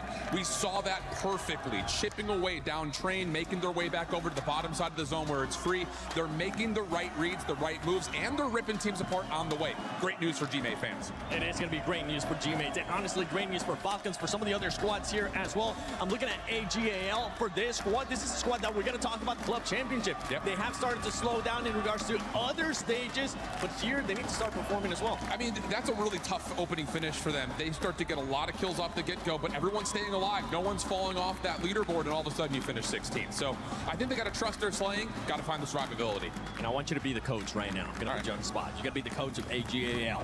You're going up to them. What are you telling them? Stay sexy. I don't know. Hey, that may end up working. You never know what actually ends up working with some of these teams. As long as the confidence is there for some of these squads, they'll be able to bounce back from it. And I'm pretty sure AGL, we're going to be looking to see if they can actually bounce back on this second match of Group B. All right, thank you so much, Mr. Shift and Mr. 7. I don't know what that last sexy comment was, but I will say this. I know we like seeing good placement. Kills are so important. I'm looking at leaderboards. I'm looking at mathematics. The Falcons only had 8 kills, man. A 1.4x multi doesn't do a whole lot for that. They're barely inside the top 10. No, I mean, we talked about how top-heavy Group A was. I mean, right out the gates for Group B, you got Gentlemates popping off with 35 points. And then right below that is NIP with 26.6 points coming out of Mansion on top in that contest against the Falcons. Yeah. So where you thought Falcons were doing well just by getting to the end game, they didn't find any kills because NIP were cleaning everything up. And NIP were right there along the way, farming kills, getting their placement. Top 3 was good enough for them to be in second place after game 1. Yeah, I mean, they played really well. 19 kills out of a chaotic Mansion is really impressive. Now, this is something that we almost always have seen in group stages. With a team as confident as the Falcons, I don't know that they will ever go back to boat. Yashwant, hi buddy, Maybe welcome they to do. the After a stream. map like that, maybe they swing it right back to boat and they tell G2, get the heck out of here, go play against Gentlemates, make it a little bit more difficult for them. That's very possible. But something that the Falcons like to do in group stages where they know they're going to make it to the next stage, there's no question in their minds, is they get weird. They try to drop on other teams. They go to positions that you haven't seen them before. But of course, the Gentlemates fans are losing their minds because, hey, this is feeling like a lot more of what we saw from the Gentlemates last year. You gotta remember, Gentlemates got second. They got the silver medal at EWC last year. This is a great team, and they've got a great responsibility in front of a crowd like this to really show up on home. And it's so far in map 1, it gives them a huge buffer to be able to play maybe a little inconsistent and be fine on our leaderboard.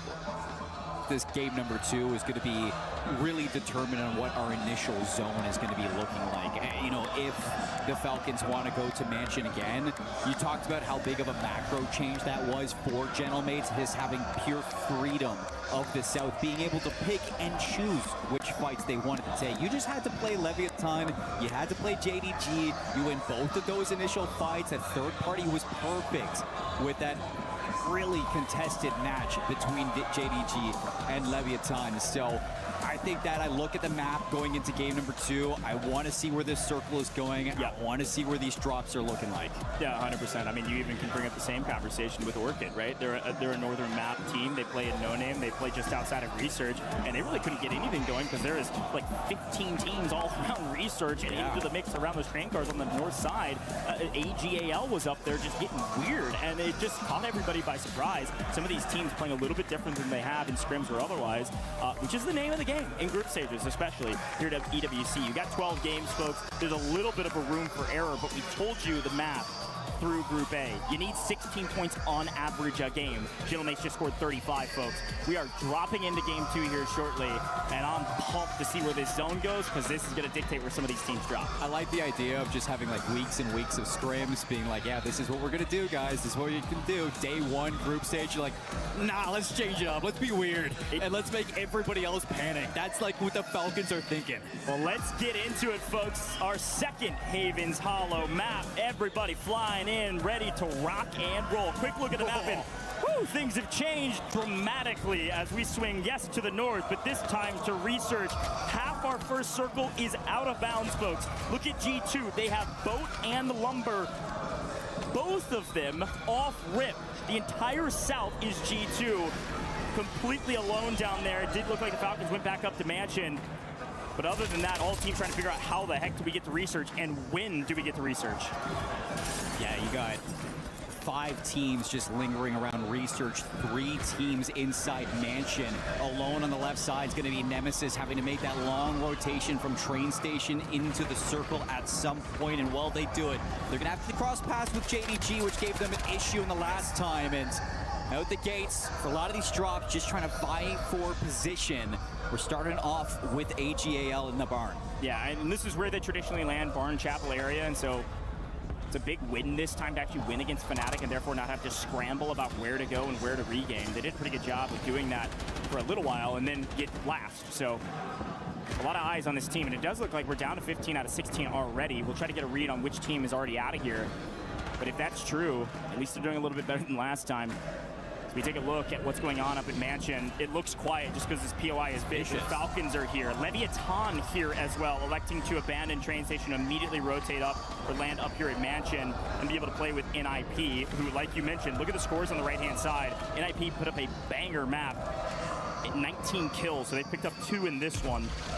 As the Falcons playing low side after getting put in a little bit of a blender to kick things off. Yeah, Leviathan are sitting in 3rd place on the leaderboard after game 1, so you can test NIP, maybe take some of their kills away. Like, that's not a bad game plan at all. It's still very early days. Why not change things up before it's too little, too late? So trying to find some positioning, find some space to coexist around the Mansion. Will be Leviathan actually getting walked up on by NIP. Yeah, do not want to meet this team the way that they played game 1. That's just bad timing. He was reloading, turning a corner. Mistake or otherwise. That's a rough one. And we swing around the corner and get another one. NIP getting real mixy, feeling very comfortable in Mansion. They've been repping here for a while now, and they're trying to prove that it is theirs. Go play somewhere else.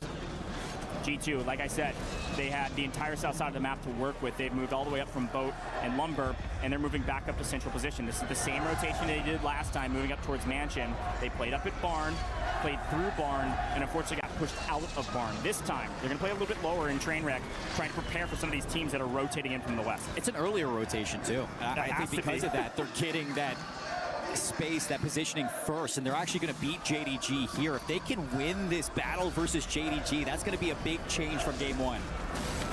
Vidati on your screen after playing outside of Barn and getting pushed out by AGAL, looking for a few more kills on rotation. Nemesis having to swing in and getting deeply in trouble. This is the problem with a zone like this. If you rotate too late, you're just going to get hamstrung by 3 different teams. And the question is, which one can you win against, and how far can you push through the storm as we swing in from the gas and get up to AGAL, who's holding now from Barn. G2 are in a bit of trouble. We'll swing over to him. There they are. JDG yet again proving a problem in mid-map. They continue to win these weird engagements, knocking some teams out that aren't expecting the ferocity that Melvin and co. come swinging through with. Yeah, their rotations are just perfect right now. And they're like an issue through mid-map. Cross Barn, you can see a lot of teams still active as we get getting into the closing portions of this second circle. Minute 24 left before we get into the third, and we get towards closing that resurgence pocket. So just trying to see who can find some space here as things are about to get weird around the barn. AGAL still getting walked up on by Nemesis, but they are gatekeeping them. Nice pickup there from Showstopper. Trying to maintain some semblance of control over Mansion as it still stays inside of zone. We did see KGV, who are a bit of a blender. They did get full wiped there in 14th. Missing a few teams on the map. Falcon still here, NIP still here, Leviathan still here and still fighting. A moment for all of these teams to try to pick up a couple kills. Criminal God does get cut down. Anxiety's trying to find something in the regain here at Mansion. Yet again, in a blender, G2 getting pushed out of mid, going to Mansion and getting cut down immediately as well. G2, they did get a flyer up onto the map, but that's about it. Scythe way off in the distance now in deep trouble as Showstopper's continuing to hunt down G2 and will get it in time. G2 gone. A frustrating Havens Hollow for a team that traditionally puts up solid points. I'm sure that's something that you're going to go back to the drawing board to figure out what the heck just happened with our Havens. Back-to-back bombs over towards Mansion. So Moving around for day 2. Will that be a change up for G2? Looking over towards train station. We do have Gentlemates looking to move into the cold depot actually to see if they can play up against Godlike, who wanted to rotate away from Research to look for some positioning outside the circle and some safety nets, but Gentlemates are breathing down their necks and they are looking to dominate the south side. Yeah, I mean, this time, this is where they land, right? So this time they get to stay put for a while rather than rotating towards Mansion. The zone has pulled east as Ahsoka wins a nice one over the top. And then the Aussies back to the lobby as well. Still looking for our first multiplier here with one more. As all 3 members of the Falcons still up. Donkey on 6, so doing a better job this time to find kills. At least on 8 as a trio. And actually, I'll call it 7. Noobs with not a kill to his name yet. 1 for Soka, 6 for Dongi. So need one more to match last map. And then they got second. Plenty of room still to find some more kills on the map, especially still having to fight through NIP and Leviathan. You actually got, we were hyping up JDG. They're starting to get contested by AGAL, who have just been sitting up in barns. So you look at JDG, who have been fantastic on this rotation through the streets in towards Research across this stream. AGAL are trying to prove to be an issue, and they're actually pinching them between 3 other trios. So if JDG, if this gets messy for you, you have potential to get third party. You gotta be very careful with your next move. Unfortunately, holders get held, man. They just rotated too late. They were trying to hold the western side of the map, picked up a couple kills in transition, but then were too late to move. Now they're getting held. Classic Warzone story to see if AGAL can find their way out of it. Certainly JDG continue to find kill after kill. It's actually a PA that cleans up 1 of this Leviathan roster, but they're striking back. Criminal God has found an angle. He's on 4. He's gonna try to push this fight, especially with Slappy down. Even though Dark's out, he could find that frag, doesn't get it. Gonna get actually a buyback on Dark, not wasting any time. Yeah, it's gonna be important for Leviathan as well as JDG to find some sort of positioning inside of Research. Criminal God's gonna get picked off by the Precisions. That buyback does not make a difference. Still just 2 players left for Leviathan, but with players starting to move away from the Mansion and Barn, you just cannot be in this position right now for your Leviathan. You gotta find some space in Research. Let's do a quick listen in with the Falcons to see what's going on in their heads. D2, fuck up. Eddie, keep watching the attic. You should try to zip up in the attic, Eddie. And just stare glitch it. Go on. I haven't heard shit. There's a guy at G2 side. Yo, crossing out G2 here. That's showing them. That's show. Yeah. We cracked him, 1 shot. Okay, I'm gonna try to take space. Yeah, the team Mansion went to G2. At least a couple of them. Small plat's free, small plat's free. Shooting me from the train. We gotta cross again. The other kid in front is gonna shell us. Oh, I'm gonna try to cross again one more time. The guy on your left. I cracked him on your left. 1 shot on the train. Knocked him. I heard you. Stay there, Dong. Stay there, Dong. And the red train card on my danger. Okay, be careful your right. Okay, I heard you. Knocked on green ping. I heard you. I'm trying to stay down. Yo, Ed, your small might be clear. Clear. I can't lie. I think it is. There's at least 2 G2. That's one of them. Nice. Another one at the red train card. I got one of them. He's almost cracked it. Cracked him in the red train card. Okay, I heard you. They could be under you, small Eddie. Eddie. Yeah, we're missing one. There's 1 G2.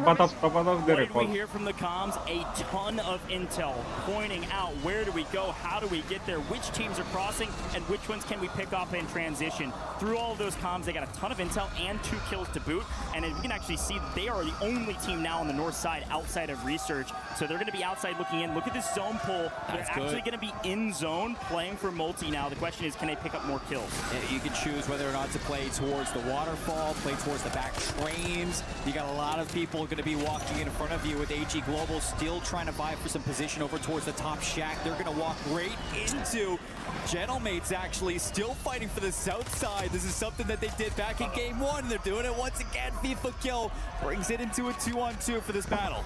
FIFA kill in a great spot over the top and actually almost scams. Grom gets out in the open for a hair too long to get the buyback. And it would have been a loss to go for that buy and not stay alive. Can he get anything for it? FIFA get cut down by the Falcons though, and Grom trades Ekio. Picks up the final. Down go AGAL with a little bit of help from the Falcons. The Gentlemates win an engagement that shouldn't have been very difficult. They're able to find their way out, and now they own the western side of the map. The Falcons, the north, everybody else is dead center of Research. Yeah, both Gentlemates and Falcons have great position outside of Research, and you imagine that the zone most likely is going to pull away from this building. So with Gentlemates on the ultimate height, they're going to be able to watch anybody who wants to leave this, but first we're going to look at the Gentlemates. Gentlemates selling one yet again to play out in the open. Falcons doing a great job to pick up these easy kills. Again, that's 3 different kills. Basically, Master 5K with a little bit of an assist there. Puts the Gentlemates down to 1. Out in the open. Proves difficult for the Gentlemates to find what piece of cover they need to stick behind, getting shot from multiple angles. And now Hollow's going to wait out this next zone pull. And it goes outside of Research, or at least mostly. The Falcons, yet again with a zone pull, find themselves into a power position, waiting on everybody else. And usually you would say, much like last map, this is a bit too slow for them for these points to matter, but they've found 4 or 5 now, just by people being too far out in the open and Dongy shooting straight. But look at Research. That's 7 trios still existing inside of Research. And Falcons, their ultimate height is still going to be in that circle. So Gentlemates are looking for position inside the rankings, but no, you're going to get caught. Hollow's out. Gentlemates are out. No back-to-back for the Gentlemates. And now with the Falcons, all they got to do is wait to see what comes out from this Research. This is where Orchid lands. They play up near Research. Been battling in a position here since the very beginning of the map. It's actually Leviathan getting full team wipes off screen. Volcom now on screen, getting traded out from the backside. Master 5K here as well, finding the angle on Volcom's back. Nice trade from a roster that has been deadly since Atlanta. We'll see what NIP can do, who also made a great rotation to the bottom side here of Research. I'm going to trade out, actually. Looks like at least 1 player of Gamax. And inside this final circle, you got Falcons, NIP, and Leviathan all rounding out that top 5 of this leaderboard still. So this would be a big game for if any of them can walk away with a win. Good grief, look at this zone.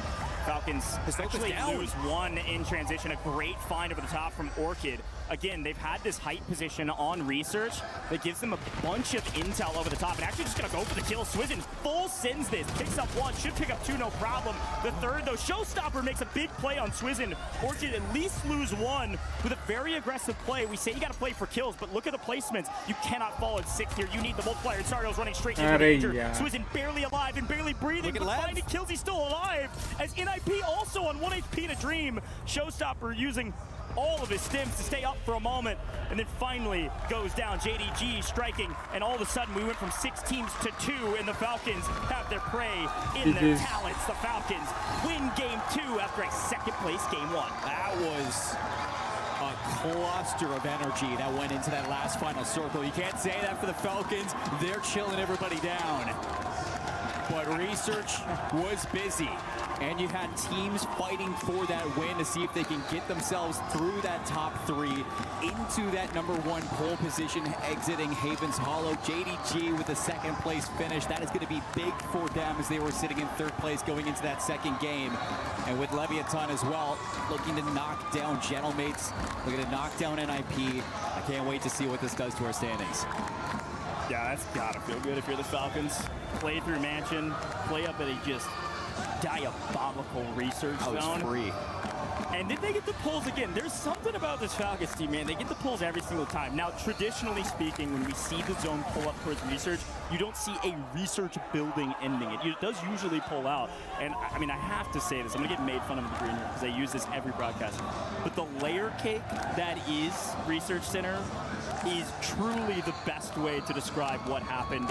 You counted out 7 teams all stacked on top of each other, and I like the aggressiveness from some of these rosters to just full tilt, full sin, knowing they need the points, because they're just trying to get top 5. I mean, you need kills. Why not just full sin and see what happens? You got to give a lot of respect to the teams that were able to make it into Research. You had Leviathan there who dropped Mansion. NIP. They were scrambling to get some regain. You had NIP also dropping struggled to regain back over towards Research, but they got it done. And JDG, who starts over by Church pretty much in the Straits bowling alley, and they make it all the way across to Research to make it into top 2. Like, that is tippy out of these teams to survive.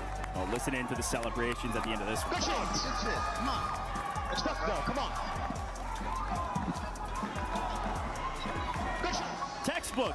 No huge celebrations because they knew they were going to win that one. I mean, they had it in the bag for a while. Last 3 zones even, especially when they picked up Gentlemates in transition. Golly.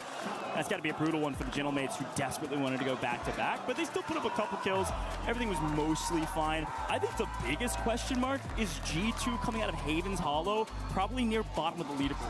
Wild to even say that out loud for a team that's been dominating on a map like this. We'll see whether they're able to swing back in their form in Rebirth Island. You gotta chalk it up a little bit to that zone pull RNG as well. I mean, how unlucky is it that you drop Riverboat back-to-back and you're forced to rotate early into Mansion in both games? Like, that is not easy for anybody to do. And in game 2, like, you just look at the way that JDG is playing, you look at the way that AG Global are playing, and the way that they're able to command the middle of the map through Barn. Like, you are making a rotation there if you're G2 across some very strong slang, some very strong gatekeeping teams. So it's like, you're walking out of Havens, like, that was a tough game. I hope that they don't hang their heads low, because it's a bad scenario. It's unlucky. But yeah, especially when JDG is playing like this. JDG picked up 7th in Atlanta, but since then have been looking like they're in final form, including today. It's a good call. G2 did play from the south side of the map to the north, both maps. Technically speaking, Rebirth Island has actually been their best map for the course of the series. So they're actually, I believe, one of the top-ranked teams on Rebirth Island as well. And today, I would even venture to say there's a chance they could be free, because they play up at Bio, and not a lot of teams are playing Bio these days. Well, with all of that in mind, though, so many fun conversations. There's a lot more we got to talk about. We're going to take a very quick look at some content as we get into Game 3 here shortly and take a look at Rebirth Island.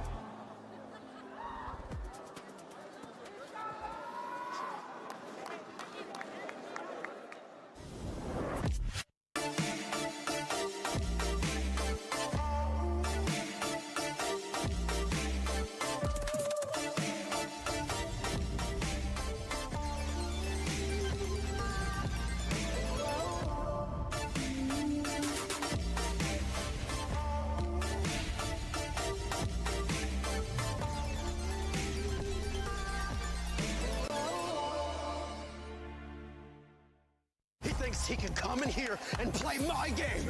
He knows nothing but go! Tyler 1, you're done.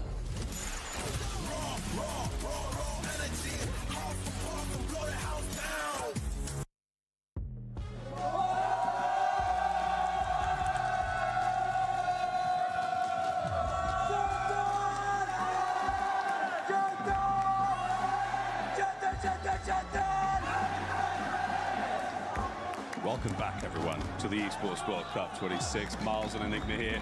We're with the Gentlemates fans. Not a bad map. No, not at all. Great map one, of course, for them. They've got to see their team take that map here in Paris, France. We knew that they would be under a lot of pressure, but when you're backed by a crowd like this, you feel that passion, you feel that blood run through your veins, and you're ready to step out and deliver, and they're doing exactly that. Now, I want to ask a fan here, sir, what do you think the squad need to do to find the win? Je pense qu'ils doivent se servir de l'énergie du public. Ils savent quoi faire, c'est le meilleur roster du monde, et nous, on sera là pour les soutenir, et ils vont tout arracher. Bonne chance, bonne chance. Did you get that? Picked up about 4 words. I'm working on it. I'm getting a little bit better with the French. A word here and there. Thomas in particular helps me out a little bit, but I'll be honest with you now, I'm a little bit lost. The Duolingo is not helping. I mean, what do you think, though, of the match so far? Falcons obviously sitting up top there. A big 21. Yeah, I think the second map in particular showed classic Falcons. They rotate out of action, take the north side of the zone, and walk in with the gas and lock everybody else out. It's what they do. They've been doing this for years. So for the closer for good reason. There is, of course, going to be great competition for them here. But while they look like that, we can expect them through to Sunday. And he is my resident subject matter expert. I mean, as we saw in Group A, Group B here as well, it seems to be the top dogs on top so far. Are you expecting much of a change in the next few months? No. I think that we are seeing those sides that were under pressure deal with that incredibly well. We have, of course, got your Falcons, your Twisted Minds up towards the top. I don't see that changing much. And to be fair, when you sit in this room and you feel the energy, any team that's going to come into this an underdog, you're going to feel a little bit more uncomfortable when these fans are doing incredible things to back their sides and not wanting you to do anything out there on the map. A huge thank you to all the fans who have turned up here, and the noise you are making is something very, very special. We've still got plenty of games to play here on the first day of Warzone, but mate, any surprises? Anything that shocked you as a real resident Warzone player? I think the Ninjas in Pajamas are just being incredibly bold and aggressive. getting at the Falcons and taking it to them. Fair play, we want to see it right now. Top teams on top. We are ready to roll. Can we get one more, gentlemates? How are we feeling? Going in to the next map. It's back to the casters. All right, gentlemates, so loud I can't hear myself think, and that's the way we want it here in France, folks. Paris has been a dream. Haven's Hollow, a dream for some, and a nightmare for others. You see teams like NIP on top of our leaderboard by a couple points over Falcons, with JD Gaming in third overall. Gentlemates still finding their way to top 5 with Leviathan.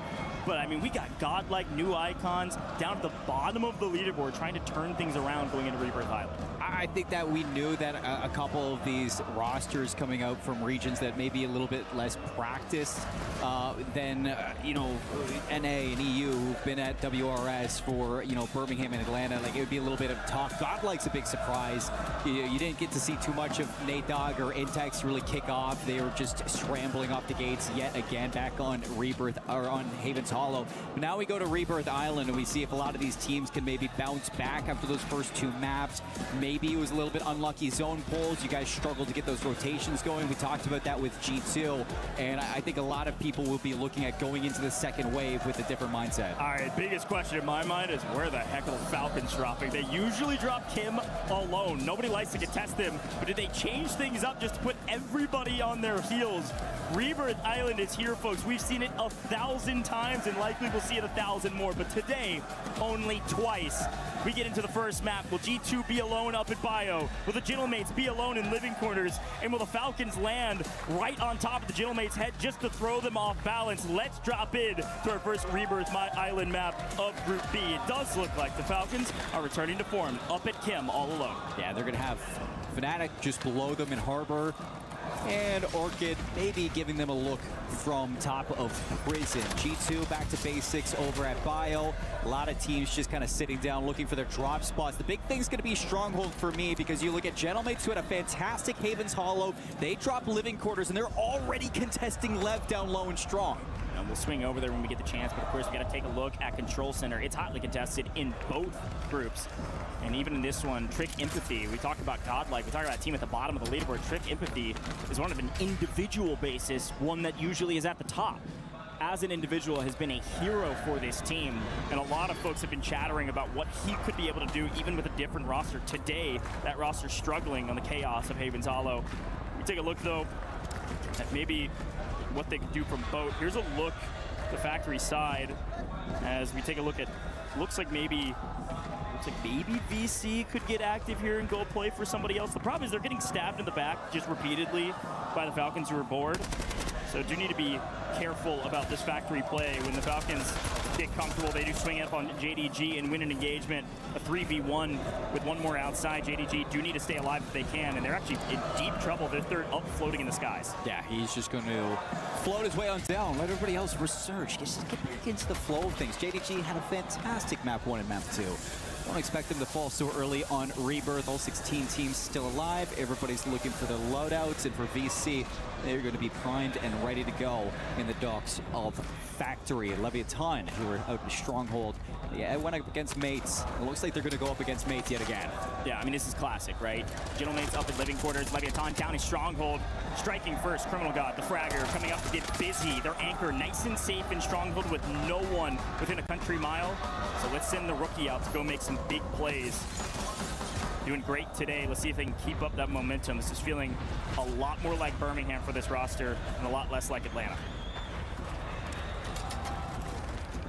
And that's what we want to see out of Criminal God, especially vying for that Rookie of the Year position. Gentlemates have actually backed all the way down, and you can see that we got a little bit of a push in from AGAL. For Fun just got wiped, folks. For Fun getting conned at, I think it was Turbine still. Nothing changed for them, but they're losing the early engagement. A lot of eyes on For Fun to step up in a big way in a stronger lobby. So far, not the case. See if they can turn things around in the second map of Rebirth, as they are the first team out. Trick Empathy continuing to find some regainers on the outside of Boat. A couple kills here, a couple kills there, maybe all you need as the Aussies swim away. Group B, not For Fun just yet. So again, we just kind of like look at Rebirth, and a lot of teams have actually been contesting each other on these rotations. I'm still looking at G2. We're looking for the bounce back as they're going to go from the north side in towards Turbine. They've already backed AG Global away. Anxiety has been in the kill feed a lot. KGV, big kills up against Nemesis. Kazu playing into control. Got a sniper on main, cracking plates, and that's about it. Smash Burger Dad 78 is a ridiculous tactic. All right, good luck here, Gooey. I can appreciate the plays. We'll swing back over to the Vicious, see what they're able to do here on the map. Quick look at the map feed, though. You can see where everybody's positioned. G2 was up at Bio. They've elected to rotate in. Looks like Anchor swinging through Industries, getting told that, hey, Turbine's free. Come rotate to us, or we'll hold it down for you while you make your way this direction. Big Man actually finding one in transition as well, so watch out for that G2 roster who desperately needs points. While still on main, the Vicious hunting down a couple solos. Couple of individuals. Fnatic maybe in trouble or causing it. Let's see. One, Resolve gets it, but gets traded out immediately. Great job there from the Vicious, playing together well here on Rebirth Island. And Criminal God stays alive just enough for Leviathan to not get outed just yet. Predict trying to keep Souls alive here for VC. Souls just sitting inside the boat. Enough time to their teammates to bring themselves back into the map, but this has been a chaotic Rebirth Island so far, and everybody just crossing paths. Circle still very much central. Nothing really to look at in terms of where do you want to set up this positioning. A lot of teams going to be playing still through Prison for Control, for Factory, Living Quarters. Lots of positions still open. And I think we saw new icons get eliminated there, so we're down to 14 trios now. Right now it's an anchor game. Everybody having their fraggers out on the map, try to go get some kills. Godlike in a bit of trouble up here at boat. Nate Dogg gonna have to be a hero. Trick can put the plates back up. We're trying to hunt down the last remaining members of this Gamax roster. Maybe a thorn in the side, but at least Godlike haven't had to leave the boat since the beginning of the map, and they found kills to boot. So, hey, keep challenging us is probably what they're saying. We need the points. They're able to all stay up, stabilize, take boat back, and wait for what this new zone offers. They don't really need to move if people keep coming this direction, so they're going to chill here. Look to see if we can swing out. There it is, to Stronghold to see what's going on. The Leviathan have their two fraggers up into the map. They've lost their lives a couple times, one floating back in, it looks like over the top of Living Quarters, but Amir can't really leave. He's in a very strong position if the zone didn't pull up towards Central, like Seymour said, so he's going to have to go for a dip, go for a swim, see if he can find his way up to safety. Unfortunately, there's a couple more folks in the water trying to do the same, as per the usual here on Rebirth Island. So Amir, swim well, my friend, and Godspeed. I just wish you the best. Map, as Zedar continues to swim for his life. I know we love looking at these folks in the water with a pistol. Wow. I use this stat often. We've been talking about it in the green room. This pistol is the third ranked weapon on Rebirth Island because of this right here. It happens over and over and over again. The people go swimming thinking they can live a bit longer and their teammates can get back to the map, but unfortunately for a team like Gamax, they will finally all get wiped together and therefore be out of the lobby. Down to 13 trios. Circle heading into the third. Now as we're going to be close to closing that Resurgence pocket. And it's still pretty central. I mean, you got Control Center, Prison, Turbine, lots of places to sit and wait. The big thing is now we have to bring into the conversation teams like Falcons now having to leave Chemical Engineering, move up the mountain, and they're being contested by Orchid, JDG, another team that has to make some moves. They're walking into VC, Predict goes down, Slappy in the feed, alongside Melvin with 2 kills, trying to move their way inside Factory and inside the safe zone. Quick look back at Control. What's been happening for KGV? Been able to hold down middle Control, just waiting for a team like Godlike to leave this boat. I just see Trick on 7 kills. They haven't left the boat the entire time. What a ridiculous Rebirth Island thus far for a guy. Look at him. 3,000 damage, 7 kills. Criminal God goes down as well. Leviathan in a deep and utter blender, but still on the map. As we just see this team pick up the kills of all the regainers. Hey, it's a strategy. It works. We see a full team rotating in, though, finally maybe contesting Godlike. AGAL unfortunately getting cut down in transition by Anxiety, though. FIFA kill down. It's going to be a 2v3 on boat if they want it. Yeah, this north side through Turbine has been hell so far for AGAL. G2 starts Bio. They flip it out. They've just been continuously keeping AGL on their back foot, and moving into a team like Godlike right now is not really what you want to do. if you're AGAL, just trying to look for some space to live. The circle is going to be closing in the next 40 seconds. This is where I'm looking at teams to start to move up the mountain. Teams to look at still Gentlemates sitting in living quarters. It's going to be the slow side. Lots of time to move up. But other teams like Nemesis, who are starting in Stronghold, are going to have to cross into that boat for Godlike and AGAL, and all while getting picked off by a sniper in the hands of Showstopper. Listen, we've had this conversation about HQ over and over again. If it's uncontested and you can just sit your anchor up at the top of the tower, might as well pull out a sniper and see if you can pick up some free kills. Finally, Leviathan leaves the lobby. This has not been their game, but they've been resilient. Unfortunately, Resilient only gets them 13th, which is basically nothing. So Leviathan going to drop our leaderboard a little bit. Should still be in a decent position, though, especially as we are just now into the third map. Quick look at the map feed, though, does tell the story of what all the action has been showing on main, which is that everybody's been fighting around boat, and Falcons have been bored over on Kim's side. They rotate down towards Factory, look for a bit more, but on screen, NIP, King AJ has 9 kills out of nowhere as JDG get thrown into a blender, and they've got a solo flying in the skies. The NIP are feeling good. I mean, they're having a great start to this Group B. Haven's Hollow, Rebirth Island, it doesn't matter. And King AJ on 9 kills is just looking to keep up that continuous pace. Sitting in headquarters, they're not going to be in the circle right now. They got so much time. They're going to have to cross paths with the Gentlemates at some point, and back in game 1, that was their kryptonite. Look at G2, though, silently been obliterating this lobby. They desperately needed a good Rebirth Island game, and they've been one of the top teams on Rebirth Island. So let's listen in on G2 and see what they're thinking as they swing into the new zone. His boys in the bar, his boys gonna work up. It's only 2. It's only 2. I'm not dead in the back, bro. No. It's fine. Just double res us. We can go and play placement. Yeah, down to prison. They're all fighting now. You can double res. Pop that single. You can buy a muni. Buy a muni for yourself. Land showers, buddy. Not bad. Are you going showers? Yeah. Which side? Here. The single. Right here at the door. Single door. Hold this one. Great job from G2 to stay alive and quickly get the double buyback, playing for positioning. They do get a multi. And they do find their way into the prison, which is the big deal. They're going to hop into that second floor, see if they can find a circle or find a corner to sit in just to get that position. They're going to be in a great spot to maybe find some ground loot and catch some people in transition. Gentlemates have found their way into the bottom side of prison. Well done being patient in that rotation. They actually picked up NIP, who got wiped during that listen-in. NIP going to fall down the leaderboard a little bit, although they had a ton of kills. They don't get a single multi from a map that could have been great.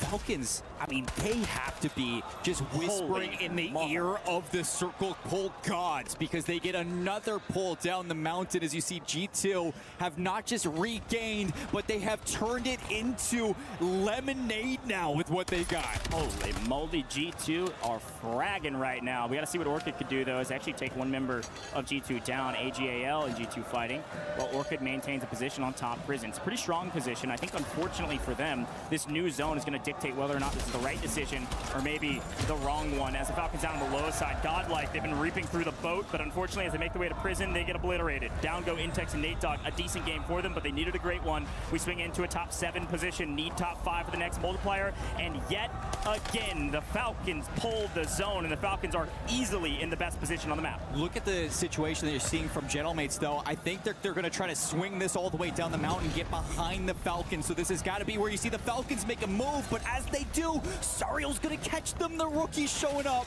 Yeah, I mean, Orchid and Gentlemates moving at the same time would be the perfect play. It looks like Gentlemates a little bit slow on the rotation, but the Falcons in now trouble as they lose one, down to a duo. The third immediately gets back into the lobby, though. So all 3 up, and they win the engagement. Down go to the Gentlemates in 6th, not 5th. Gentlemates lose out on the multi. That's going to be Orchid, AG Global, Falcons, as well as JD Gaming still alive, and there goes Orchid with Swizzing going down as JD's cleaning up. JDG on a heater here in Group B.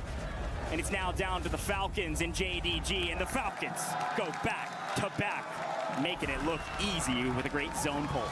I gotta say, it's another one where you just put your headset down and you know that you didn't have to do much to get that top first place spot. It's the Falcons yet again.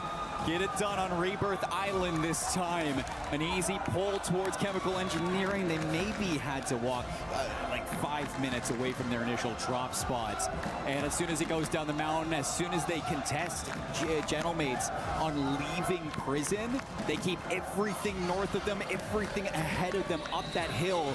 They just allow everybody else to kill each other and clean up what's left. I mean, it's classic Falcons. A little bit of skill, a lot of luck. Is that what we can say for them? No, it's a lot of both. But at the same time, when you get a zone pull like that, you just can't lose. The only thing that could have gone wrong for them is if Gentlemates and Orchid pushed the exact same time from the flank, but there's no way to know that. The bullets started flying, Gentlemates a hair too slow, and they get caught in transition nukes with the perfect read. I think unfortunate for everybody else, there's no way the Falcons are losing that. I gotta say, there's a couple teams too that I want to talk about in this endgame circle, and it's gonna be Orchid, JDG, and AG Global. All had some pretty rough starts this game. AG Global struggling against G2, JDG struggling to get in through Factory, and it all comes back into now walking into the Falcons. You still get good placement and some kills, but just can't close it out. Well, laughter and comfortability is all I'm hearing over there from the Falcons. I think Ahsoka gave us a yawn, and, you know, frankly, for Group B, it's felt like a bit of a yawn for them, right? They've been rotating early, getting the zone pulls, and just watching everybody die in front of them. Sometimes it's them shooting their guns, and other times it's everybody just killing each other. So I'll be curious to see how many total kills they had as a team. I don't think it was a banger, but taking away that multiplier from other teams is huge. And remember, it's this classic Falcons, man. They went second, first in 3 games. Their average placement in Atlanta was like 3.5. You know, it was a little bit better than 4th on average, and they are obliterating that right now. Yeah, I mean, they're looking polished as ever, and nobody would have doubted it. You said it when you're on the desk. It's just, this team is undeniable. And until they start to slow down, like, we cannot just keep them away from talking about how dominant the Falcons are. They're looking good today. Well, it sounds like we got a quick interview as we get ready for our second Rebirth Island map. Let's take a look. All right, everybody, I got the man with me here, Vision from Nip. Give him a round of applause as Nip has been firing off on all cylinders. I mean, Vision, how has these first 3 maps been feeling for you? You got the drums going, you're in enemy territory, but at the end of the day, you guys are in first place. I mean, I just feel like my teammates are playing amazing. Showstopper, AJ.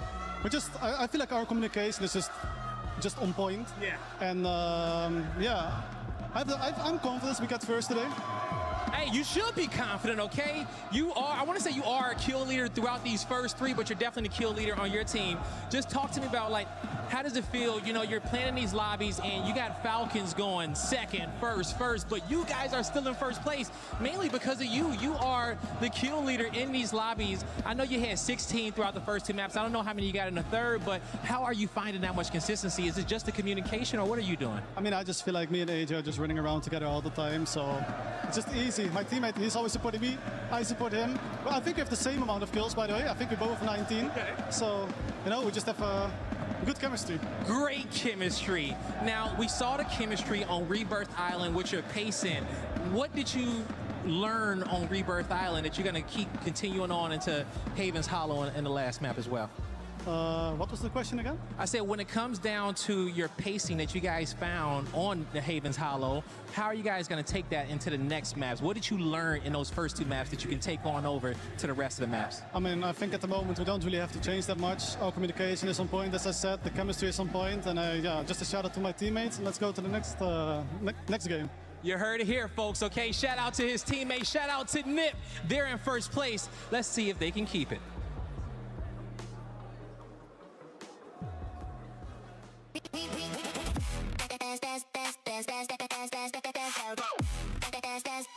We book Esports World Cup up.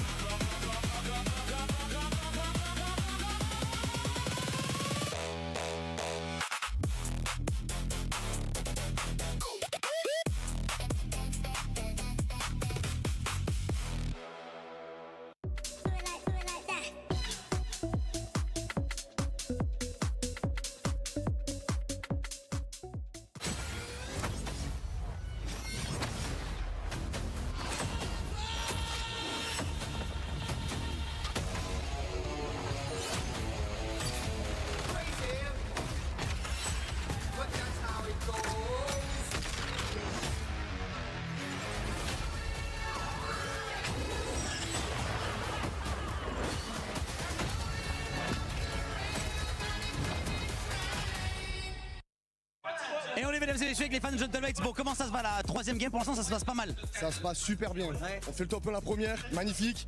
Ça allume la salle un peu, on montre qu'on est chez nous.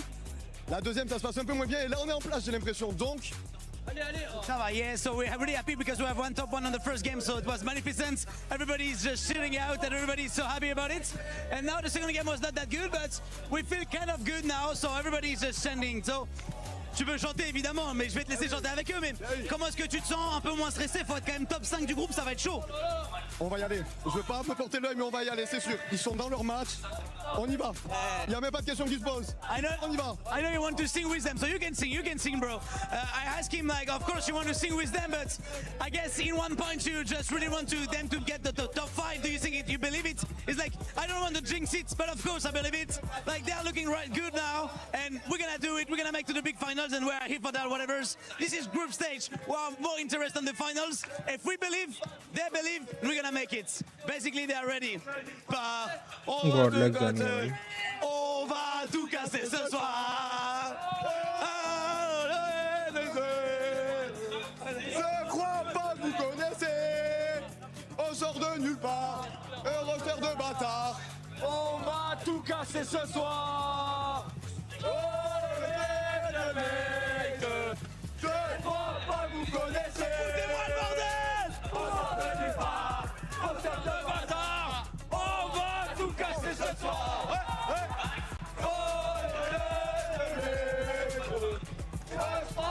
Vous connaissez, on sort de nulle part, roster de bâtard, on va tout casser ce soir. Here we go, we're here, guys. Go to the finals.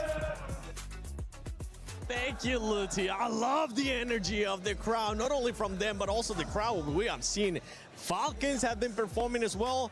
But honestly, we got to talk about NIP because even though they haven't gotten a win, that team still finds themselves in first place. Look good, man. I mean, the kill tally is just odd. Well, considering that they're putting themselves out of the main final circle fights, they're just kind of surviving. I mean, this is kind of the NIP playbook, to be honest with you. This is King AJ rolls up to LAN and goes, yeah, I'm going to slam everybody. And that's exactly what he does, which is a great way to get out of group stages. But I'm like, does this work when you get to that final lobby? And when we've seen, it kind of doesn't. The pub stomp strategy doesn't always fly, does it? But hey, shout out the G2 pick. I think it was Lace. Yeah. Coming out of nowhere going, I think G2 are going to win. Something to that effect. I mean, G2 ended up performing well. AGAL, we were talking about them, wanting them to bounce back. They were able to bounce back, Dandro. Yeah, it's really fun to see AGAL up here because Knight is a new addition to this roster, and he is shooting nukes right now. He had almost double the kills of both of his teammates coming into that game, and they are playing lights out right now.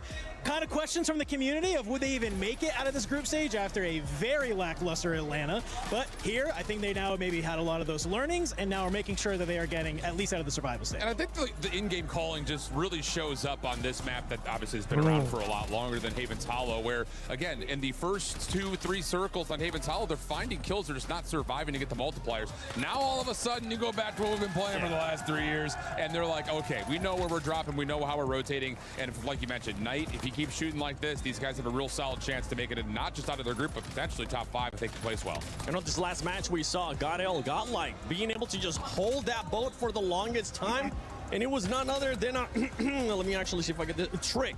Yes. Trick was just straight up just getting all the kills. Yeah, Trick needs some help.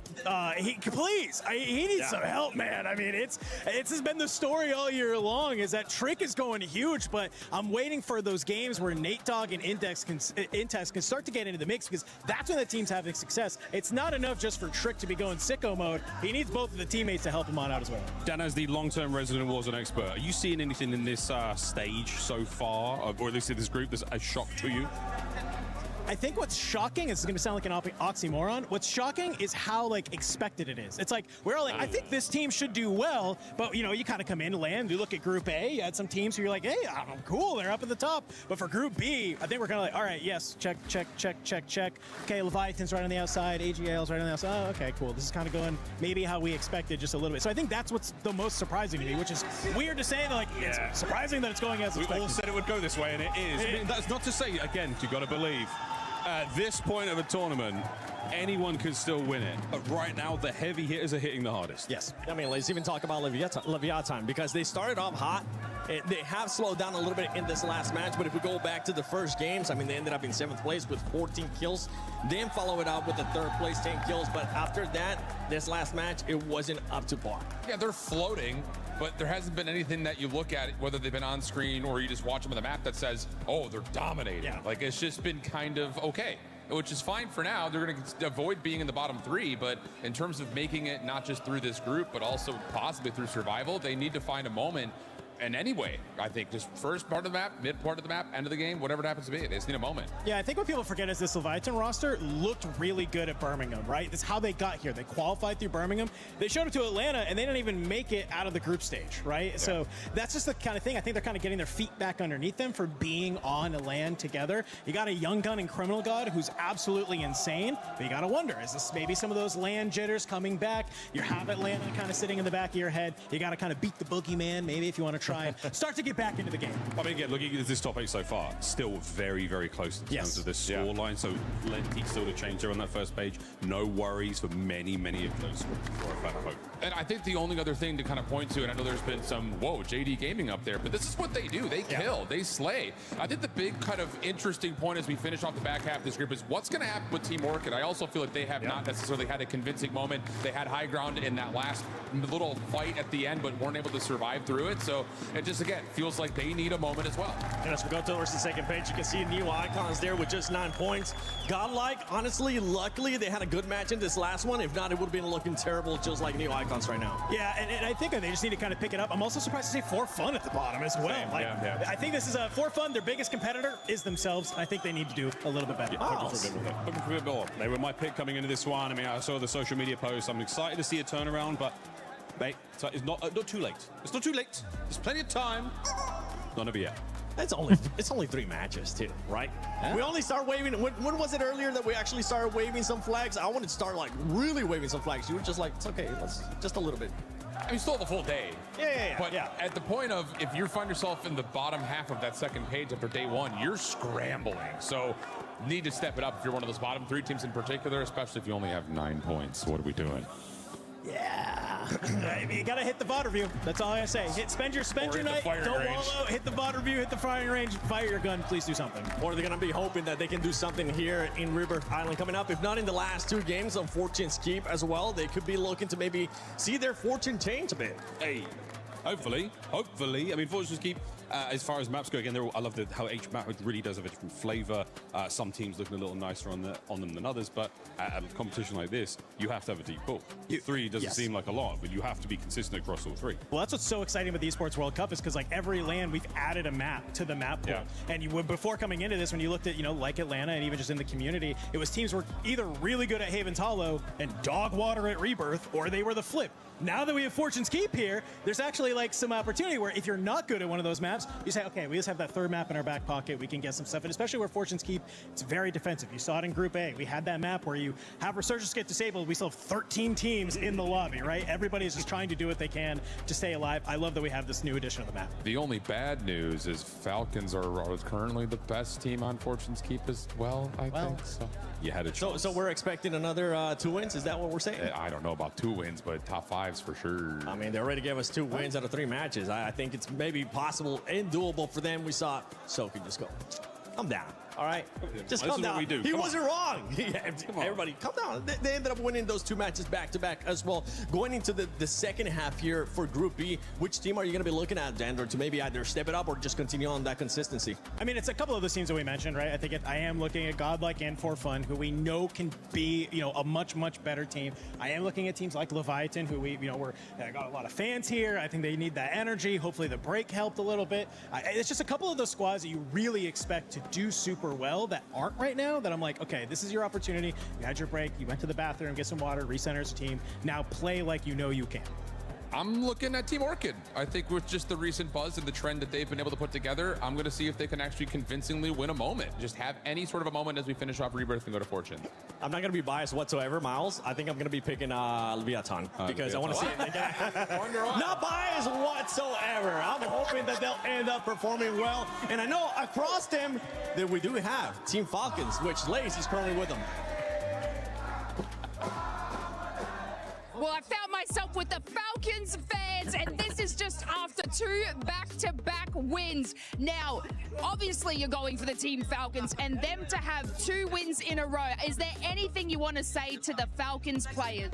Actually, it's not our first time. We're back. We're going back-to-back. We already went back-to-back the World Cup. We have 2 World Cup now, and we are coming here to just support Falcons because we have, let's say, we are believe in this team. In all 8 games, we will win this World Cup. We will take it triples at their time in the row. I mean, it's only the group stages, but you're saying the Falcons are going to win the entire... Falcons! We will take this World Cup to Riyadh.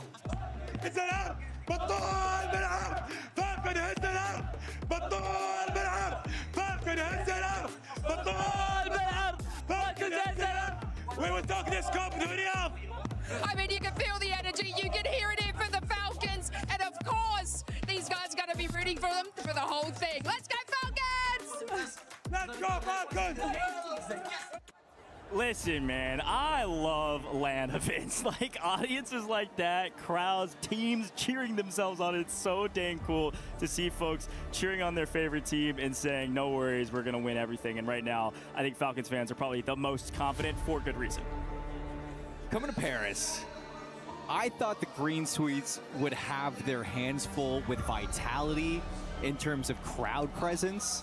But seeing Leviathan show up, seeing Gen G show up, Falcons show up, there's so much support from all the different regions that we have right now for the Warzone Resurgence series, and that's the part that I love for these guys. Because you can look at the stage, you can see the Falcons go back-to-back on Haven's Hollow and Rebirth Island, and, you know, maybe Hisoka wants to stand up to calm everybody down, but he doesn't need to get hyped because he's got his fans behind him getting loud for him. I mean, it's great to see the presence from the community. It's great to see the fans show up. I really like what the Desk talked about. I think there was a lot of fantastic points, and I agree with all of them. The one that I could slightly disagree with, if I could be so bold, is the fact that, yes, everything's going to script, except for one team in particular in my mind. NIP, I know they hyped them up, but NIP should not be doing as well as they are right now. They are crushing it if everything was going to script. So this is a big one. And they haven't even won a map. Like, that's the big thing. You're getting a lot of kills. You're getting into, you know, close placements towards the top, but you haven't gotten that map win under your belt. You're sitting in first with 63 points. Vision, AJ are having a fantastic game in a tournament right now in terms of kills. But if you can put that win below your belt alongside these kills, like, that is going to be what sets NIP apart. You got to remember, NIP didn't make the final lobby at LAN at either Birmingham or Atlanta.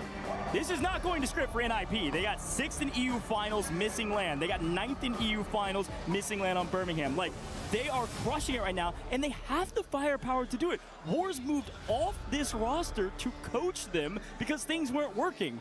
It's now working. They got to keep up the pace. I got to shoot some content with them, too, the other day, and it was like, just trying to get any strategy out of them was impossible. They were so locked into the tournament. You could tell that their focus was just on performing, being there for their organization. They got to boot camp with NIP before coming to Paris as well out in Sweden. So the fact that they're getting love from their organization, they're starting to piece the whole puzzle together during champs. I mean, they're hitting strides at all the right times. Yeah, it's a big moment for them. Of course, we're still in group stages, and we're still day 1 of group stages. So hopefully this is the light at which they desperately needed to hold a flame and wave in the air, and that will continue. But very easily, that light could be snuffed out quickly, even if it is on day 2. Well, let's kind of shift our attention away from, the success story of NIP.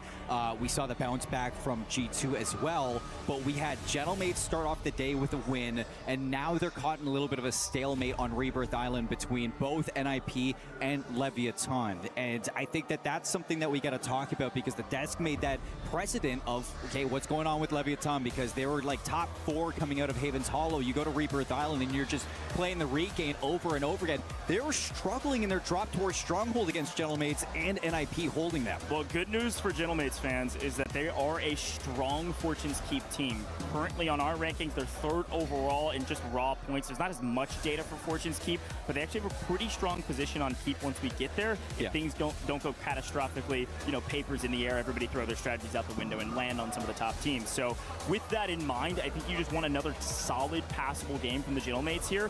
Hopefully they maybe get a Southern Zone this time and be able to play through Living, maybe win out in Stronghold or something like that. But either way you look at it, they're not in a bad position. There's no question about it. And then for Leviathan, it's just hold Stronghold like as best as you can. I mean, it's one of the toughest positions to break from any team. So if you get a good zone pull, you're able to not get bullied away from your POI, then that's where Leviathan can also battle against those 2 teams as well going into game 2 of Rebirth Island. Here we go. See these drops.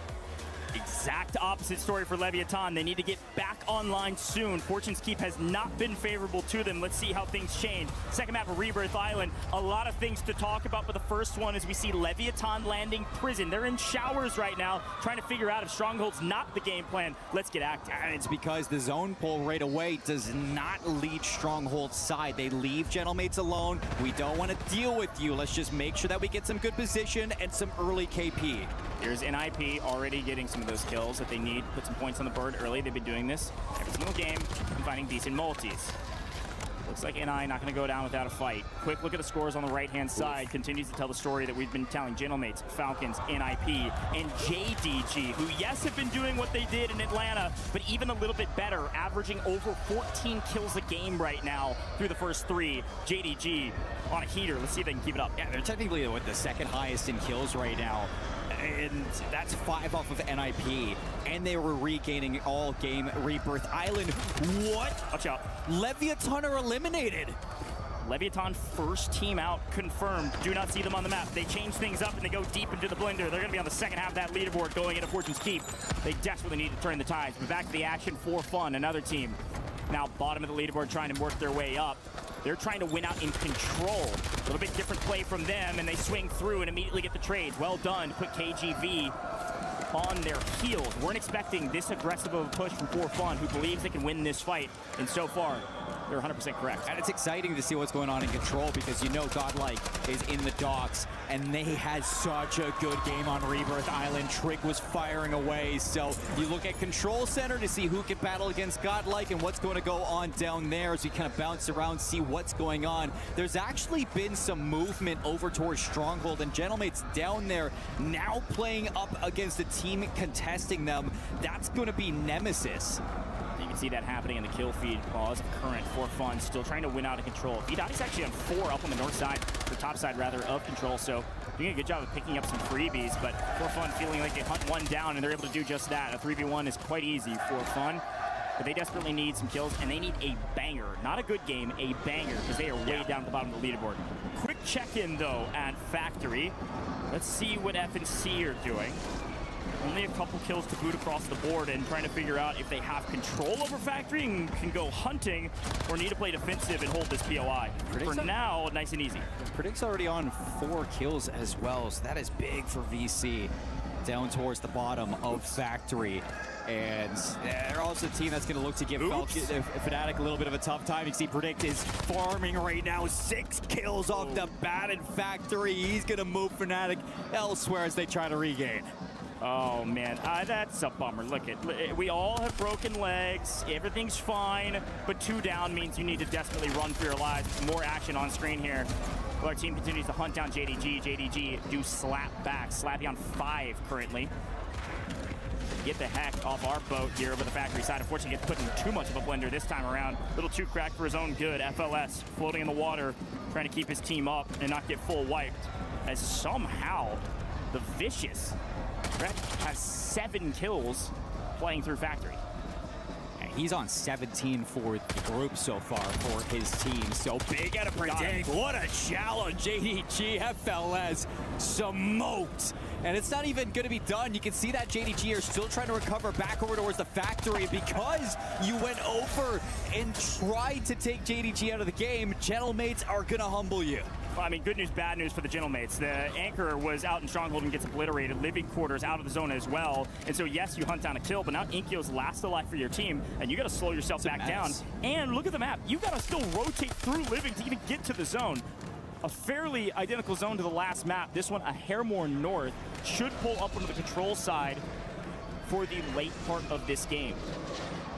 There's about 25% of this map that's maybe not solid right now. You're either in the water or you just can't play in it. So that is going to leave a lot of questions for this rotation in through Factory and Living Quarters, as a lot of teams are coexisting towards the bottom of this hill. Moving into Headquarters is going to be difficult. You can see that NIP are sitting there watching.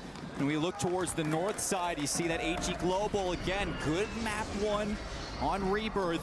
See if they can follow up with the good map 2 as well. Yeah, I like that quick check-in there with AGAL. Knight on 5. Team's doing a great job of controlling Turbine. It's actually for fun leaving Turbine to go play Control at the very beginning of this map. Let AGL kind of breathe a little bit more on the map, and they seemingly have found a foothold on a great spot in zone, and with some kills to boot. AGAL having some momentum right now. Take a look at the Falcons, though. We haven't checked in with them in a while because they've been chilling. They go get really aggressive over at G2 and immediately get obliterated. Yes, Anchor and Chem. Yes, Falcons will be fine, but even still, G2 hold their own against the top dogs. G2, again, a big story coming into Rebirth Islands was, can they bounce back after a terrible map 1 and 2 on Haven's Hollow? Map 1 of Rebirth, the answer was yes. Map 2, so far, they're putting Falcons in their place. So it's good to see that from Anxiety. Still in the kill feed with Big Man 2. 15 trios still alive. Closing in on the second circle. Just a minute 13 to work up the hill towards Headquarters for a lot of these squads.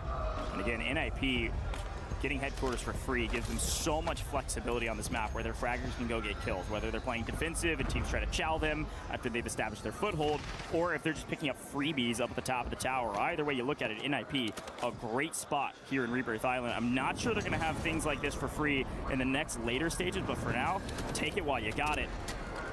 As we swing back over to the fight at Control Center, Godlike trying to finally get some action and cause some chaos rather than wait for everybody to come to them. Does look like they've got a decent position here on the second floor of Control. A couple teams underneath and on top. Yeah, because they gave up dogs, Gentlemates have kind of had the free rotation into the circle to take control of the boats. So that's going to be difficult for Godlike to retake it. Yeah, you got to remember, Gentlemates had to regain somewhere, and it felt like the boat was mostly free. Usually to the water we go. Flank sends 1 back up into the skies. That's 3 for him. For fun, doing a great job of still battling in the blender that is Control Center, but they continue to find a foothold.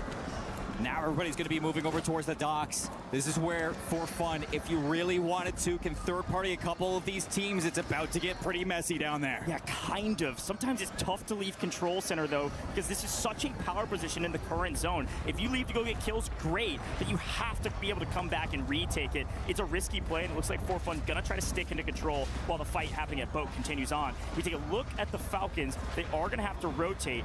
It's actually JDG who's got FLS out here. Wow. Winning a 1 against Dongi, does get traded out, but got the full regardless. His team's safe over at Turbine. They're chilling, pushing out AJAL. So everything's fine for JDG. They are very comfortable right now in Group B. They continue to put point after point on the leaderboard. I'm just going to say, this is the first time so far we've seen in this block Falcons getting farmed on a map. They haven't been able to leave Chemical Engineering. A lot of these teams are doing a good job at keeping them on a leash. Looking back towards Fnatic, though, they're sitting in the harbor. They got to move up this hill, but they are being contested right now against the Vicious. The winners of LATAM North need to make some bigger waves here in Group B if they want to continue to try to advance in this tournament.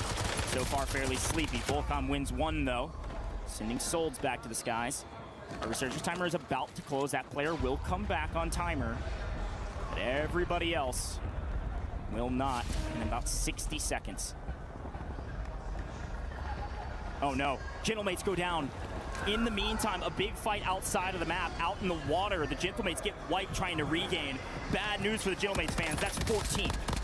It looks like a lot of teams are going to be looking to regain their way through. Gentlemates get eliminated, like you said, but inside the water, a lot of people just trying to look to get into Turbine, and that's going to create a little bit of friction on this rotation. You start to see now Falcons moving away from Chemical Engineering. NIP have left the headquarters. You see Fnatic working up the hill into the prison, and who's waiting at the prison? It's Orchid.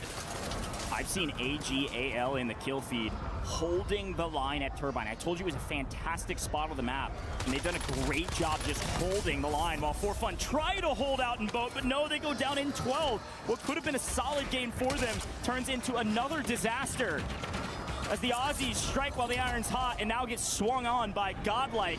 So Levi goes running for the hills. Falcons just down to 1. It's going to be a floater back on in. G2 holding Industries. We move closer yet again. Turbine safe. The end of prison is safe. Industries is safe. And the bottom of the dam is where a lot of people are probably going to look to regain. Quick look at the map. The best two teams by far in terms of position is going to be G2 and Industries, and it's going to be AGAL and Turbine. They've been there since the beginning as Swizzin wins another one over the top. He's on 8. Make it 9 with Sariel's help. This Orchid team has been asked to step up and make a play. So far, so good, making it into the multiplier. But can you do a bit more? Swizzin on 26 kills for the group. Carrying Orchid at the moment. Dongy goes down, and it's again Falcons still just trying to find anywhere to live. Again, are going to have to drop back into the map. They're going to land Chemical Engineering, trying to work their way back in the kill feed. It's AG Global scumming against NIP, sitting inside of prison. This is an important fight as AGAL continue to roll through Turbine with kill after kill after kill. Orchid have the top side. Fnatic try to creep up to second floor and make a play. The Falcons, where can you regain? Maybe you glance at Kim. It's out of zone, so you have to swing into the bottom side of Industries. Who's here? It's actually JDG. Melvin gets caught by surprise and then actually swings and wins his ones. It's going to be Noobs down as the solo, and they get obliterated. The Falcons finally will not get a top 5 position with a little bit of help of PA over the top. Big man credited that kill. JDG reap the rewards. They have Industries, but the zone goes straight to Turbine. AGAL, the Prophets, pull the zone and have sat in this position since the very beginning of the game. Will it finally be time to say that FIFA Kills team could potentially be a contender for a top 5 as Swizzin, Orchid are going huge in trades against Fnatic. Swizzin cannot falter. He will not fall. He's last alive for his team, but he's able to escape and get out of dodge. That's going to be full clearance of Turbine. You're worrying about Nemesis. NIP still have a latent hold, and Fnatic are working through prison. But at the moment, AG Global have the best position in the circle, and everybody's got to come to them. They've got to have like 12, 13 kills at least playing inside of Turbine. Unbelievable job thus far, and everybody has to go to them.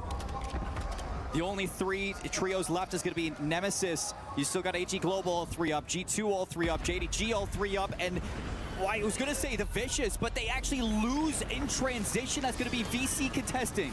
Looking for top 5 though. Red John's 12 kills. The Vicious having a banger map, but deeply in trouble inside the gas, trying to slowly sneak their way in. They actually get a buy, so they're going to float back into the map and figure out if they can hold on for dear life. They got to get top 5. NIP get a God pull, and they're looking for 5th position still. Showstopper and Vision, if they can come back, that would be a godlike play for the team in first. Predke is going huge right now. 12 kills is nuts, but they desperately need top 5. He's actually going to die to gas. Teammates potentially still alive. We swing over though as King AJ, last alive for his team, still with the zone pull, is picking up a couple of these players in transition and will get the buyback. This is what you asked for, Seymour. Somehow NIP have held on for dear life and made it to top 5. And somehow AG Global are now in the worst spot of this entire circle. You get the buyback too, and Vision's gonna join AJ. Things have turned around for NIP. Unfortunately for the Vicious fans, they do not get top 5. They do not get their all too elusive 1.4x multi. The big question now as G2 falls is who will win this map. JDG might be the most consistent team in the lobby thus far as they yet again get to a top 5 position and a chance to win a map. But Swizzin as a solo on 12 this map, nearly 6k damage. Can he pull off a miracle against a JDG roster who are in complete control right now? 3v2, V1v1. It is going to be JDG against the world, and Melvin, he is sweeping them under the rug. 3v1v1. Again, NIP, a great zone pull as we swing back to prison. Vision on height. Nice trigger discipline. No need to shoot there. I'm sure they saw him. Nothing to do for now. They're going to go low side. He will take high side. Scumman's on double digits himself. And to be honest, this is all you needed from AG Global. If they can get anything else, fantastic. It's a cherry on top, but they had a banger map, and they were already in a decent position. Look at the health on JDG. That's not good. Vision still is able to sit, and it's going to be a pull towards the top. JDG have positioning over both of these players. Yeah, with stems, I mean, that was the right play. They go in, lose a bit of health, stem up, plate back up, but they made the early rotation. So a great play from JDG on the low side. They're going for height. I mean, they have player advantage. They can basically do whatever they want. The only thing they can't do, well, it does look like actually they do have some more stems. So yeah, they could play for a heal off if they really wanted to, but they want these kills. Good luck. JDG is on a heater, and there's another freebie on top. Sorry, Visions, you go down. Still a top 5 there for NIP. Great job from him. Where's the final player? Can we hunt out the rat? But I'm convinced that you could drop a nuke on JDG, and it's still not enough to wipe them. A win in map 4 is gonna shoot them up the leaderboard. What a way to stay alive through industry, through bio, into the prison, and keeping everybody intact all the way through, seeing it done. Yeah, shoot them up the leaderboard. They were already top 5. They're going to be at the top. I mean, that's a win with a ton of kills. And again, I'll tip my hat to AGAL all the day. They had, unfortunately, all the best pulls until the final pulls of the zone. Once they get pulled out of Turbine, they have to fight uphill into prison. And there's a full team of 3 JDG playing from Industries, holding them, then able to get to prison for free with a great rotation early. JDG, it just felt inevitable that they would eventually get a win, especially with Falcons off the map. A bit more free for them. They've been playing near flawlessly throughout the course of Group B. This is incredible. I mean, they're 5 kills ahead of the second place in terms of kills, but 13 points ahead of the second place team. They're one of the most consistent teams here. There's no question about it. Here's a look back on the final moments. They were the only team with a full team of 3, and so this was an inevitable win for them. Scumman put up a nice fight here. Nice little play over the top. Almost trades one out on Slappy. Let's listen in.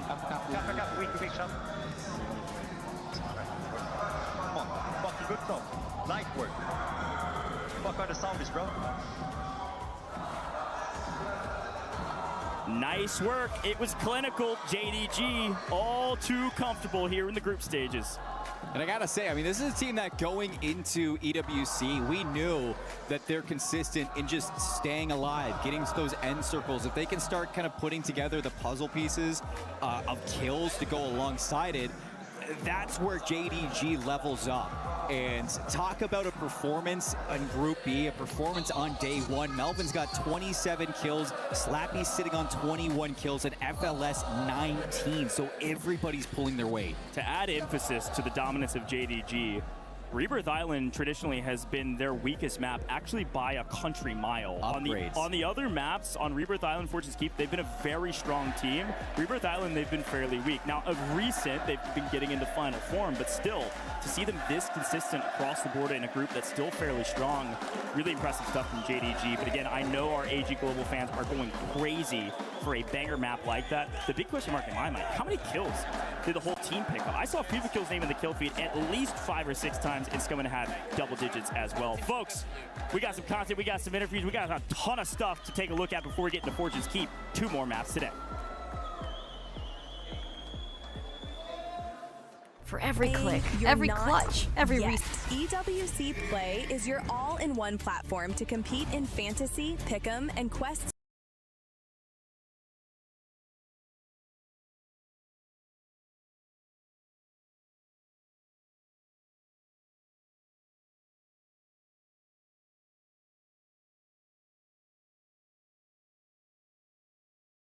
Climb the global leaderboard. Got what it takes? Join EWC Play now.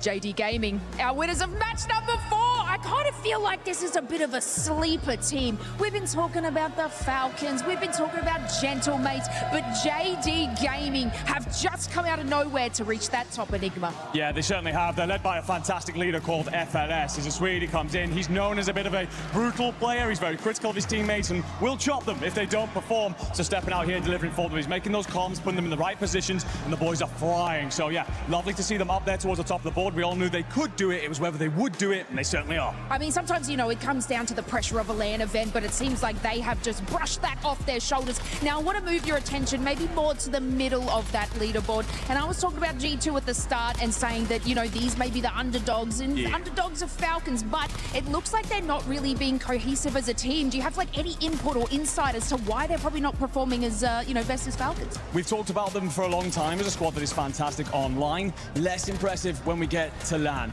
Now, they did perform in Atlanta for the first time, and we were talking about them as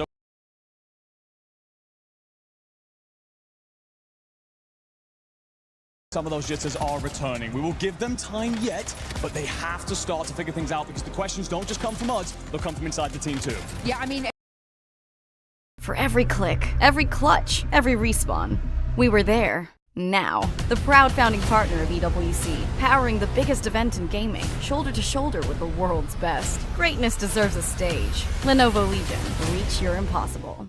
They were able to sort of control that west side, but then I think it was Leviathan that actually just pushed them out immediately. There was no kind of contention there, and then I found that Big Man had to deploy himself, like, I think it was in Mansion. Then he was able to flank a team, take down that 1v3, and finally finish in that third place. And this is the kind of thing that you want to see from them, but more as that squad and more as that cohesive team. Yeah. And I mean, hopefully they could bring sort of something like that back. But like I said, yeah, the kind of the vibes sometimes hit a little bit different at a LAN. They most certainly do. I mean, you've heard the crowd in here, you feel the lights, you can see the lights as we tan underneath them. They are, of course, feeling that pressure. They understand what it's like to step out on these stages. And when things don't start going well, it's easy to feel the pressure even more. Again, got time, but you have to start to step up and deliver. Anxiety, we know what he can do. We know the ceiling he has. It's the other two. Can they reach that same level? If so, they will fill that Dark Horse title. Yeah, I absolutely feel if they can get that together, they can definitely succeed. And AGAL as well is something that I've been watching a close eye on too. In the earlier matches, they weren't sort of doing too much, and when they would take a contest against another team, they would fall flat. But now, I think they're sitting at about third place. Yeah, they're a very hot and cold team. They have the capability to take over lobbies. They also have the capability, unfortunately, to watch themselves get cut off a little bit at the knees. They've got to get off to them hot starts. And they're a very vibey team as well. They're feeling good, they're looking good, and obviously we want them to do incredibly well today with FIFA on that roster. A lot of us got a lot of love for him. This might be his send-off moment. Hopefully not, but if they are going to do something today, that would be a great way to send him off. Well, speaking of vibes, I know two casters that have the vibes. Seymour, Goge, let's take it into our next match. Thank you so much, Lace and Enigma. That was a great little segment there, and I gotta say, I love the tip of the cap to AGAL. They had 27 kills that map. 27! Are you hearing me? Yes, this is the same FIFA kill, the same scumming. These are the same guys that popped off a long time ago. We haven't seen them pop takeover like they are right now in so long. This is a different team. They're Lanimals, and it's paying off. Unk still got it. That's crazy. That's all I like to say right now. This is great from AG Global. And it's not even just that. It's like that's back-to-back Rebirth Islands where they get top placements, top 3, top 5 placements out of this squad. So getting into Fortune's Keep, this is a turnaround for AG Global to see if they can keep things up now that they're in second place. I mean, it's a big key factor. Fortune's Keep is a fairly new map, although a return to form for those that know the lore, but it's a new map in terms of current competitive space, and therefore it's a little bit untested for some of these teams to prove that they are a team that can keep up the pace, like JDG, like AGAL, on a map like Fortune's Keep. Things could totally flip on their head. Falcons are still top 5 right now, and I know it's crazy to say this, and I'm not wishing an ill omen on them. I expect them to win this entire competition. There is a chance they could drop out of the top 5 here on Fortune's Keep, depending on where people drop. This is going to be the most important part of our group stages, at least today, in preparation for tomorrow. Where are people landing on Fortune's Keep? It may play a little offensive, it may play a little slow, but if the Falcons are alone, they may not find themselves with a ton of points. Yeah, Falcons second place game 1, first place game 2 and 3, and a 10th place finish in game 4. So no surprise that they're going to drop down a little bit. What do do we get here, Coach? Where are we looking at for the drops? A couple really important notes on this map while JDG's getting mixy is Falcons go up to keep. They are not playing in town like usual, which means town is wide open, which means Gentlemates have the most real estate to work with by a country mile. NIP, again uncontested. Over in Winery, those are the two big moments as, oh no. Godlike is already wiped. Hot contest, they're gone. A couple teams uncontested. The Falcons trying to put some other folks in a blender. Leviathan also on your screen now, desperately need to step back up. Play for some good positioning, shake things up. And we are going to be in for a good day of Warzone. Falcons up to the keep, like you said, leaving town open for the Gentlemates. We're looking at JDG, though, all the way down towards the pier, and they're hunting, man. They're hunting, and look who's just around the corner for them. It's NIP and Leviathan, two teams that have been having, a good day for NIP, a hot and cold day for Leviathan. So JDG, they might be happy to hunt.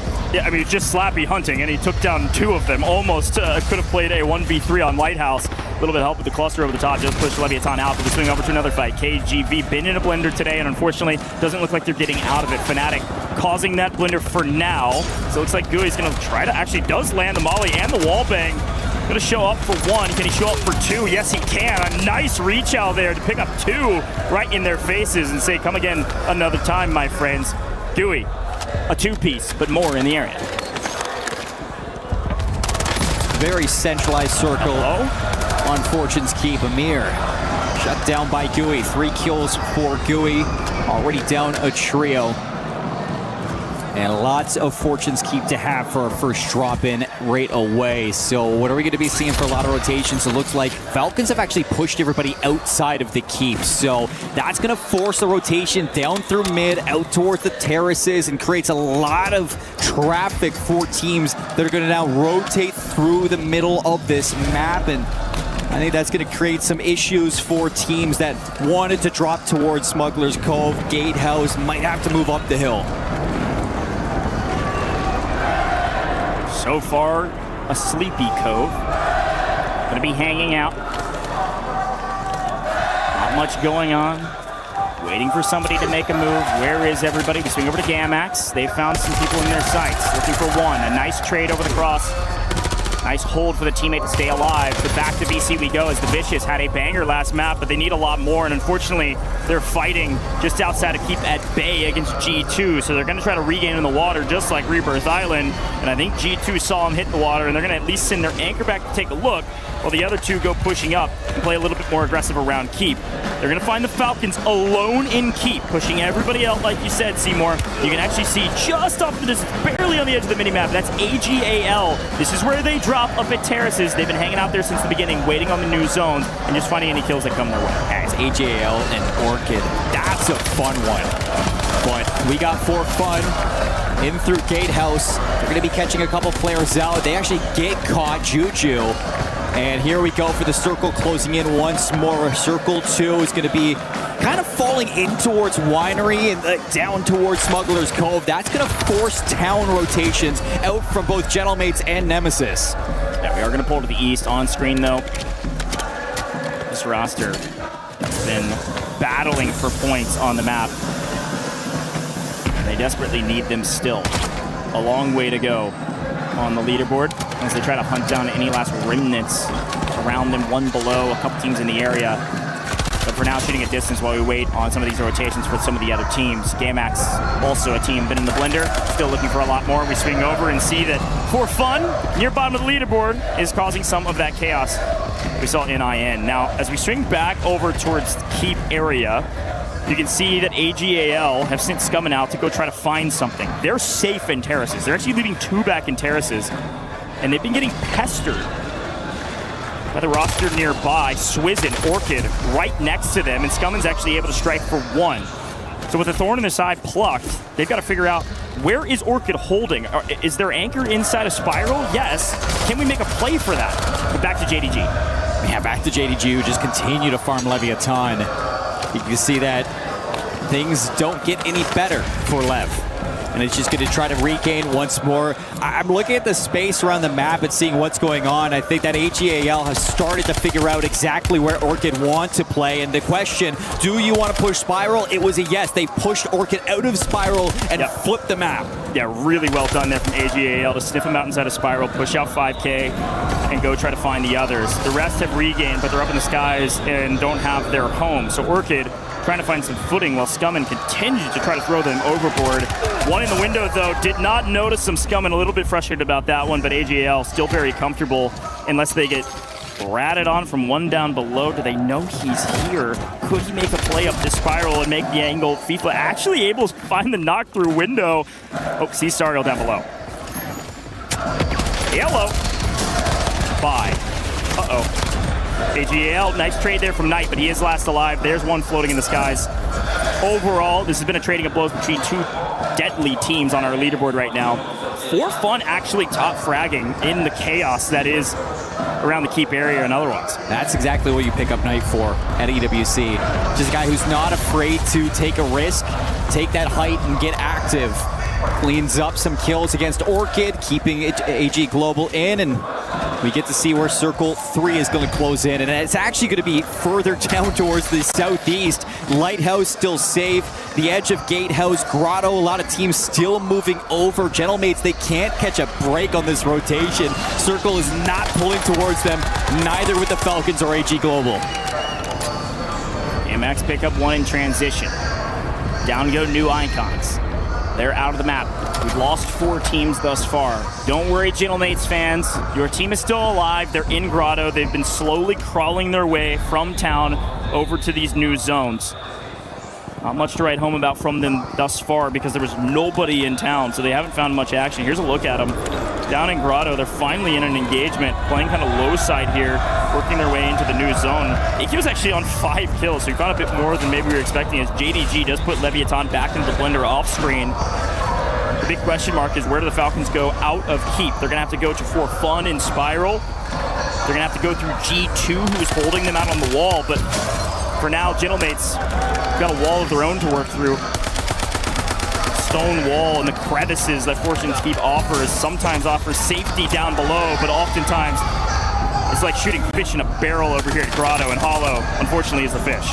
Unfortunately, not going to be able to stay alive. Gentlemates still recovering on the rotation. Falcons outside of keep into the circle. They've moved their way past the walls, and it looks like they're going for Winery. NIP have been set up in Winery. They get pushed by G2, and that has actually created a moment where Falcons can try to take over the Winery themselves. Yeah, a good shout. The big question was where were they going to go? They went straight through G2 and sent Scythe to try to regain his team somewhere, which is going to be low side of Winery. So you're right.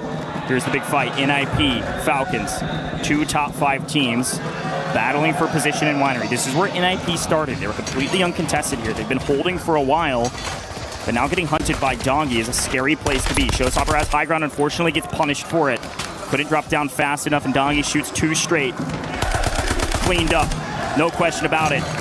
NIP in trouble. Finally, could be the first time they go down without a multiplier if they fall here in 11th. Yeah, which would be devastating considering the pull that they had.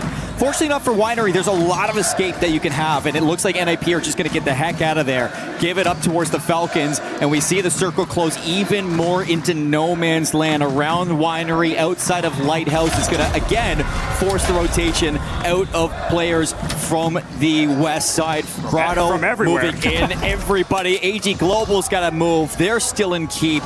You are walking right into For Fun Esports that will be trying to gatekeep you. For Fun gatekeeping north, you're right. And the Winery fight will continue as it is still technically in zone. NIP stay alive, but here comes AGAL. They have to go through either For Fun or swing around far west, and that's what they're going to do first. They'll find Gooey, get him weak, wipe his teammate, Padzu down. Scummin making things look fairly clinical on this rotation, and no team's in a comfortable position. There's not enough cover here, or at least not comfortable cover with teams fighting each other all on edge of zone.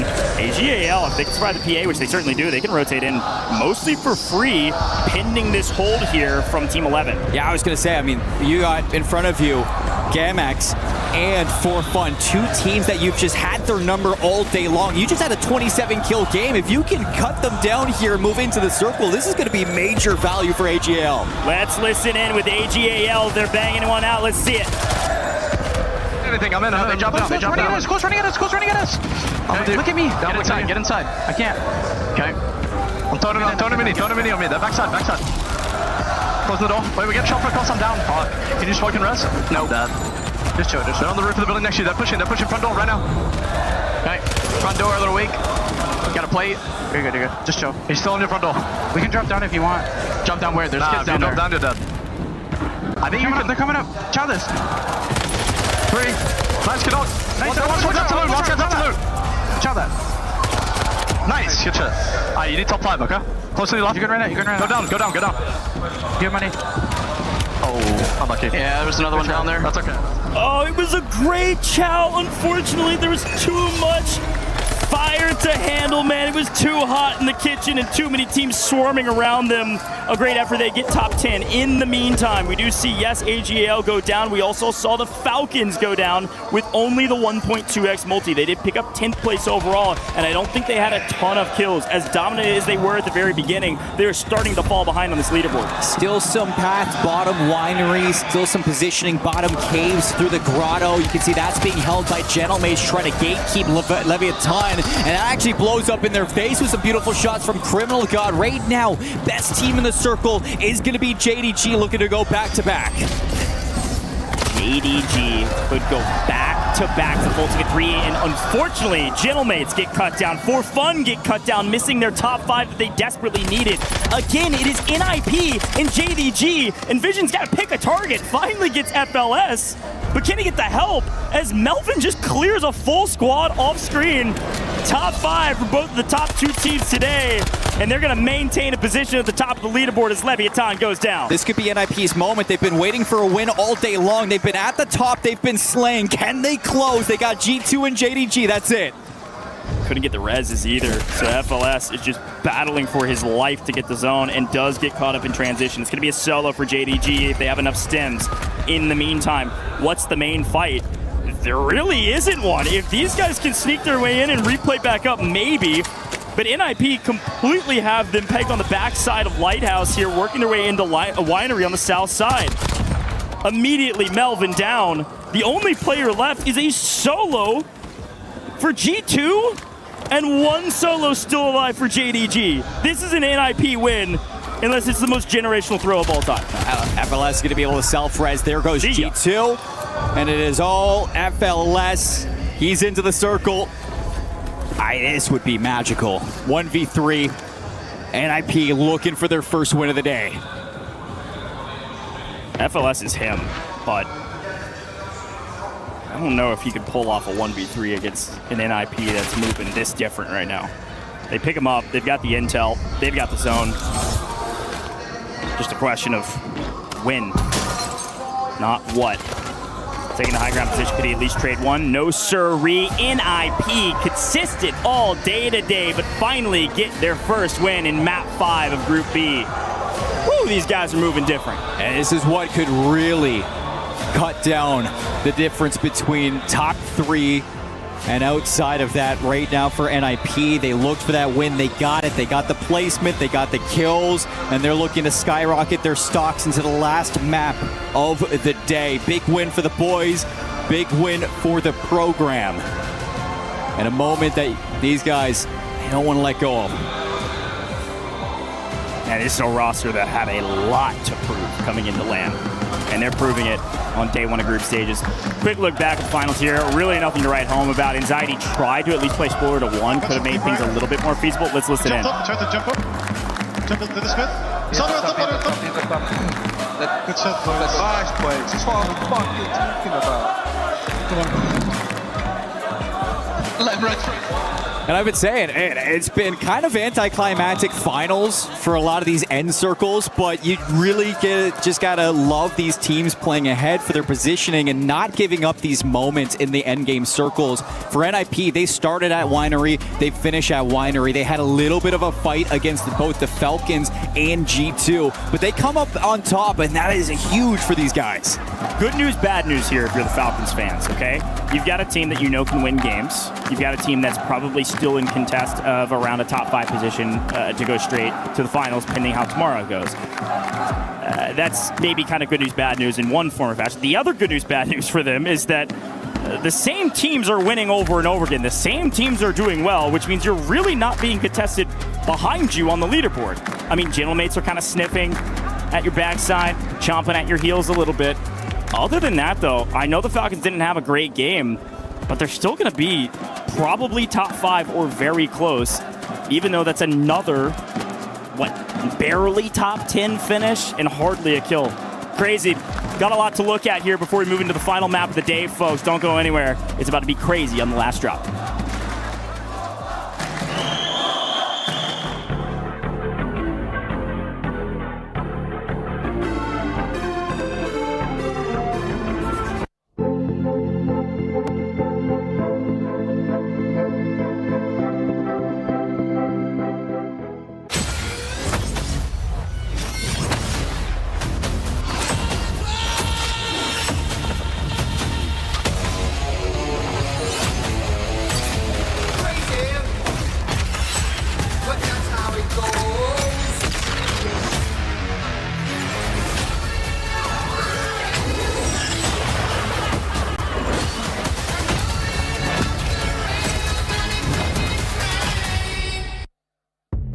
Alan, I'm feeling stupid. You're not stupid. I'm feeling stupid. I'm feeling stupid. You know, neither of us picked NIP to look great, and they look great. Well, then everyone in the venue is stupid because I don't think anyone had NIP up where they were. Did you hear that? All of you are stupid. That's right. All of us going to get our keys crushed because none of us saw this one coming. Welcome back, ladies and gentlemen, to Warzone here at EWC 26. Falcons fans absolutely turn as they should be. The squad's looking great. Man, NIP. Yeah. I mean, it starts the way you expect. Falcons second, Falcons first, and then all of a sudden, some ninjas in some pajamas. Looking hot, dude. I mean, they've been the most consistent so far, not just in placement, but also in kill tally. They're, going pretty good. All the makings of a team looking to get out of groups. Very, very exciting stuff. What a cool tournament we've had so far. I mean, nearly finished. We've got a couple more games to go still, and it has been a very, very exciting first day of Warzone here. We're going to take a little stroll down this incredible set here in Paris. And as we said before, the crusher behind us, the keys of all of our teams here in the tournament. Tomorrow, we do indeed crush, destroy, not just the keys, but their dreams and hopes as well. Here for that. I'm here for that negative energy. No, I mean, this is a really interesting group, and I really like what we were talking about just kind of throughout this so far, is it's kind of going as expected, and I'm waiting for someone else to pop up and immediately start to find some takeover moments. AGAL look pretty solid, but they're really not making as much noise in the leaderboard as you would expect. This is the dance of their people. I'm enjoying this quite a lot. We're waiting for an upset. We're waiting for a massive event, a cataclysmic shift here in the world of Warzone. But it hasn't happened yet, and a real reason why that hasn't happened, a player by the name of Hisoka, and Barney is talking to his dad. Right, you are, gentlemen. What an awesome time we're having out here at the Esports World Cup. The Gadir City grid is lighting up, and we've got plenty of people here to see loved ones, friends, family, and I'm joined by Soka's dad. Of course, who else's dad is this going to be? Tank by name, Tank by nature. Tank, what's the experience been like since you landed here in France? Because I've been told by Soka earlier today that you got your passports literally just for this trip. Absolutely. So first time out of the country. Always just flying around in the nation. We're from Shoreview, California. First time out of the country, here in Paris, France. Here to support our son, man. It's a blessing that we're here. It's a blessing that he's here. It's a blessing that the Falcons put him on this trip to do this and do our best and just show the gamers out here the support that we are here for his family. I mean, speaking of support, like, I'm a dad. We have plenty of talent who are working at this event, who are also fathers.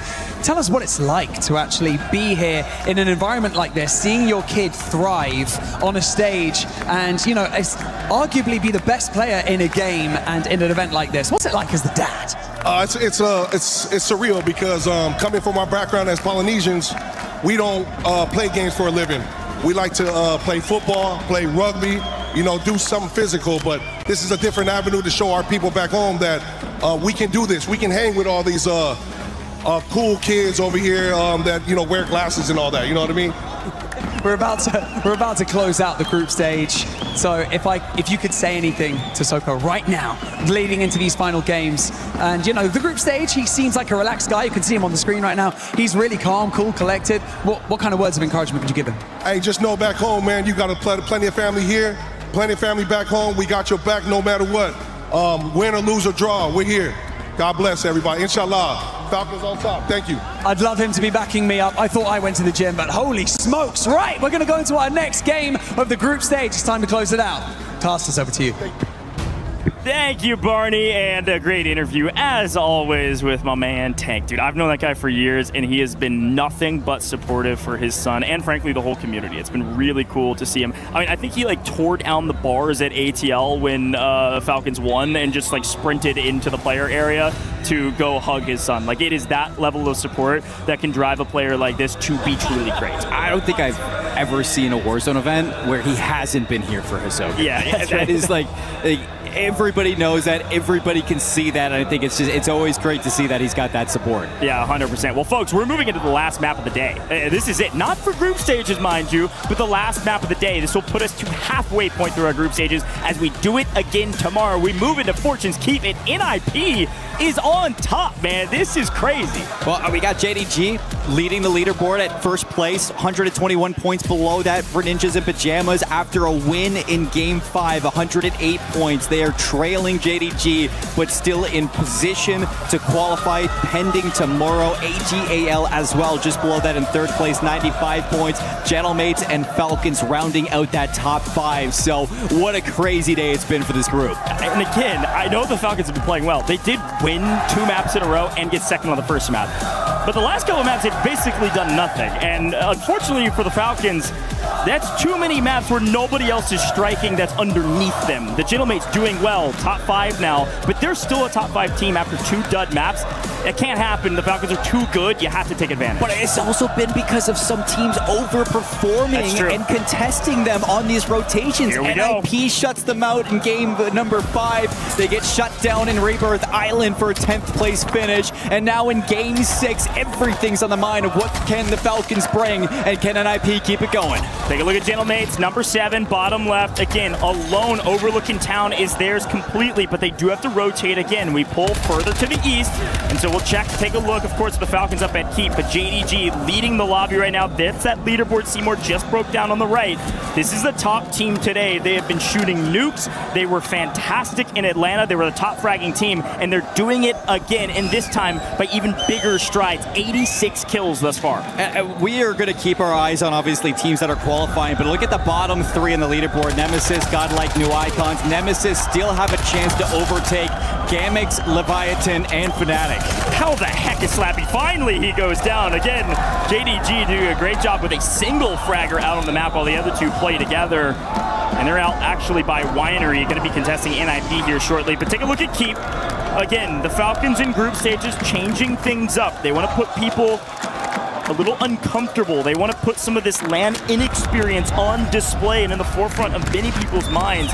To do that, they change everything up. They throw the playbook out the window and they start landing in some of these hot spots.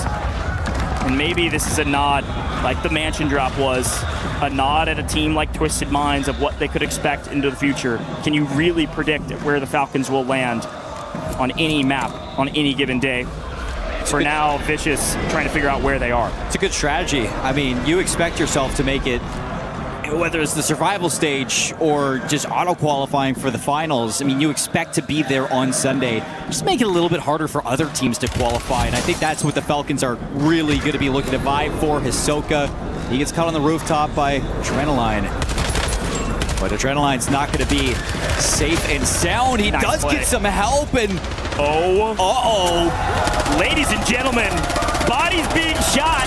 The Vicious send the Falcons back to the lobby. The Falcons are done today. 3 bangers, 3 duds, and this time the first team out. They will not be top 5 moving into day 2. We still have half the group stages. They still have a chance to go straight to the finals, but they're going to have to work a little bit tomorrow. I gotta say, I mean, we haven't really talked too much about them, but the Vicious have been pretty good. I mean, they haven't been getting final positions, but they have been shutting down a lot of good teams. They won the MENA region by 40 points. This is a solid team. A slightly untested region, sure, but even still, they're putting some of their slaying power on display. And I think they're about to ego chow every... Wait a minute! AGAL are out too! What? He said it's just that easy. He's shaking his head, shoulders shrugging. These guys are out for blood. Mana. Wow.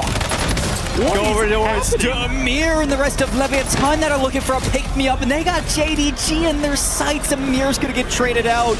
Leviathan have been non-stop trying to just get themselves back into position after starting the day top 4 across Haven's Hollow.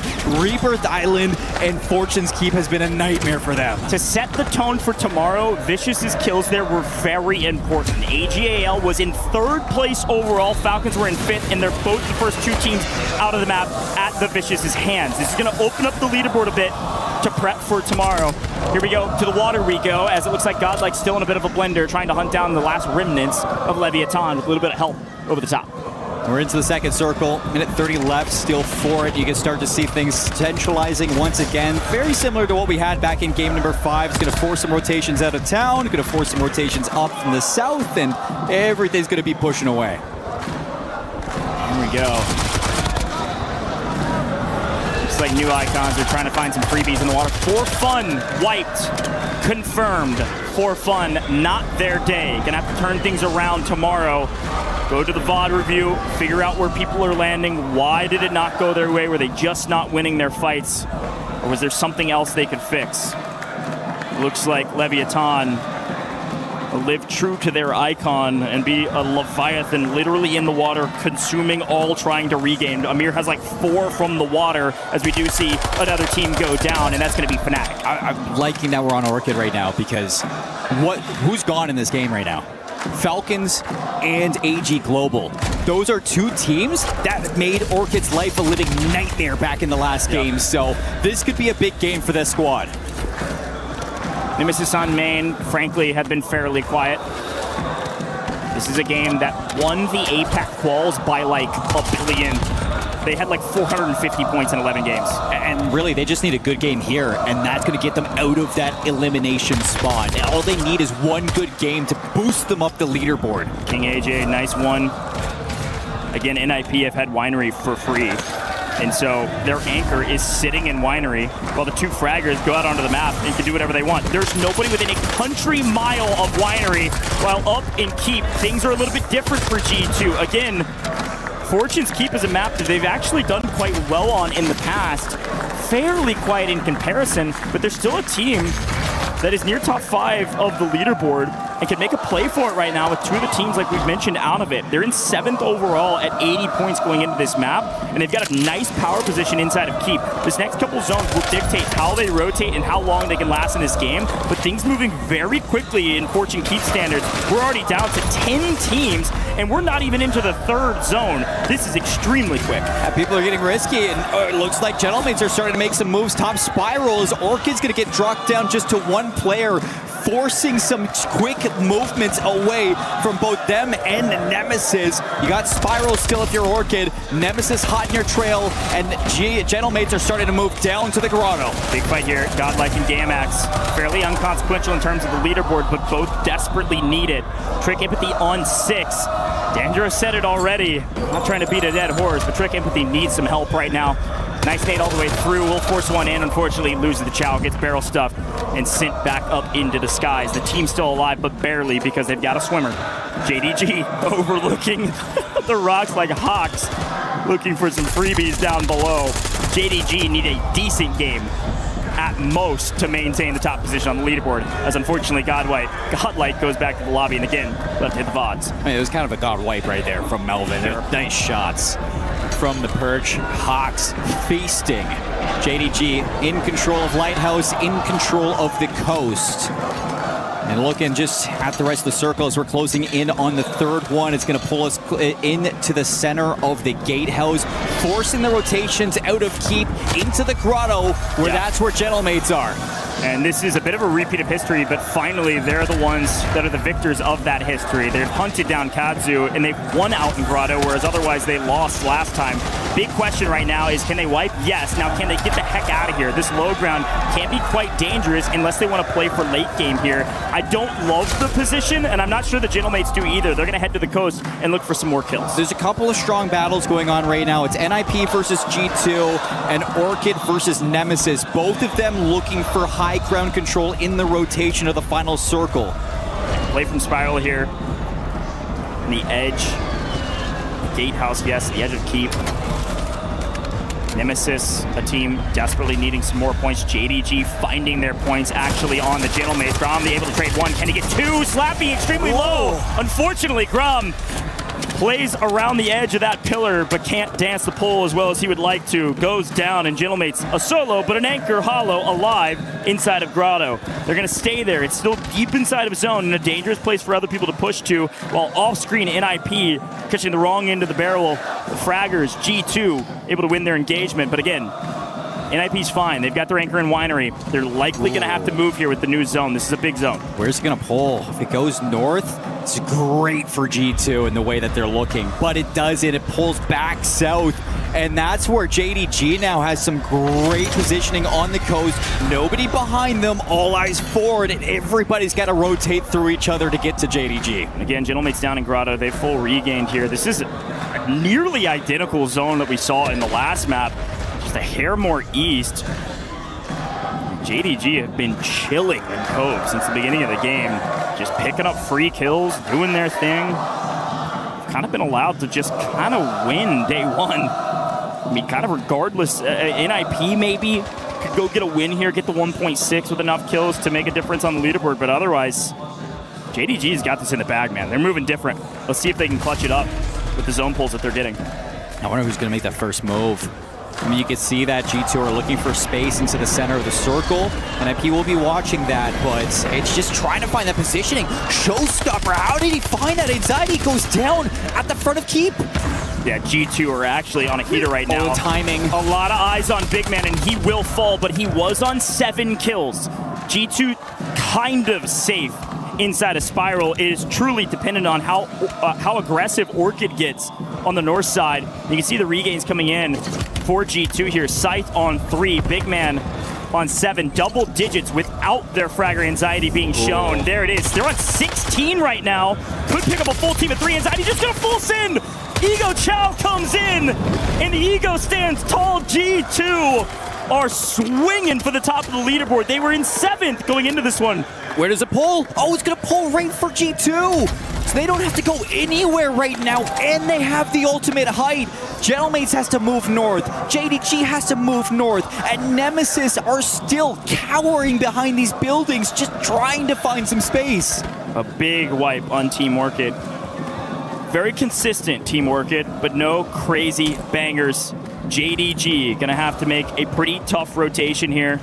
Would love to do a quick listen in with the team at the top of the leaderboard as Slappy has found his way to 8 kills, but they've got NIP in their way, and he will fall first. Left, look over. Same. I'm trying to look left. Yeah. I can't get up to it. You can't. Pressing. Yeah, can we maybe kill the left kiss? Wait, where is top on my left, top on my left. With the bang them out quick here on the right, bro. With the mask, come on. Yeah, come on. On me, cross. Damn it. That's on my right. Yeah, Fuse you. Get inside. Get inside. I can't cross you guys, by the way. Very good. What's on the roof? Yeah. We should kill this guy quick, man. He jumped off the roof. I'm swinging right. Nice, bro. Fling them. I'm dead. Have a see on me. Yeah, I'm here. 20 punch shot. The wall. You know what. It was nearly a perfect play. They struck while the iron's hot. They felt like they had an advantage, and they full sent in, and they got to zone. But Gentlemates shot him in the back. Gentlemates have lost some in transition as well, and it's NIP's King AJ last alive for his team. G2 are going to win this map unless something catastrophic happens. The only team that can really fight them is Nemesis. It's a 3v3, and Gentlemates bring themselves back, and they're going to be full squad again. What a double buyback. Can the Gentlemates find stabilization on a map that is this chaotic? I don't think so. It's just more feed to the fodder. Anxiety's on 9 in G2. Wipe the regain, gentlemates, and say thank you so much for the points. Limax with a nice angle. Anxiety goes down. G2 have the zone, but Nemesis have the player advantage.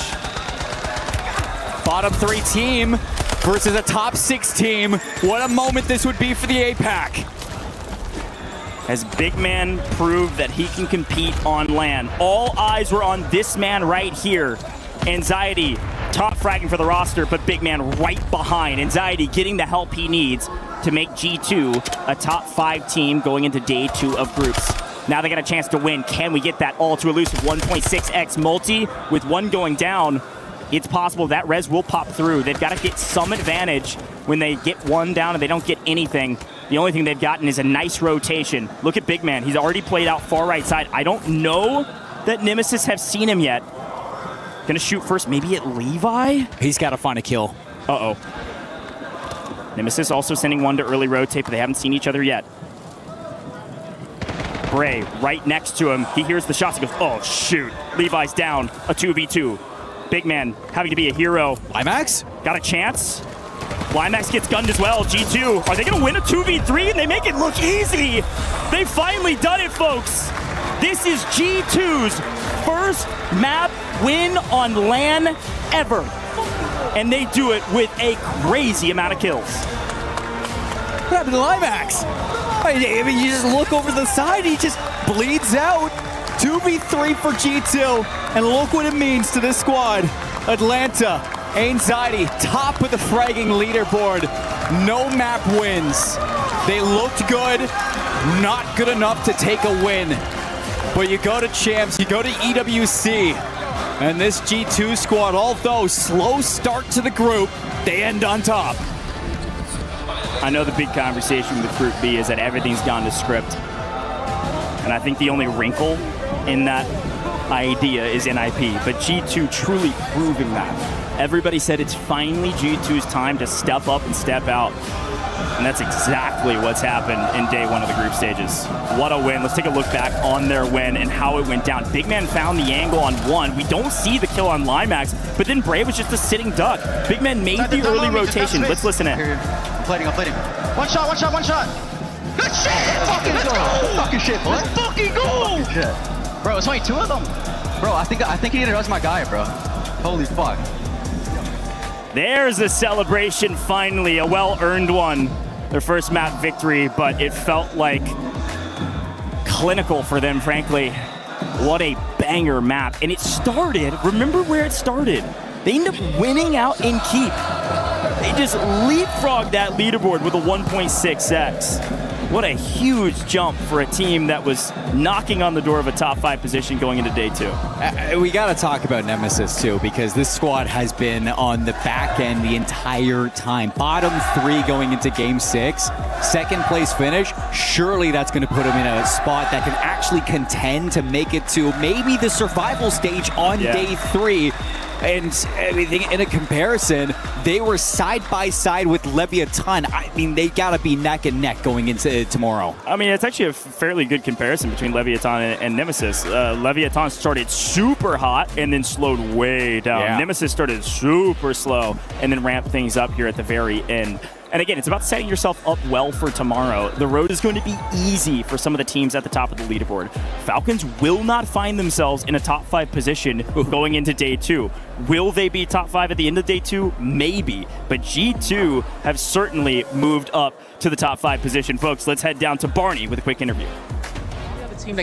Oh, day 1 has now come to a close, and the groups are absolutely popping off. Speaking of popping off, I got FIFA kill here from AGAL. Dude, let's talk a little bit about today. Obviously, that final map wasn't how you wanted to close out day 1, I can imagine, but a solid day nevertheless. Tell me about today from your perspective. I mean, game 1, you know, we didn't really know who was going to land where, so just getting into the tournament a bit slowly. Unfortunate map 1, it could have been a banger, but didn't turn out how we wanted. But we kept calm, got into the rebirth. That's our bread and butter. Dropped a banger on there, and that keeps us right in contention. Unfortunate last map, like you said, but still top 5 going into tomorrow. We're looking good. Exactly, top 5, and that's all you need, let's be honest, and give you the most comfortable journey throughout this week. Now, let's talk a little bit about the team. Knight joining most recently. Has he been the missing puzzle piece? Because Atlanta didn't really go to plan. You've come out, Knight's joined, and now things seem to be pretty sweet. Yeah, I mean, we have more teammates than there are people in the crowd this year, so, you know, we figured it out at the end at least. Yeah, Knight came through, kind of saved us in a way, but we've been gelling. It was a bit of a teething issue at first, but everything changes when you get to LAN. I got a bunch of LANimals on the team, the boys are frying, everything feels good. It does, and it looks good as well. Finally, before I let you go, mate, little rumors floating around the social media sphere about potential retirement after this event. I'd be remiss if I didn't ask you about this right here now that I've got you, so I've cornered you. What? Say what you want to say, my friend. I mean, we'll see what happens on Sunday. Also, if they let Scum and wear a hat next year, then I'll probably stay. Brutal. I love it. Free for kill. Really appreciate it, mate. Thanks so much for joining me in this interview. That was a great dab as well. What a day. What a way to end day one. But don't go anywhere because we've got Blaze with another interview on the other side of the stage. Oh my God, Barney, my ears are ringing from that dap right here, but I got some animals with me on this side of the stage. I got FLS with me from JD Gaming, #1 in Group B. FLS, you guys play 6-map, top 6 in all the maps, and you come out with a win on Rebirth, and you drop the most kills in this group as well. Talk about day #1. How are you feeling? I'm feeling fantastic. Still one more day to go though, but hopefully goes well as well. Hopefully it does go well. Now, we know that you are the IGL on this team. Talk to me a little bit about what the strategy was before you guys touched the stage and graced the stage. I mean, they're just listening very good to me right now and doing what I'm telling them to do. And yeah, they're both shooting their gun very good, fragging like crazy, so. Like crazy, it may be even an understatement because Melvin, your teammate, first in kills, dropped 41 a day.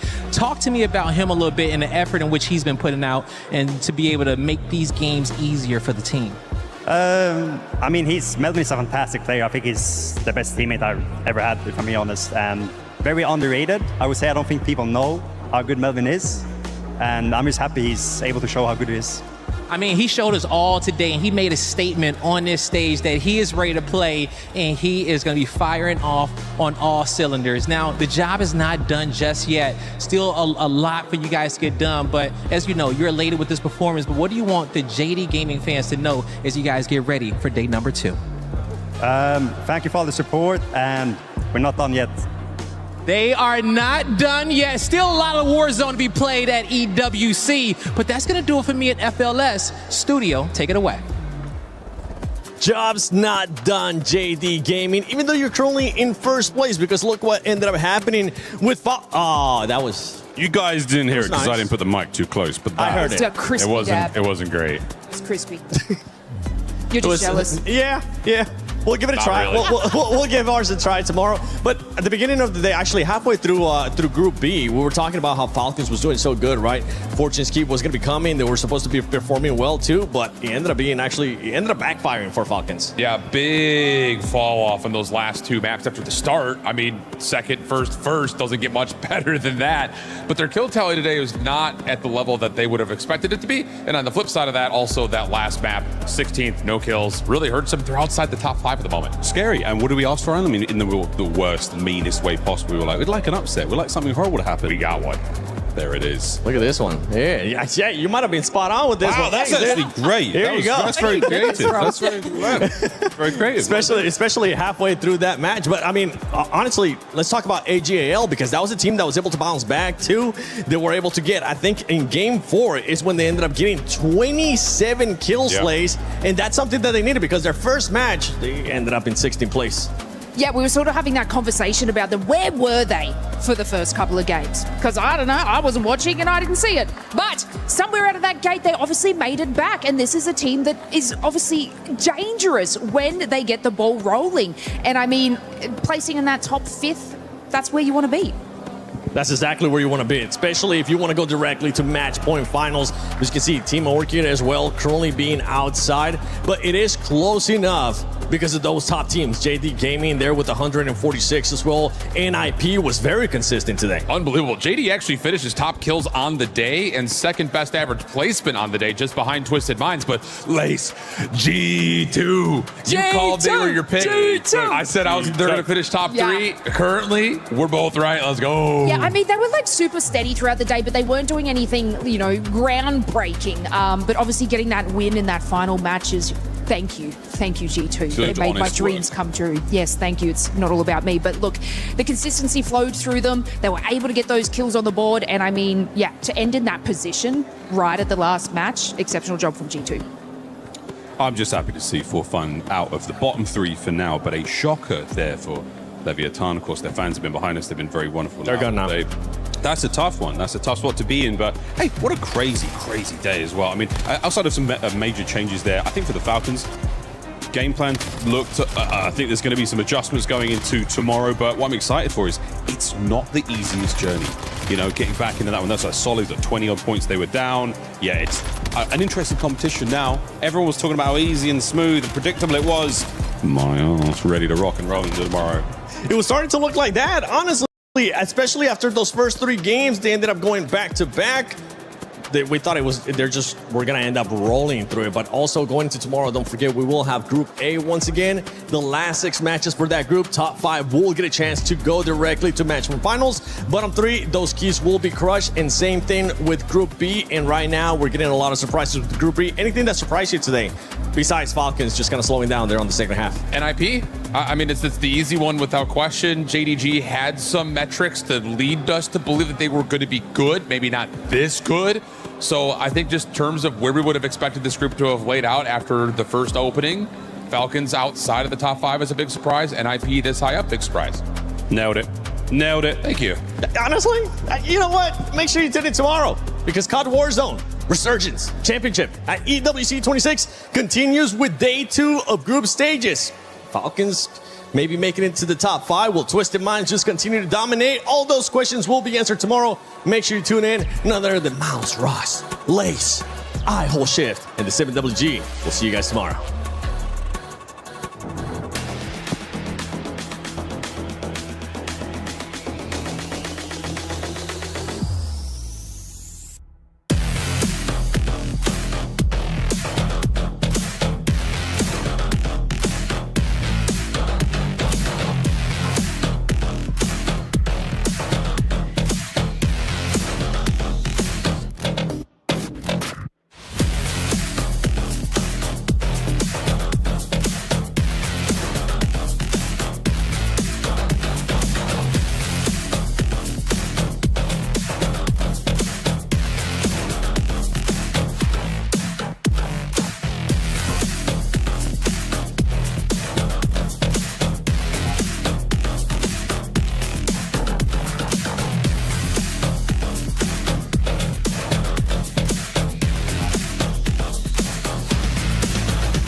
It's your move.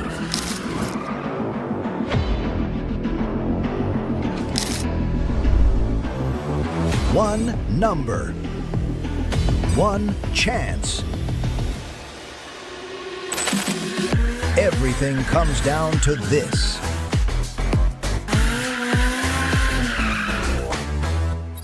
Parry match. We entertain, you roar.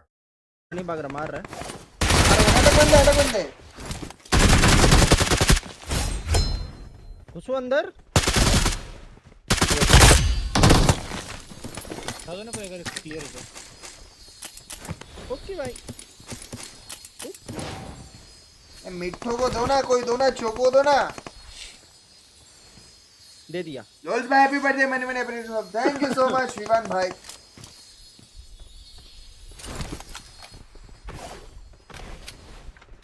ले ले first aid क्या पे मेरे भाई ले एक drop किया मैंने ले ले मैंने गिरा दिया यहाँ पे दो पड़ गए पे ले लो आओ सो भाई सेंटर खोल दो सेंटर हां वो खुल के छू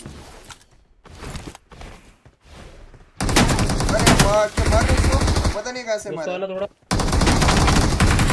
मार दे उसको एक स्मोक करो और बंदे आ रहे हैं नहीं है मेरे स्मोक नहीं है इसके पीछे यहाँ पे खोपची में बंदे आ रहे हैं कर रखा है मैंने स्मोक तो कैंप कर रहा हूं सेंटर खोल दे ना सेंटर खोल दे स्मोक तो कर दो खोल ले फाइट हो गया इनका आपस में लेवल 3 वगैरह हो रहा उठा हां हो जाओ कोई नहीं दिया ये वो उठा दो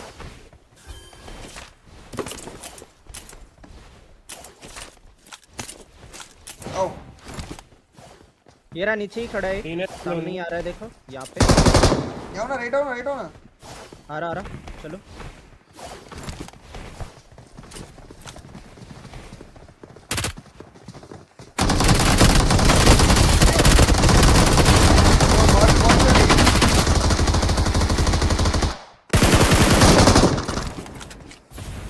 एक और आ रहा है हील करना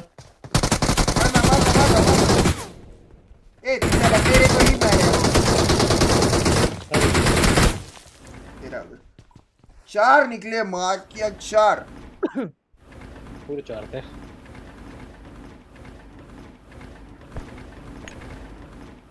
हो गया निकल गया बस कर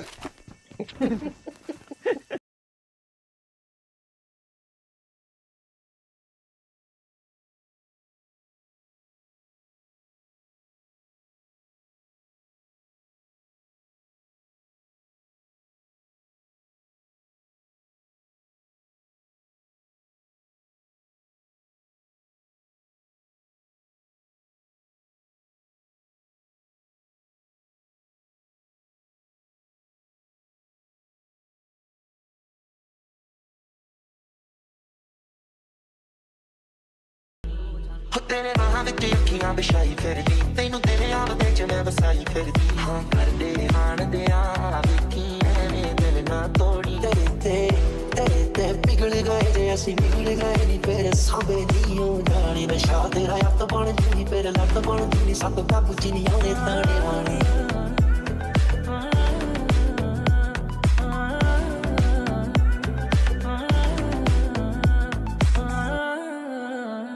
हौले हौले होंदियां करां मैं ताना ना सकां वे दिलां नाल सच्चियां करांगे माना ना सकां वे लश्कारे कोके ने तेरे कोका तेरा लश्कार मारे नाकुते डायमंड करिया कोकिस लगदी तेरा रे कम सच्चियां खागा दी टीस मिठी है मैं तेरा लोग दे के टीस मिठी है जितना नाल फुट मार के चौल दू फिरे करते आ जट दी टीस मिठी है ऐसे है कि बुकरे दुनिया बदलो हमकी बेसुकरे दुनिया बदलो नी तेनू थोड़ी कम नॉलेज मिलिया नी मिलदियां बुकरे दुनिया बदलो कल मेनू बड़े सने यारे कोणों कड़े नाले वाले मैं सपोरा गेड़ा मारना ओदा ए प्यार ओदा होना ए ते गाली ओदा टच नाल कोई मैं तैयार ना शर्ती है बात दी मैं सोना न करो उस देखी चाहिदा दवाना न करो ये जियाना बड़ी कट्टे आ इना सोची नी मैं कल्ला कोना न करो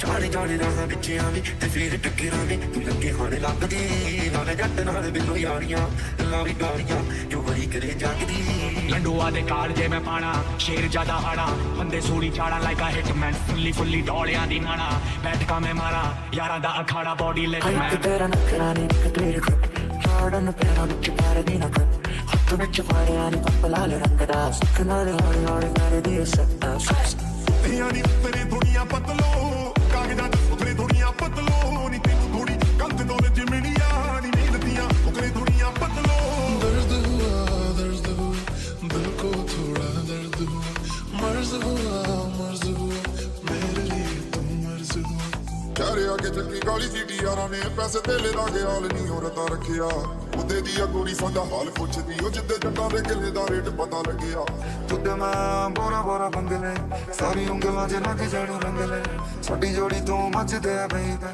अरमा ना कचदे आ बेबे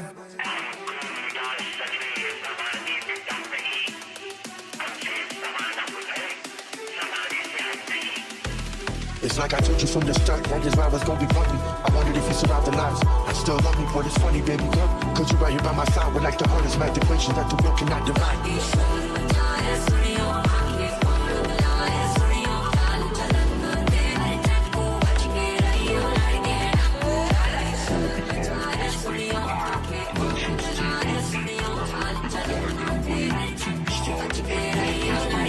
Ha ha ha!